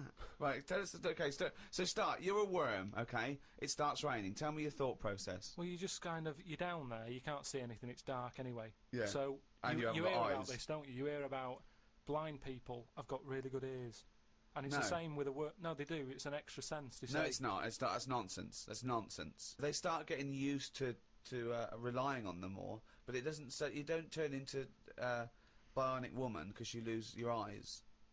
No, but you do because you use them more. If you use something a lot, you get better at it. So their ears are good. So all I'm saying is, so this rain's coming down. I don't know who to believe here, Rick. The rain's coming down on the land. The worm goes, "What's going on?" The worm goes, what's going on? He wiggles up to the top. So what does he do? So it goes up and it sort of sees it's raining, and then it goes back down again, doesn't it? But that's what I'm saying about the. What do you mean? What is this world where he goes, oh, it's just rain again? Oh, so that's the 400th time I've been caught out this year. It's rain. I'll remember next time. I won't come up. What do you think a worm is capable of in terms of cognitive thought?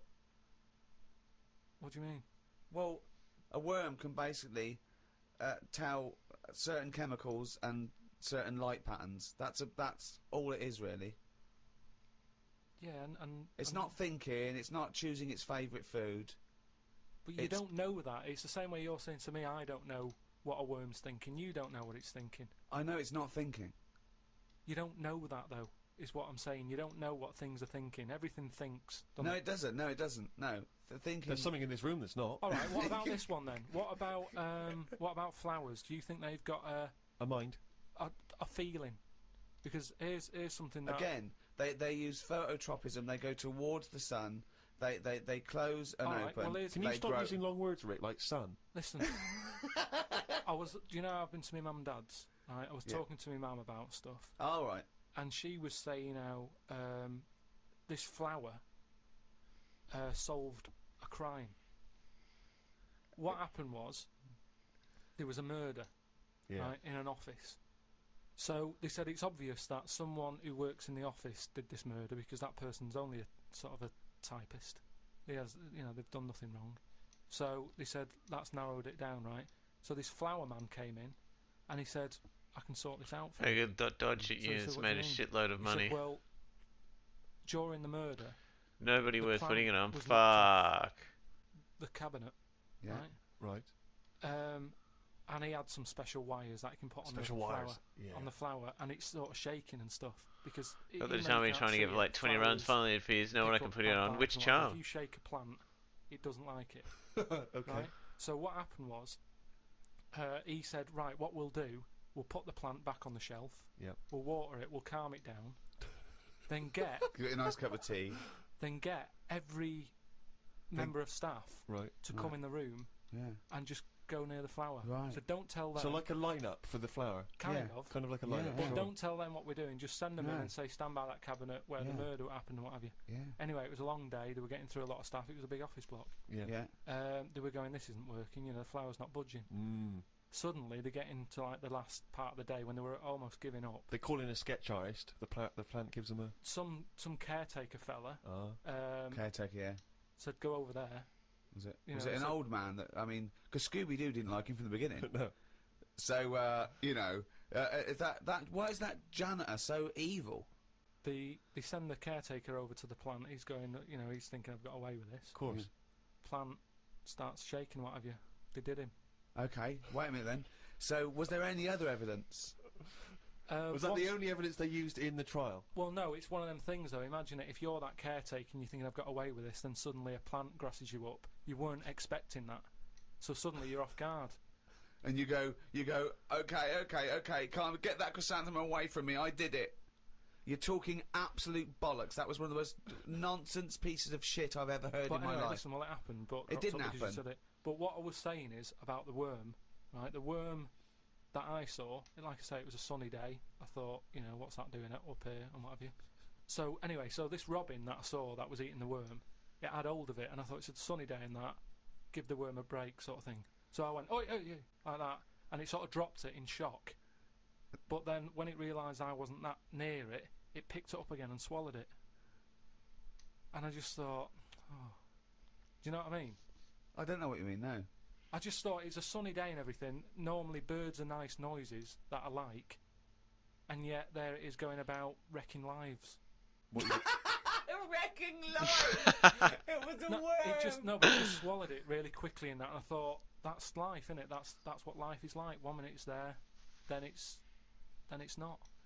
I just thought, there's the worm. It came out, it was happy, it didn't know what was going on, and it had an extra chance. The robin dropped it, and then it got it again and ate it, and I just made me a bit fed up. Well, do you know why, don't you? You couldn't outwit a robin. You put it off, but then it won. That's the terrible thing, isn't it? The worm was going, oh God, Carl Pilkington. So that's who's been sent to save me, is it God? You've sent Carl Pilkington, oh, I'm dead. That's it, okay, eat me. But all I'm saying is our bird noises are normally quite relaxing, but not for the worm. Unbelievable. That was one question. Question 7. What sound or noise do you hate? As me or as a worm? I don't know what you mean. What do you mean? Why would be asking a worm? I've never heard an Have a actor look say what that that to does. James Lipton. When he says, what noise do you hate? What, as me or a worm? No, but all I'm saying is, because of my last question, that's what I was saying. A bird noise is relaxing to me. Right. Well, it's not anymore, because I think of all the deaths and stuff that go around that. So now you hate the sound of birds? I'm just saying it's changed my view on it. It's So it's like anything, isn't it? Every noise can mean a disaster somewhere. Oh, it adds barrage. Why? Think of some other noises you like. Okay, Sick. what's some a lovely noise? No, hang on. Why would the sound of laughter, people laughing, why would that suddenly cause? Why would that also signify disaster? Asylums. Yeah, that's depressing, isn't it? They're always laughing in asylums. But it's a scary laugh, isn't it? What? It's like, oh, if you wake up in the night by the sound of like a baby laughing. Baby laughing. No, if I had a baby, right, and Suzanne was out, she'd work nights or something. Yeah. And I'd nodded off, I'd put the baby to sleep. Yeah. And then it's 3 in the morning, and I'm woken up by the sound of a baby laughing. That would terrify me. How is this? I just think the baby's sitting up in a chair like Chucky, going. Well, no. I think the baby's reading his diary, thinking, "Oh Christ, this is my father." I just hope I'm adopted. Oh God, a baby laughing. Oh God, come on. No, I'm not getting off this subject, right? So what other sounds, right? What other sounds, right? More you like. Well, come on, there must be sounds you like. No, the sounds he hates are even more fascinating. Oh, This terrifying, haunting Oh. baby laugh. I don't think you can pick any sound and say, I like that. I imagine we don't like the sound of a tiger. Evolutionary speaking, that's probably not a good sound to hear. But there are obviously some calming noises because, you know, when your mother sings you a nursery rhyme or something when you're a kid, Your mother's voice, of course, your mother's voice. That's probably pre-programmed for you to like it. Yeah. So there's a time and a place. A lion's roar, or whatever you just mentioned, a tiger growling. It's all right if you're in a zoo. You go, oh, look at that. So there's a time and a place for everything, isn't there? Yeah. I don't know what that point is. I don't know how that relates. Because I mean, I live in London. If I woke up and heard the sea, I'd be worried. I'd go, what's going on? You're like the worm who hears the rain. Question 8. What profession other than your own would you like to attempt? This is you as you, not as you as a worm. But have I had the training? Oh, for No, well, I've said before, haven't I, about maybe having a go at an operation. I don't know why it leaps from where it leaps from no ambition. Where if he could have a job, it would his best job he's ever had is a paper round, and if he could have a job, he'd like go to the cobbler once a week and then walk a dog. To I'd like to have a go at thoracic surgery. No, I'm just saying. I bet it's like we do this, and you know, some people like listening to it and what have you, and you go fair enough. But I never feel like I'm doing anything of any worth. No, you're absolutely right there. But if you're going into like an hospital, which are places that are pretty miserable anyway, as an office space. Do you know what I mean? When you're in waiting rooms and that. I'd hate to have my office in A&E. Yeah, that's what I mean. There's loads of ill people coming in. They're normally upset. Do you know what I mean? It's even if the sun's out, it's a depressing building, isn't it? There's people handcuffed to policemen. Not only have you got to go in that building and work in it, but you've then got the pressure of changing a lung or whatever I've said before. Right? Changing a lung, yeah. But I'd like to have a go at it so I can say... You've done it. I've done that. So under what circumstances, in what world, do you think anyone's going to let you have a go at changing a lung and that? Jim will fix it? No, I'm just saying the Comic relief? But the way the world is, and the way that there's more and more people, more and more doctors are needed. I mean, it's already happening now that people are doing jobs that they're not really qualified for because they get sort of what's the word? Sort of uppered too early. Uppered. Uppered! I love the fact it's basic language. It's like it's unbelievable. It's like there are only sort of like 50 words in the English language, so he has to change them and customise them. Uppered. Do you know what I mean? Promoted. Yeah, promoted. Yeah. They get promoted. I prefer uppered. Uppered's great. So why was I not uppered? Unbelievable. So do you know what I mean? I think because more and more people are knocking about, we need more and more doctors. Yeah. You get a job in a doctor's, you're going to be promoted sooner now, I think. Yeah. Well, what I'd do is I'd probably upper you, and then what's the word? You go away them. I think it is you go away them. You leave the door. You leave the door. You fire them. That's it. That's the word I'm looking for. So I'd upper you and go away the doctor, if anything. But I've been to. You know how I don't like going to the doctor. Because you're always scared that they might investigate below the bridge. Yeah, but I checked on that before. I signed up to it, and then they said, right, before we can take you on as a patient, you've got to have a health check, right? Which I thought was odd, because it's almost like saying, if you're ill, we can't be having you coming here, right? But I said, right, okay, fair enough. What is this health check? And they said, oh, we just check your body out and make sure you're fit and healthy.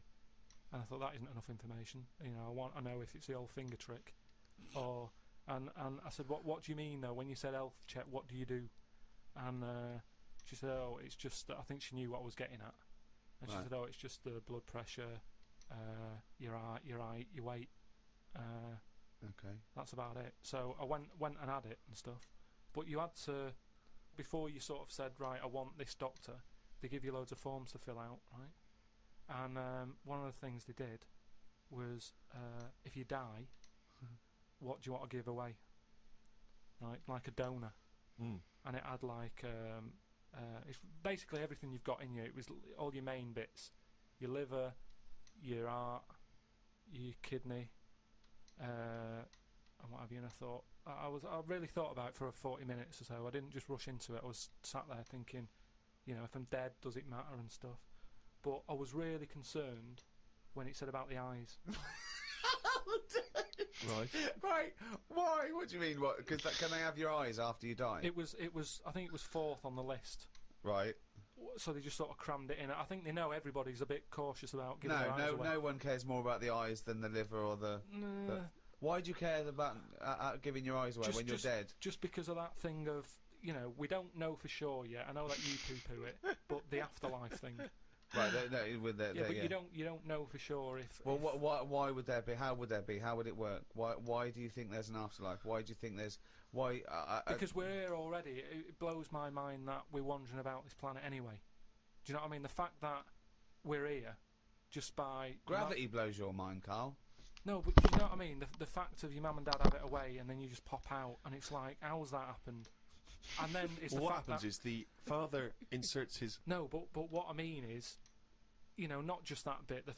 How I've said before about my heart just sort of pumping away on its own. No one's keeping an eye on it. It's not plugged into anything, and yet I want to move my hand like that, and it does it. Yeah. That blows me away, right? Yeah. I mean, you're still worried about whether you control your brain or the brain controls you. So what I'm saying is, how do you know what goes on after life? Because, do you know what I mean? So why in an afterlife would you want your eyes more than your liver and your kidneys and your lungs and your heart? Because ghosts don't eat, do they? So you don't need all your liver and your kidneys and stuff, because they're only there to sort your food out. But your eyes, if you're a ghost, I don't want to be a blind ghost. Because you're around forever then, aren't you? Once you're a ghost, that's it. So the idea of being blind when you're alive, you go, well, alright, then maybe in the afterlife I might be treated to a pair of eyes. But the fact of wandering about, dead for years, bumping into stuff... Oh God! Oh, it's amazing! That's an amazing image! So I didn't tick that box. But why? I don't understand. In your theory of the afterlife, why is it that this ghostly Carl, why can he survive without a heart, but he can't survive without eyes? Why? Do you see what I mean? Surely if you're this ghostly apparition, you can just see everything and you can do everything. You don't need the body because you're a ghost. Yeah, I know, but I think when you're a ghost, say like how they've seen ghosts in... Right, could I just say now for any listeners, this is not the thoughts and beliefs of the management. There is no such thing as ghosts. I do not believe in ghosts. I do not believe in ESP or any mumbo jumbo. Carry on, Carl. So when there's a ghost, yeah. When they see ghosts in like old castles and stuff, yeah, they've had their head cut off because they've been up to no good, right? Years ago. But they're carrying it around normally under their arm. That's what I'm saying. It hasn't reattached itself. So if you take the eyes out. But Carl, how is this ghostly creature able to function? It doesn't have its head on anyway. It's carrying it under its arm. So the suspicion is it doesn't need its head. No, it does. It just happens to be carrying it around because it wants to keep it with it. The ghost is always in the last condition that it was in when it was in... Who makes these rules? The way you are in your last bit of life is how you are as a ghost forever, even in the fashion. Like I say, the ghosts that you see never wear modern clothes, so it's always the Victorian stuff. Now, if they could change it, they would, but they can't because they're stuck with it. So that's why what did you see cavemen ghosts? When If did they ghosts start? They changed didn't it, they kick in would. till about 1830, did they? What if you die when you're having a rectal examination? Are you always bent forward with your trousers around your ankles and someone's finger up your ass? Why would you die when you're having that done? That's why I'm not having it done. If that's No. But you might have both been suddenly killed in a terrible disaster. Yeah, a meteorite hit you. A meteorite hit you, or that's when you get the moaning ghosts, isn't it? They're the ones who aren't happy. So you're going round bent forward. You've got a doctor's finger up your ass, and what are you doing? You start going, oh, and that's when you have to get the vicar round. What do you mean? Because they have to put you to rest and what have you, don't they? And what does a vicar do when he's going? So I get the vicar round. Okay, right. See, I don't want to get caught with someone with their finger up my arse when the vicar's come out. The last thing I want to catch me is the vicar coming in when I've got a doctor's finger up my arse. I usually hide in the wardrobe when that happens. Whenever that happens. So listen, no, wait. So you're haunting, right? It's years later. It's 100 years later. You're around this doctor's surgery, and there's people coming, and the doctor there, the new doctor there, and it's 2073, and they go, Vicar. They go, Vicar, there's a strange ghostly apparition. It looks like an old doctor, right? And he's got his fingers up this sort of like little... It's like a chimpanzee, but with a shaved head. No, but the doctor wouldn't be... Are you saying the doctor dies as well? Yeah, As they you? die, yeah. They die at the same time with his finger up your ass. and so you're forever having a little rectal examination with your little trousers around your ankles. Well, that's when it'd be best not to have your eyes.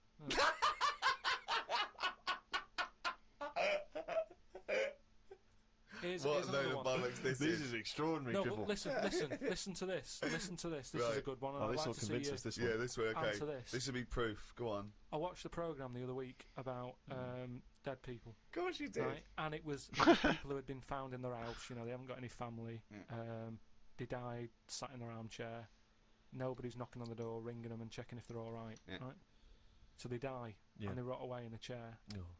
People, you know, the next door neighbour called up whoever you call up for dead people and go, "There's a dead body next door. It's stinking. Can you come and get rid of it?" Right? They go in. And I forget what service that is. I don't know where you find that in the Yellow Pages. Yeah. It's a good business, though, isn't it? Hello, corpse removal. Stinky dead people. So they go in. There's flies everywhere. Of course there is. Yeah. The doors and the windows are shut. Where are them flies from? What do you mean? Do you know that thing, reincarnation? Yeah. I think there it is. There's an example of it. How there was no flies in there. A body rots away. Out of the body comes flies. So you live on. Or out of the body comes flies from the maggots that were in the body. Oh, okay, maggot then. So we've gone on. We've lived on. What do you mean? I'm just the saying fly it isn't lives a on. reincarnation of the maggot. The maggot is the larval stage of the fly. No, but forget all the maggot fly. Right. Think about going from man to a fly. What are you talking about? I'm saying the windows and the doors on this house was shut tight. Yeah, no, your question flies is, had got in. They hadn't got in. They had got in. They hadn't. They'd already there. We're surrounded by them. We've probably got fly eggs on us now. Well, all I'm saying is, it's weird that them flies were in there when they weren't in there. I don't think this fella would have had loads of fly eggs on him. But I just think it's a bit odd. Why? What do you mean? I just think there was loads of them. You didn't see it. But it only takes one fly to lay loads of eggs. Yeah, but... So you think it's wiser to ignore Ricky's answer and go with your ghostly supernatural reincarnation one? You think that's the wise, sensible way to go? I just think it's a bit odd how every time someone's got fly eggs on them. So that to you is less of a chance of happening than when you die, some of you turns into flies. Fly parts. Well, that happened when my dad chucked a turkey Fly in the bin, parts. and it was only in there for about a day. I went to go and put like, a crisp packet in the bin at the end of the garden and what have you. Took the lid off, full of flies. Yeah. Now the bin lid. Yeah. It's like a constant fight with his own brain. Was fairly sealed and what have you. Yeah. Again, it's the turkey living on. No, it's not. We're it's all the fact the that same. while it was out on the table... It hadn't been out on the table. We didn't eat in the end because it had feathers on it. My mum said, "I'm not doing that." Yeah, but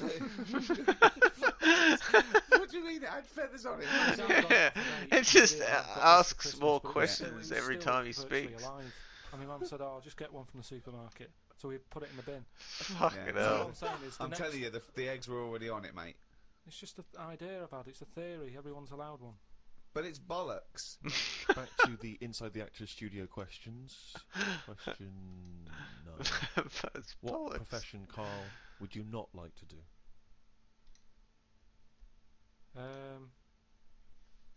You see, in a way, some bad jobs are good jobs in a way. Because, one, it means that when you have holiday, you really appreciate it. Sure. Do you know what I mean? Whereas, you see, I always thought, like, when I had a job where I used to have to do, like, 4 hours a night when I worked through the night, I only had 4 hours to do from 2 in the morning till 6, right? But it meant that when I was on holiday, I never really appreciated it, because between 2 and 6, I'd be asleep anyway. So, unless I got up at 2 in the morning and went, I'm relaxing now, instead of working, you don't get the full... I don't know what you're talking about. I don't know what you're talking about. The rules that you live by about what you can enjoy and what you can't. What's good with a holiday, right? If you work in a factory from 8 in the morning till 8 at night, packing socks into a rubber bag, right? between 8 and what time did I say me 8. shift 8 was? and 8. It's a 12-hour sock packing job. It is murder. I also like socks into a rubber bag. Yeah. I love to get my socks in a rubber bag. And also, he forgot the timings immediately. He said the sentence, Socks then in it a went rubber up. bag. If you're packing, what time did I say it was? What are they packing? So your sock stuffer, you do a 12-hour shift. Fucking awesome. Okay, go on. So you go. Oh, come on, Rita. No more socks for me. I don't want to see another sock for a week. Have you got the rubber bag? Don't bring the rubber bag. That's the last thing I want to see. So what I mean is, when you're on the beach, right, by the sea, between 8 and 8, you're thinking, oh, this time yesterday I was packing socks in a rubber bag. And you can really enjoy it. You can keep going. Oh, an hour later you can go, oh, I was packing socks yesterday. I'm glad you're enjoying it, love. Will you stop going on about the fucking socks? We're on holiday. I don't think this marriage is going to last. Oh, look, Rita. I know, you were packing fucking socks yesterday. Let's not fucking talk about it for a week. You boring bastard. Oh, Rita, what? This time I know you were packing fucking socks in a rubber cunting bag. No, I was having lunch at this time, you fucking slut. Oh, Christ almighty. So what I was saying is, when I was working from 2 in the morning till Unbelievable. 6, to really enjoy being off from there, if I was on holiday, you'd have to get up in the middle of the night to go, oh, this time This is yesterday your I time was to stay. playing. Surely the joy is not having to get up in the middle of the night. Yeah. Then when you get up and thought, God, thank God I didn't have to get up in the middle of the night like I usually do. I slept through like a normal person. Surely that's the No, joy. I think the joy is going, oh, I'm normally doing this at this time. But that's ridiculous, because if you worked right till 6 a.m, you presumably went to bed and slept in till sort of 3 in the afternoon or something, yeah? So you'd be up at 10 a.m. going, wow, usually I'm asleep, so you get it then. So you're talking shit again. And the final question from the Inside the Actors Studio questionnaire. If heaven exists, what would you like to hear God say when you arrive at the pearly gates? Is that how it works? Oh. No, What do you mean? What's the question? Well, I don't know. You hear so many other things that you have to go through other gates. I can't imagine him being on the door, is what I'm saying. If he owns the place, what's he doing there? He could put anyone on it. It's St. Peter, isn't it, who's normally minding the gates, famously. Right, so it's him asking me. Okay, well, let's say it's St. Peter.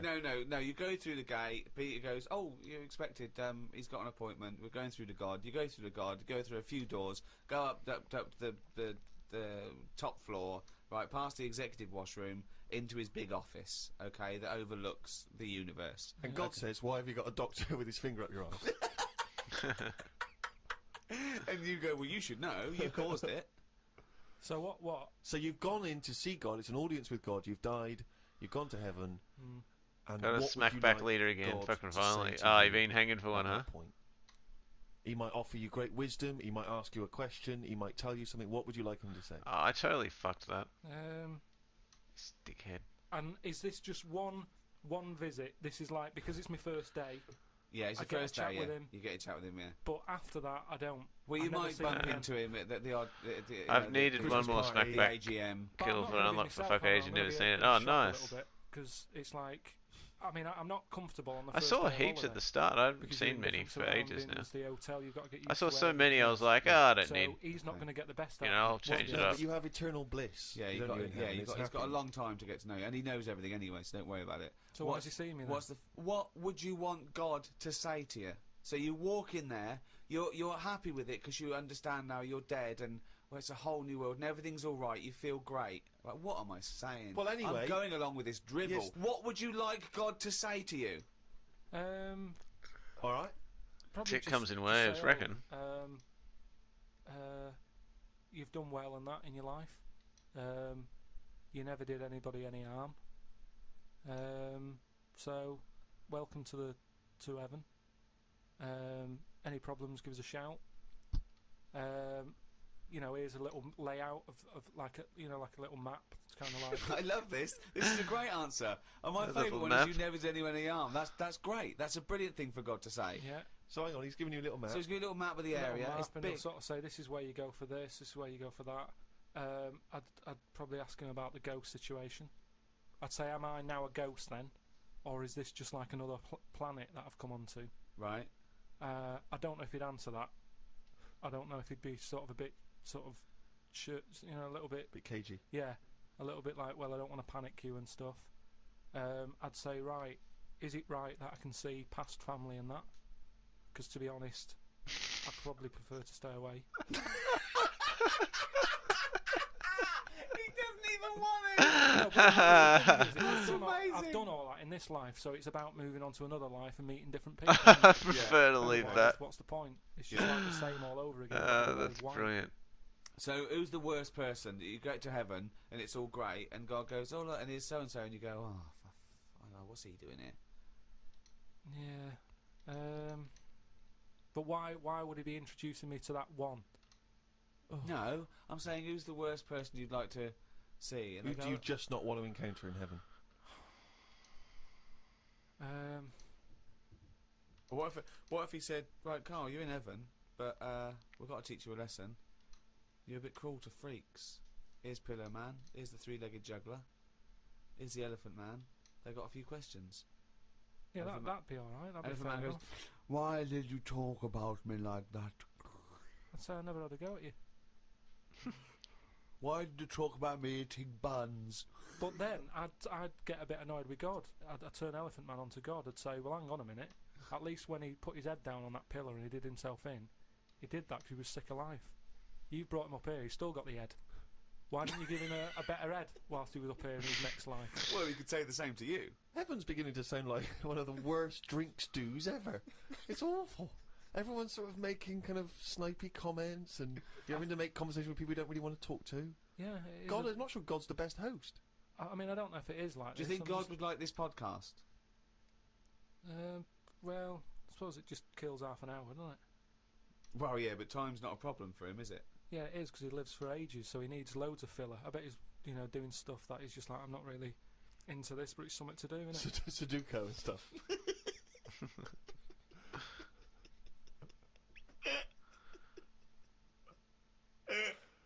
I love the idea God's bored. Yeah. Is there a lot to keep him going? Oh, God. Playing solitaire on the computer. I know, yeah. But I think there'll be just as many problems up there as there is here, because at least people are leaving here, whereas up there, that's the thing that I'd be worried about the most, actually, that it's really crowded. Because it's years and years of dead people, isn't it? London does me head in. Up there, it's going to be well busier than that.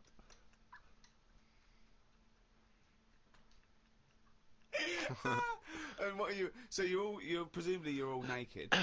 Why has that happened? Well, because why has that want happened? Adam and Eve to put clothes on, did he? He was annoyed at the snake and everything, and Eve. So you're all back to nature. You're all naked. So you're all walking around naked, right? Yeah. But so you're up there. You're up there just naked, talking to Graham Norton and stuff like that. But I'd have to get used to that. If I go up there and he goes, right, you're welcome to heaven and that, and I go, all right, I've made it to heaven. He goes, yeah. Right, put your clothes in the bin bag. No, you're up there. You're already naked. Right, I'd go. Well, I'd say this is a bit odd. Why? You wouldn't worry about it, though, would you? Yeah, but it's just odd, isn't it? It's something different, and something different. Well, no, you've been naked before. You've been naked before. Yeah, but I don't roam about with people around me. They're naked. not people. You'd have to get used to that. They're heavenly creatures. I'd say, look, can you just leave me for like 4 days just to get used to this idea? 4 days. Okay. 4 days, just to get used to wandering about, and I'd be in my house, and I'd what house? Look out. The house that I'm living in. Well, you don't live in a house in heaven. You just wander around on clouds, don't you? All naked and just... Oh, it's getting worse. I don't think it's that good. It's not fair though, because all them lot I think it's that good. With like a chance to get a bit of sun on the body and that, so they'll look all right. I'll be wandering about with like underpant marks and stuff. Underpants. Rick, I know this is something you always get excited about. It's Carl's diary. Can we have a jingle? Oh, I don't believe amazing. it. He's got it really done. Thank you very much. Woke up to the news about an elephant in India that had sore feet, so the locals have made it a big pair of slippers. Tried to look online for a picture, but I couldn't find anything. Sure, they've made it 2 pairs of slippers. Well, I'm only going by the facts in the diary, Rick, and I would have thought that they were absolutely bona fide and fact-checked and completely Yeah. accurate. I'd be very Yeah. surprised if there's any mistakes in here. I'm sure they've done this for an elephant before. I thought elephants have bad memories. No, Well, no, but fair enough. I thought elephants have bad memories. If they have, I'm guessing it's going to keep forgetting where it's left them. I mean, just to get if it's a myth, the myth completely wrong. Yeah. Elephants never forget. That's the saying. Not they always forget. So you can buy them slippers every year. Carl says, I haven't had a pair of slippers for years. He thinks they're dying out. No, I love slippers. I love a pair of slippers, I love mate. a pair of slippers, mate. Just wear socks. Oh, slidey on a no. slidey on a piece of lino. I know. And what about if you know, maybe opening a brand new box of thumbtacks? You drop them all over the floor. You're trying to pick them up. Rick, I've got to pop across the road to get some milk, but it's right opposite. I'm sure you're not going to go in my socks, though, am I? But I don't want to put on the shoes. It's mad. No. Pop some slippers on. Well, perfect. Yeah. Yeah. But you shouldn't go out in your slippers. Why not? Just across the street, mate, to get some milk. Because they're inside shoes. You don't go roaming about on tarmac in slippers. That's basic. But you don't have any slippers, so you're just tiptoeing across the street, you know. I put my shoes on. But you can pop out and get the paper and the bottle of milk, can't you, in the slippers without any harm done? No. Huh. Apparently not. That'll make it into the diary. Tried to have a shower, but there was no water. I love it when he calls me and things go wrong with the flat. But I like the fact that he tried to have a shower, but there's no water. How long did it take you before you realised he was there for 20 minutes? After 20 minutes, he said, Suzanne, should I be dry? Yeah, I'm freezing cold. Yeah, no, you should be sort of wet and warm. Right, there's no water then. Brilliant. I called the service charge people, but no one was about. Looked outside, but couldn't see any work going on. Great, innit? In India, they can sort out elephants with shoes. In London, we have no water. Hung about for a bit, but still no sign of any water. Brushed my teeth just using the paste, and used the little bit that was in the kettle to have a wash. I was pretty chuffed that I thought of using that. Suzanne was a bit annoyed because she wanted a cup of tea. She said, go across the road and buy a big bottle of water. Not in your socks. Pop some slippers on. Go across the road and buy a big bottle of water, she said. I never thought of that. You had a wash using the water in the bottom of the kettle. Yeah, well, that's clean, isn't it? But how much? There's only a little drop in there. No, it's a big kettle. So what, did you just wash your face? Yeah. So you didn't wash your body or anything? Your genitals Well, were you couldn't, filthy. could you? You've got to look at what you can do with the water available. People in Africa and that short of water aren't wasting it, saying, oh, the feet are a bit dirty. You drink it. What do you mean? Had a look online to see what's been going on. Scientists say that Everest, brackets, the mountain, just in case you've confused that with any other Everests. Maybe the double glazing people. Yeah.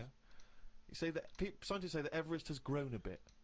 The way they were talking about it, you'd have thought it's grown loads. It's only inches. No, isn't that...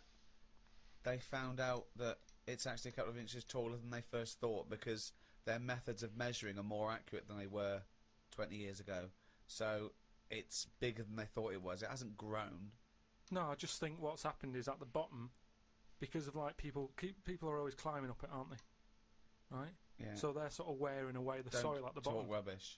So it's also, pushed it down. it's also measured against sea level. It's not measured about when you get... Otherwise they'd just dig a big hole, wouldn't they, and go, right, it's down to here. It's the peak is measured at the end against of the day, sea though, level. Does it matter at the end of the day? No, but it's just nice to know, isn't it? Yeah, but that's what I'm saying is we don't need to know that. It's not going to put anyone off. Like Brian Blessed, who's always climbing up there for fun. He's not going to go, oh, I could handle it last year, but 2 more inches. Forget that. Going to be shattered. So don't worry about it. It doesn't matter how big it is. Something else, though, that's happened since, right? They were climbing up there, and someone got near the top, and they were sort of climbing up like that, holding the cliff edge and that. And they'd forgotten the flag. Had to go back. No, their hand hit the bit of rock, and it went like, ding. I'm like, what's that? It went, ding, ding. Put another hand up, ding, ding. Piano under there. They don't know how it's got there. Right, you're talking shit again. Someone's been tipping. Well, oh, right. Up Everest. Okay. The council won't even take away your washing machine unless you pay them. They're not going to sneak up Everest. No, this is the problem, innit? Because the council won't take anything. People are going, what can we do with this? Oh, yeah. Well, I'll tell you what. Yeah. Just sneak up Everest. It'll take you 9 days, and you may die. but just pop it up on Everest. Well, I know for a fact that you've confused a few things there, because I think the piano being found was actually somewhere in Scotland, some kind of moor in Scotland, and they found a piano up there, and everyone said, I don't understand, how's a piano doing up here? And it turned out that some guy, one of these people who like tries to break world records, had dragged a piano up there as some kind of feat of endurance, but thought, I'll be damned if I'm going to take it back again, and just left it up there. It wasn't, you know, bloody tip-in or aliens or anything. My dad used to bury things in the garden because the council used to charge for like washing machines and mangles and cookers and pets. So I'm just thinking in millions of years when they dig that up, they think that dogs used to cook and like do washing up and things. Yeah. I love the idea of burying utensils. And think of the hole big enough to bury a washing machine. Or a mangle. So whoever kind of bought that house after your dad, they got a little treating store. Yeah, lovely little themed rockery. Yeah. The weather is weird this morning. 1 minute it's sunny, then it's thundering, then hailstones, then it's sunny again. People will be saying it's global warming. I don't really know what that means. Everything's changing all the time, innit? I wonder if years ago, when we first came out of the sea and we walked on land upright, did people blame the weather for that? Good point. No, it's so stupid. Yeah, ridiculous. We didn't come out of the sea and instantly start walking around like humans and go, oh, can you believe it? We were swimming around, we were having a whale of a time. Do you know what? I'm throwing. Yeah, I just now they would. If that died. happened. It's the Alright, same one way, more say run, like, and I'm going to go chill. Evolution, right? We talk about it a lot, right? Uh, Now, years ago, I don't know how it happened, but some whale had legs, right? Yeah. This is how it started. Before he was a whale, yeah. Whales started off with legs, They that's were right. roaming about on the beachfront, right? Anyway, it worked out that, you know, they didn't like it or whatever. Get back in. Now, say if that happened again now, right? Say if someone's born and they always say, don't they, check for lumps and stuff, right? Make sure you haven't got any lumps. Now, say What, if sorry, who says this and what's the... like magazines and doctors and that. What, are always saying, check when for you're lumps. first born? Yeah. Okay. But arbitrary decision, that answer. But all I mean is, now, say if like our evolution thing is kind of like the next level is for us to have 3 legs because we're that busy on the world now. But it doesn't work like that. Why would it work like that? Because that's nature, innit? It deals with it. If people are getting stressed out and getting achy legs a lot, because they're going, well, what you're doing there is you're using 2 legs like you've got 3. You need another one. But the problem is, say if someone grew a leg now, because it's like, well, we need 3 legs. Yeah, but let him finish. Okay. People would go, oh, I found a lump, right? And the doctor would go, oh, whip that out. Now that could be a 3rd leg that's growing. But Carl, evolution doesn't work like that. It does work suddenly like that. something isn't born with a perfectly formed 3rd leg that can be passed on. I know it's a lump. It starts off like a lump, and if you left it alone, it would eventually, over a bit of time. No, over many, many millions of years. Yeah, but it'd grow as another leg. But we're not letting that happen anymore. It also wouldn't happen. Limbs don't work like that either. They do if you keep putting extra pressure on 2 legs. Carl, you're honestly, what you imagine the process of evolution and natural selection to be is, it's beyond me. It's incredible. But it depends whatever your surroundings are. That's what you change to, isn't it? Like the. Well, you don't change to it. You're either selected or you're not. So, what happens is there's a genetic throw up. So something's born, a llama's born with a slightly longer neck. And if that gets, the leaves that are slightly higher up and it survives, it lives longer, it passes on its genetic material. Soon, if that works, now over millions and millions of years, that they're the dominant species, a new species is thrown up with a slightly longer neck, and so on and so on, and it's gradual. It's just a slight advantage. Sometimes it happens quicker than that. There's been animals that have had eyes and then they go, oh, they don't need them. They go in the space of a fortnight. What are you talking about? There's a lizard somewhere where it's roaming about in the dark and it used to have eyes, and they used to be like, why have we got eyes and that? What's the point in having these? Because we're keeping them open. And they were getting more tired. Because at the end of the day, if your eyes are open, do you know what I mean? Blind people can stay up longer than someone with eyes. Keep going. I want to follow this through to its natural conclusion. Keep going. There is nothing to do. Right. Right. The first signs of you getting tired, you go, oh, my eyes, I can hardly keep them open. Yeah. So a blind person doesn't get that. because they can roam about with them shut like So that. they never sleep, do they, blind people? Well, they sleep, but not. They don't need as much because their eyes aren't stinging. All guessing, all guesswork, and all nonsense. I mean, all nonsense. Well, hang on, fair enough. Okay, even if we accept that to be true of blind people, what was happening with the lizards? The lizards were going, I can't believe this is mad. We don't need our eyes. We're down underground. What's the point? Jeff, Bill, let's just no longer use eyes. Well, they were just like, in a way, it's better if we keep our eyes shut to keep the soil out and stuff. And then over time, they were like, oh, my eyes are stuck. Like the time when... For a fortnight, you said? No. It's over hundreds of millions of years. And the other thing is, it's not the case that there's no will to evolution. What happened was that a blind one had no disadvantage. So he was selected better than one with eyes that maybe would find it irritating or getting in the way. You know, just like a snake, it's not a disadvantage for a snake to lose its legs because it's selected, and then it's an advantage because they can get into places that legs would get in the way. Like I've said before, right? You see like a little fella, like a midget or a dwarf or something. Right. Who's to say that isn't the way we should be? Do you mean, how do we know that... Well, everybody looks at them and goes, oh, look, little fella. But really, it doesn't matter. If we were all like that, the world would be a better place because it's bigger, so there's more to see. Whereas for us, we're getting bigger all the time. The world isn't growing, so there's less to see for us. So for a midget, the world is brilliant. So I'd say it'd be good if we do go backwards as opposed to forwards. Instead of us getting bigger all the time. Do you want a cup of tea? No. I'm actually off, mate. I need you to. Do you know what I mean, though? We haven't got any... We've only got instant coffee as well. No, yeah, I might pop out for something. But what I mean is, they always say Well, like I'll make it. the body's. No, thanks, mate. But Tell me when he's finished. I'm just saying the body's getting bigger, and instead of going forward. No sugar for me, thanks. Do you want milk, though? Yeah, milk. Forget it. Some scientists have come up with a cure for bird flu. It's somewhat to do with some stuff in horses. They gave the flu to a mouse and then injected it, and it's well again. I think we should stop coming up with cures for things as the germs are just getting stronger and stronger. I reckon by 2020, germs will be so big that we will be able to see them in the air.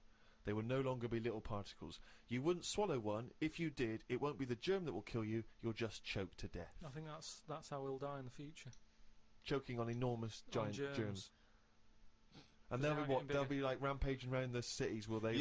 I'll tell you what though, right? Now, I'm getting worried now because the stuff he believes and thinks of, I mean, it could be mental.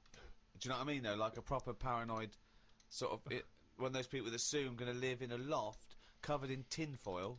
Yeah. Right? And pages of the Bible all the way around the... You know, and Suzanne's having to put on some sort of spacesuit to come in and give him his beans on toast. Yeah. And he's going to have to polish each bean. That's what scientists do, isn't it? They just sort of think ahead of everyone else. That's what I'm doing. And the weird thing is, right, Steve, sometime last week, there was a science piece which was close to what I'd already said. Yeah. That they've got some germs that like eating sugar, right? They stick them in a lunchbox with a chocolate bar. Within an hour, it was gone.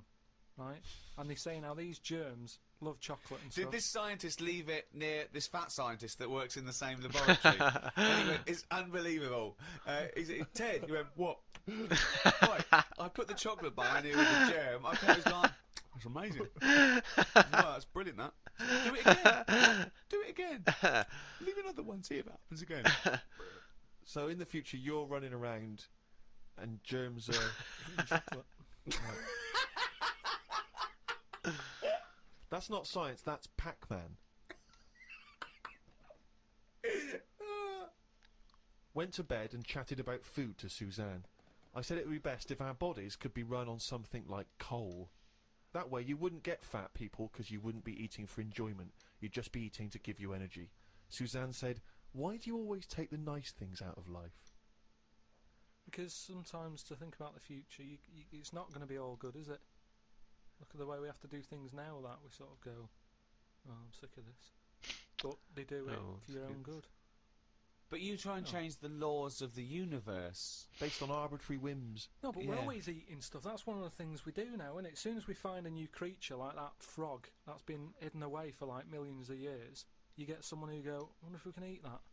Do you know what I mean? It's everything that's walking on the world. They sort of see what powers it's got. What powers it's got? No, like if it can jump far. You know, is it poisonous? Can you get anything out of it to save people? And then can we eat it? They're the 3 things that they do with a new frog. Any creature. So what are they? Can it jump fast? Yeah. Is it poisonous? In it that you can use to get rid of illnesses. Yeah. Can you eat it? That's the first 3 questions anyone asks. It seems to be the way, because you look at menus and that, how they're getting bigger and bigger now, and that's only because we're finding more and more species of stuff. Is it? Yeah.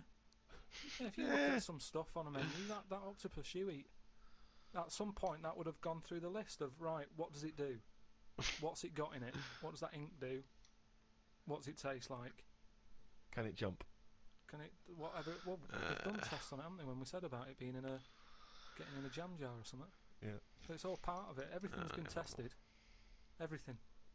But I think what the thrill is that the first you hear of a newfangled food, do you think that in ancient civilization they didn't do this? They didn't try an oyster or spear a fish or because there wasn't that much other stuff knocking about at that time.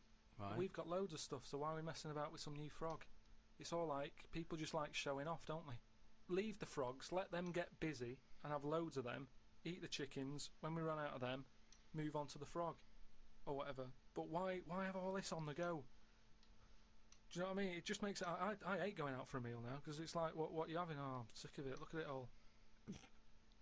And then you're forced into people going, oh, have you had the new frog? No, I don't want it, I'm happy with chicken. That's what I mean. Yeah. Unbelievable. Have you ever been out, Rick, and someone's been trying to force frog on you? Never. I've never been forced frog in my life. Although I did go for a meal once with Carl. We went there and he had the Oriental hors d'oeuvres I recommended, right? And he was trying to get this little oyster, right, off the shell, right? And he was getting it stuck to its house, right? And I looked round and his eyes were watering and he was choking and he was drinking water. I said, what? And he said, I hit that. And it was a big blob of wasabi, right? And I said, why did you put it all in one to? He said, I thought it was a mushy pea. Why would they put one mushy pea? Was it hardcore, the wasabi? It felt like my head was caving in.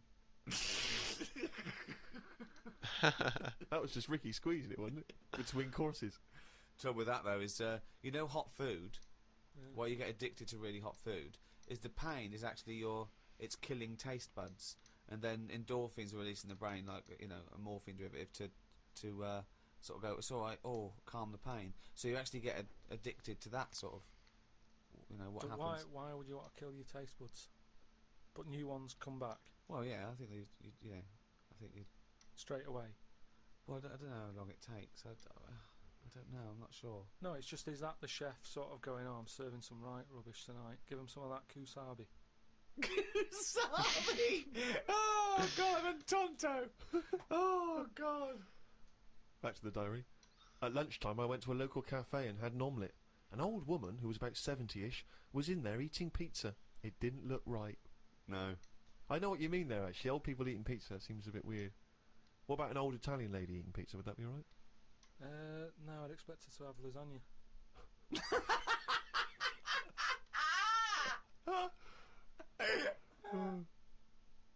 Told Suzanne that I had read that we will have spoken to aliens by the year 2025. Ricky once told me that if a lion could speak English, it still couldn't have a good chat with us because its life is different to ours. If that's true, we've got no chance with an alien. I'd be worried it could read my mind. I had that problem once years ago when I worked in a studio making cassettes. Some mind-reading woman was having some cassettes made. She waited while I did them. She had a small dog. I knew she was trying to read my mind, so I just thought about the dog. I thought that would confuse her, because she wouldn't understand why I was thinking about her dog. There's so many elements in this. There's a woman who can read. She used to read that again. Read that again. That was amazing. Yeah, instant replay that. That was amazing. Or just, anyone. Listen to this. What Carl was put in his diary. Absolute nonsense. I'd be worried that an alien could read my mind. I had that problem once years ago, when I worked in a studio making cassettes. Some mind-reading woman was having some cassettes made. She waited while I did them. She had a small dog. I knew she was trying to read my mind, so I just thought about the dog. I thought that would confuse her, because she wouldn't understand why I was thinking about her dog. That's amazing. So firstly, how did you know she was a mind-reading woman? Everybody who came That's in had amazing. cassettes done. You'd find out about what the job is. So, you know, if it's a band or whatever, it might Some be mind-reading woman. needing blank cassettes to interview people. Yeah. And she had sort of course she used was. during a thing where they do mind reading and stuff. So Right. you get A recording of recording. the... And like he instantly And she was bought just it. there, Like, she was yep, staring at me. she's got the I was power. looking over. And a dog was sort of looking worried, and they pick up vibes, don't they? No. They do. And why was it looking What do you worried? mean pick up vibes? Depends what you mean by pick up vibes. Dogs pick up loads of vibes and stuff. I read the other day how they can tell if someone's got cancer and Well, that. they can. Well, yeah. It's one There's of a those science behind that. They can smell different at a cellular level. Yeah, you so know, it's the same it's sort of like thing. 70 times. But no, they can't go. The dog wouldn't even know you're an idiot. The dog. The even dog was sort of looking weird and stuff. It and then knew.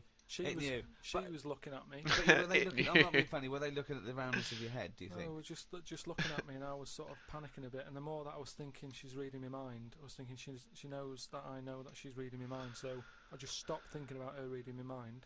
Thought about the dog. What were you thinking about the dog? Just running about on a beach. No, just so she thought, oh, hang on a minute, it's not his mind, it's the dog's mind I'm picking up. Genius. Oh, so you thought she'd go? Genius. Oh no, I'm getting it all tangled up. I've got a cross line here. It's the dog's mind I've But got. why were you worried that she was reading your mind? Because you weren't thinking of anything, unsavory. Don't. Oh, please. No, I'm just trying to get in his mind. His It doesn't rationale. work, Carl. No, No one can his- read your mind. No, but wait, what I mean is, even if, let's assume that you thought she could read your mind, why did you think that there was anything wrong with finding out what you were thinking? Because she'd have known that you knew that she could read minds. So if she read your mind and all you were thinking was she can read my mind, she'd think, well, Of he knows course, that I can if read my she mind. really could read your mind, she's Yeah, but- going, there's Carl there trying to make me think that it's the dog. I know he's thinking of the dog. No, but when you sort of try and think of normal things, you think of mental things, don't you? So I was like... Whoa, hold on, let's let that Go on. No, I just mean, like, you're going, oh, God, I best not watch what I'm thinking then. What were you thinking? Tell me some of the mental No, there things was you loads might of think. things that was in there.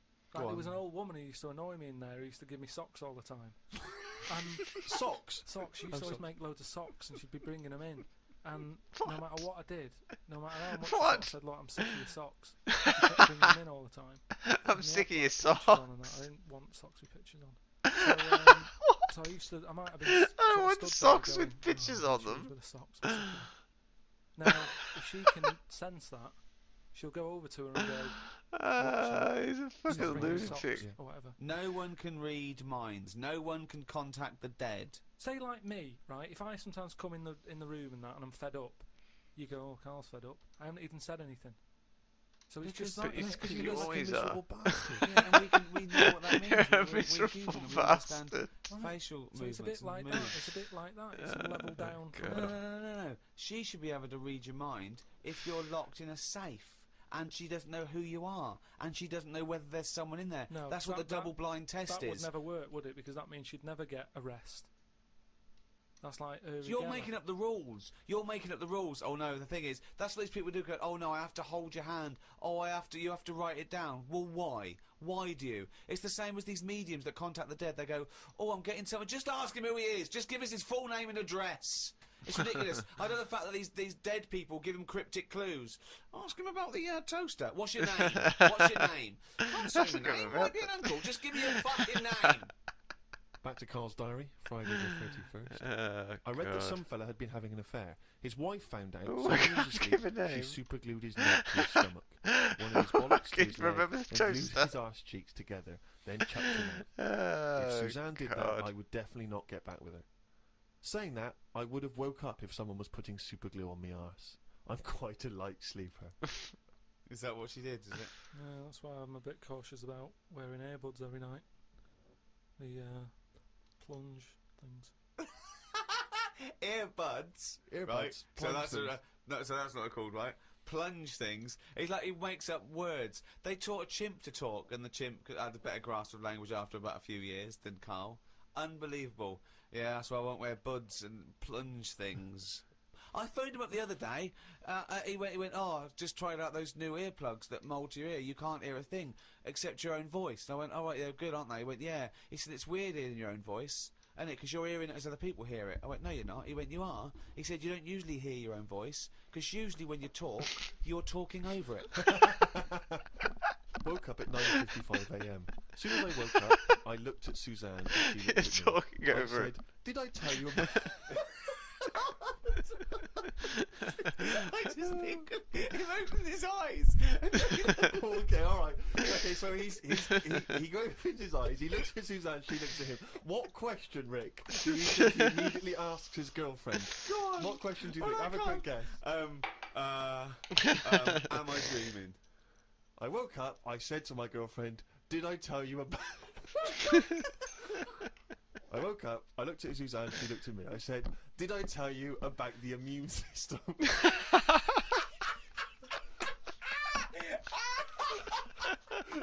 I tell you about the immune system? Suzanne started laughing. I said, it's amazing. She said, not now.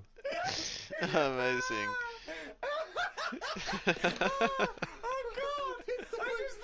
Springing into action, he zips up his He's eyes. 2 seconds away. Did I tell you about the immune system? Oh, shit. Amazing. Was talking to Suzanne about how it's odd that Sundays are meant to be the day of rest. I thought God was meant to be born on a Sunday. Or was it the 7th day that he finished making the world? Imagine how good the world could have been if he'd given it an extra day.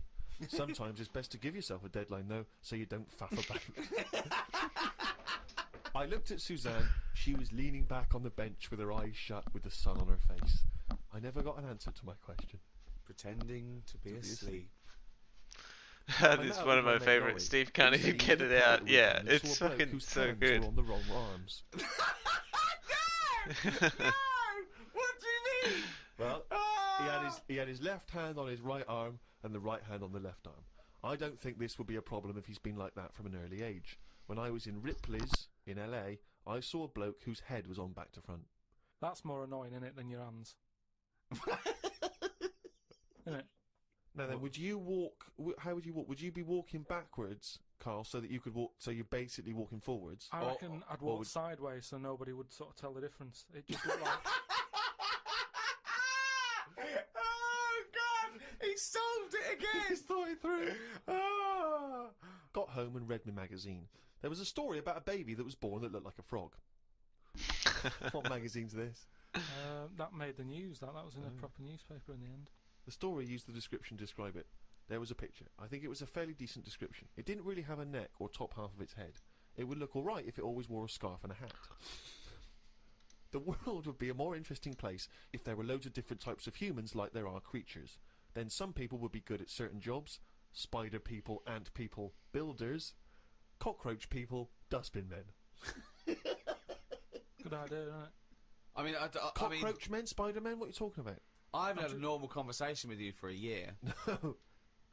It's getting worse, I think. I think it's because you've left and you've got too much time on your hands and you live in your head for sort of like maybe 8 hours a day. And then you offload when someone calls you, or when you call me, or Suzanne gets the brunt of it. But, I mean, I don't know. I really would like to... And the nicest... I still think he's brilliant, right? But I would like to get a little psychiatrist in, just to...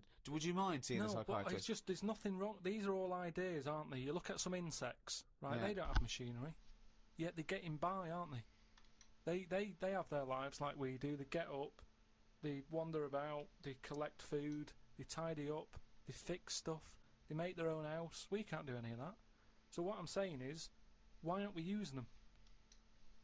Why are these cockroaches with all these powers and stuff going about? How could we use them? How could we harness them? I just told you, dustbin men. or whatever that No, was. you said that if they were also men, if they were cockroach men, we could use them. You've left a big bit out, but when that 1-inch cockroach becomes a 6-foot bloke wearing a jacket. It's just that we always use insects for like a bit of fun. You see flea circuses and all that, which is all very well, but I don't think it's getting the most out of them. Cockroaches can live without a head. Could they still sort out the rubbish if they've got no heads? They could, couldn't they? Except if they were, because you know you want to use them as builders and dustmen, they couldn't whistle at pretty girls, could No, but they wouldn't be doing that job. They're just doing the bins. Okay. It's ants that are doing the building. Okay, I'm sorry. And are they getting up early? Are they They disturbing don't you? sleep, do they? But then get you up even earlier. You hate it when builders get you up at 7, then go to breakfast. Yeah, but it wouldn't go on as long, would it? Because the ants would be working hard. So it'd probably be one day of madness, but then it'd be finished. As opposed to builders just stood about whistling, doing nothing, going on for months. And is this ant 6 foot? No. About 3. 3 foot. So how many of them are there? About 30 of them. And what do they look like? Are they just a giant ant with a... Add that on. Just get on with it. I mean, it'd be weird for a bit, but with anything, you get used to seeing But things, Carl, don't you? again, this isn't an idea. It isn't a theory. You can't put this into practice because it doesn't exist. I know, I'm just saying. It's though, like I mean, you wishing for ant builders is the same as you wishing that you didn't have to do any building and your house was just perfect, or you could just wish for it. What's the difference? Why go through this elaborate? But what I'm saying Weird, is isn't that it? your wish is you're not taking shortcuts. You see, it's the same people who goes, "Oh, I wish I could go back in time and put £1,000 on the Grand National." What you mean is you wish you had £1 million. Yeah. So don't worry about the time travel bit and put in a. Do you wish you were rich? Yeah. It's like so you wish you didn't have to have builders round. That's what you're wishing for. So this elaborate thing of getting a 3-foot ant with a hard hat. Today I got an innovations catalogue. I thought I'd keep it because I like the stuff they sell in it. Brackets, one big slipper. What's that? One big slipper. Just if you don't go out much. But you don't like slippers. No, but I think they're a good idea because they're just there to keep your feet warm. But why one big? Why not two smaller ones? So you can walk around. Yeah, one big slipper's just making it painful. It's more and sort of awkward. roomy, isn't it? Why It's do you think comfy. that's a good invention? One big slipper. How is that better than two smaller slippers? Because the problem is with slippers, right? You've already said how you nip across the road in them, right? So you muck them up and you have to buy some more. There's no way you'll be nipping to the shops in that one big one. That will always stay where it should be, by the sofa next to the telly. And you go, right, I'm in for the night now, where's my slipper? But couldn't I just put my feet inside a cushion cover or something? What? If you want, but it's only cheap, why not get one? You're right. they're only cheap. Why not get one? But then, Carl, why not get one big glove? If you're not going out, right, just get one big glove. You don't have to do anything, just one big glove. Pop your hands in one big glove. Fuck, he's a legend, yeah, he's the best. Just one big glove. Why, Well, yeah, why bother putting trousers on? You've got to put legs in both. Why not just wear a skirt? Yeah, pop a skirt on, yeah. Just put on a lady's skirt or a lady's dress. It's one piece, isn't it, then? Yeah. Just pop around in One a big lady's monocle, don't wear glasses, wear one big monocle. Yeah. I mean, it's stupid having two gloves. Two gloves, two slippers is mental. Anyway, I had a good sleep last night. So much so that I woke up before my legs did. I don't know what that means! This has happened before when I was younger. We used to have a phone in the bathroom so that if anyone called and we were on the toilet, you'd still be able to be available. My bedroom was next to the bathroom and the phone rang one morning. My mum and dad were at work and my brother and sister were out somewhere and the phone woke me up. So I jumped out of bed to answer it, but the bottom half of my body was still asleep and I fell to the floor. It's horrible. Has that ever happened to you? Well, hang on. I had to crawl for a bit and reached for the phone. It was a fella selling some bread to my dad for the shop. By the end of the call, my legs were working again. It's a weird sensation. What shop? My mum and dad used to have a butty shop. So Did they? But the thing is, just on the floor, top half, I had to sort of crawl, carrying my weight. And my legs were just like they weren't there. It's really, really weird. You mean you woke up with two dead legs, two pins and needles legs? Are you sure you weren't wearing just one big slipper?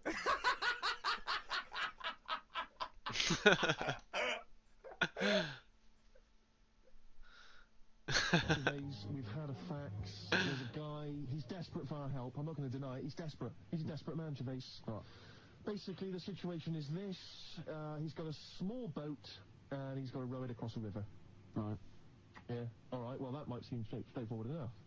Okay, but this fella has to take with him, Gervais, a fox, a chicken, and a big bag of seed. Right. Well, he's got a nightmare problem. Why?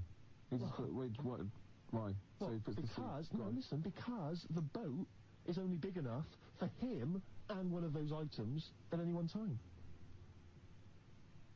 It's only it can get in it. He can get in it. And any one of those other items. Any one of those other items. Fine. He takes the bag of seed over Rows it over, dumps that the other side. I'll stop you there, Gervais. What? You've embarrassed yourself. Why? While You he's embarrassed happily yourself. rowing across with that bag of seed, Yeah. on the riverbank there, Yeah. chicken, fox, bloodbath. I've got to ask you something here, right? This boat is small, yeah? It's a small boat. I'm So not we gonna can deny fit it. any one of those things in, yeah? So am I to assume that the chicken is the same size as the fox, is the same size as the bag? It's a big chicken. So it's the same size as the fox, which is the same size as the bag? Right. Yes. Yes. Right, okay. Yes. Oh, yes. Then why is he worried about it being a bloodbath? Surely the chicken can look after itself. If it's weight for weight, it's the same as the fox. No, well, no, what are you talking about? Chicken, fox? I mean, you know, you put a chicken in a fox, you know, arm-to-arm combat. Well, that's a very good reason. The average fox is like 2 stone. Yeah. The average chicken is 10 pounds. Yeah. Scale that up. Imagine what a 2-stone chicken looked like with a nasty beak and talons. I'm not saying it's not a big chicken. That is a given, all right?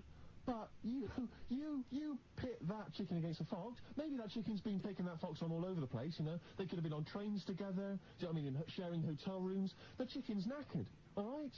All I'm saying is, that guy, right, while he's rowing across that bag of seed, he cannot leave that chicken.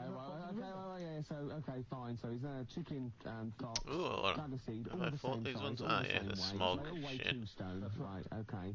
Why couldn't he just like, okay, I'm assuming he's rowing, so he's got some give, right, with a, so why can't he have the bag of seed under his knees, right, and the chicken just sort of flapping? He can't. Sort of like off. Gervais, he can. Why not? Treacherous one, yeah. He doesn't. Look, the point is, right, this guy has contacted us. Yeah. He's desperate for our help. All right, okay. He thinks, you know what I mean? All right, okay, shut up. Right, okay, forget it then, right. So he's got the fox chicken in there. So, okay then, he takes the fox over, no bloodbath, drops that off, comes back. Wait a minute, What? Gervais' embarrassment. What? Chicken? Yeah. Big bag of seed? Yeah. That chicken's going to be that bag of seed? Hold on, this bag of seed, presumably some sort of like hemp material, maybe sacking. That's true. Yeah. But that chicken's huge. Got a huge, great, you know, claws, talent. So it would rip it apart, would it? It'd be terrible. So it could open the bag of seed? Yes, it could. Okay. But it couldn't compete with that fox. Let me just, you know, get that straight. Okay, so he takes the chicken over. Yeah. Drops that off. No, he can leave the fox with the bag of seed, can't he? That's not a problem, because, you know, seed and fox. Yeah. Fox is not interested in seed, Gervais. Comes back. Yeah. Brings the fox back. Dumps the fox with the seed, yeah? Alright, that's fair enough. Yeah. Comes back. Wait a minute, wait, so what, hang on, maybe you're onto something here. Wait, it goes over. He's taken the seed. No, you can't take the seed. No, he's taken the fox. He's left the chicken with the seed. No, hang on, what, but you said he's taken... He's taken the fox. He's taken the fox over. No, he's taken the chicken over. He's taken the chicken over. Fox and the seed. Yeah, which is fine. That's okay. Leaves the chicken there. Then he comes back. Alright. He takes what? He takes the... No. Then he comes back and stays where he was. He doesn't want the chicken. He keeps the fox and the seed and doesn't worry about the chicken. And doesn't go home. Don't go home. Just don't go home. I've solved it. So he can't leave the fox with the chicken. Nope. He can't leave the chicken... He can't leave the fox with the chicken because, despite the fact that this is like a man-mountain Tyson of a piece of poultry, weighing in at approximately 4 stone 8, right? He can't leave that with a fox because maybe it's had one fight too many, right? He should have retired a lot earlier, I think. I know, I agree. There was a day when he could take on a wolf. Yeah. Yeah. The point is, the situation is that there's only room in that boat for one of those items. All right, you ain't gonna leave that fox with that chicken. No. Oh, what? You can't leave the chicken with the seed. All right, because no way. Well, Oh my god, I killed him as well. I hadn't killed him before. And all you've done is sort of, you know, being a little bit contemptuous of the whole matter.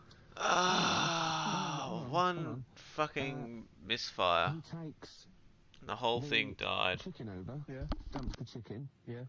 Comes back. Yeah. Takes the fox Man, over. I wanted to see the town after ties that. it up against a tree. Gervais, there might not be any trees. Where is this river? Ah, well. GG's, bro.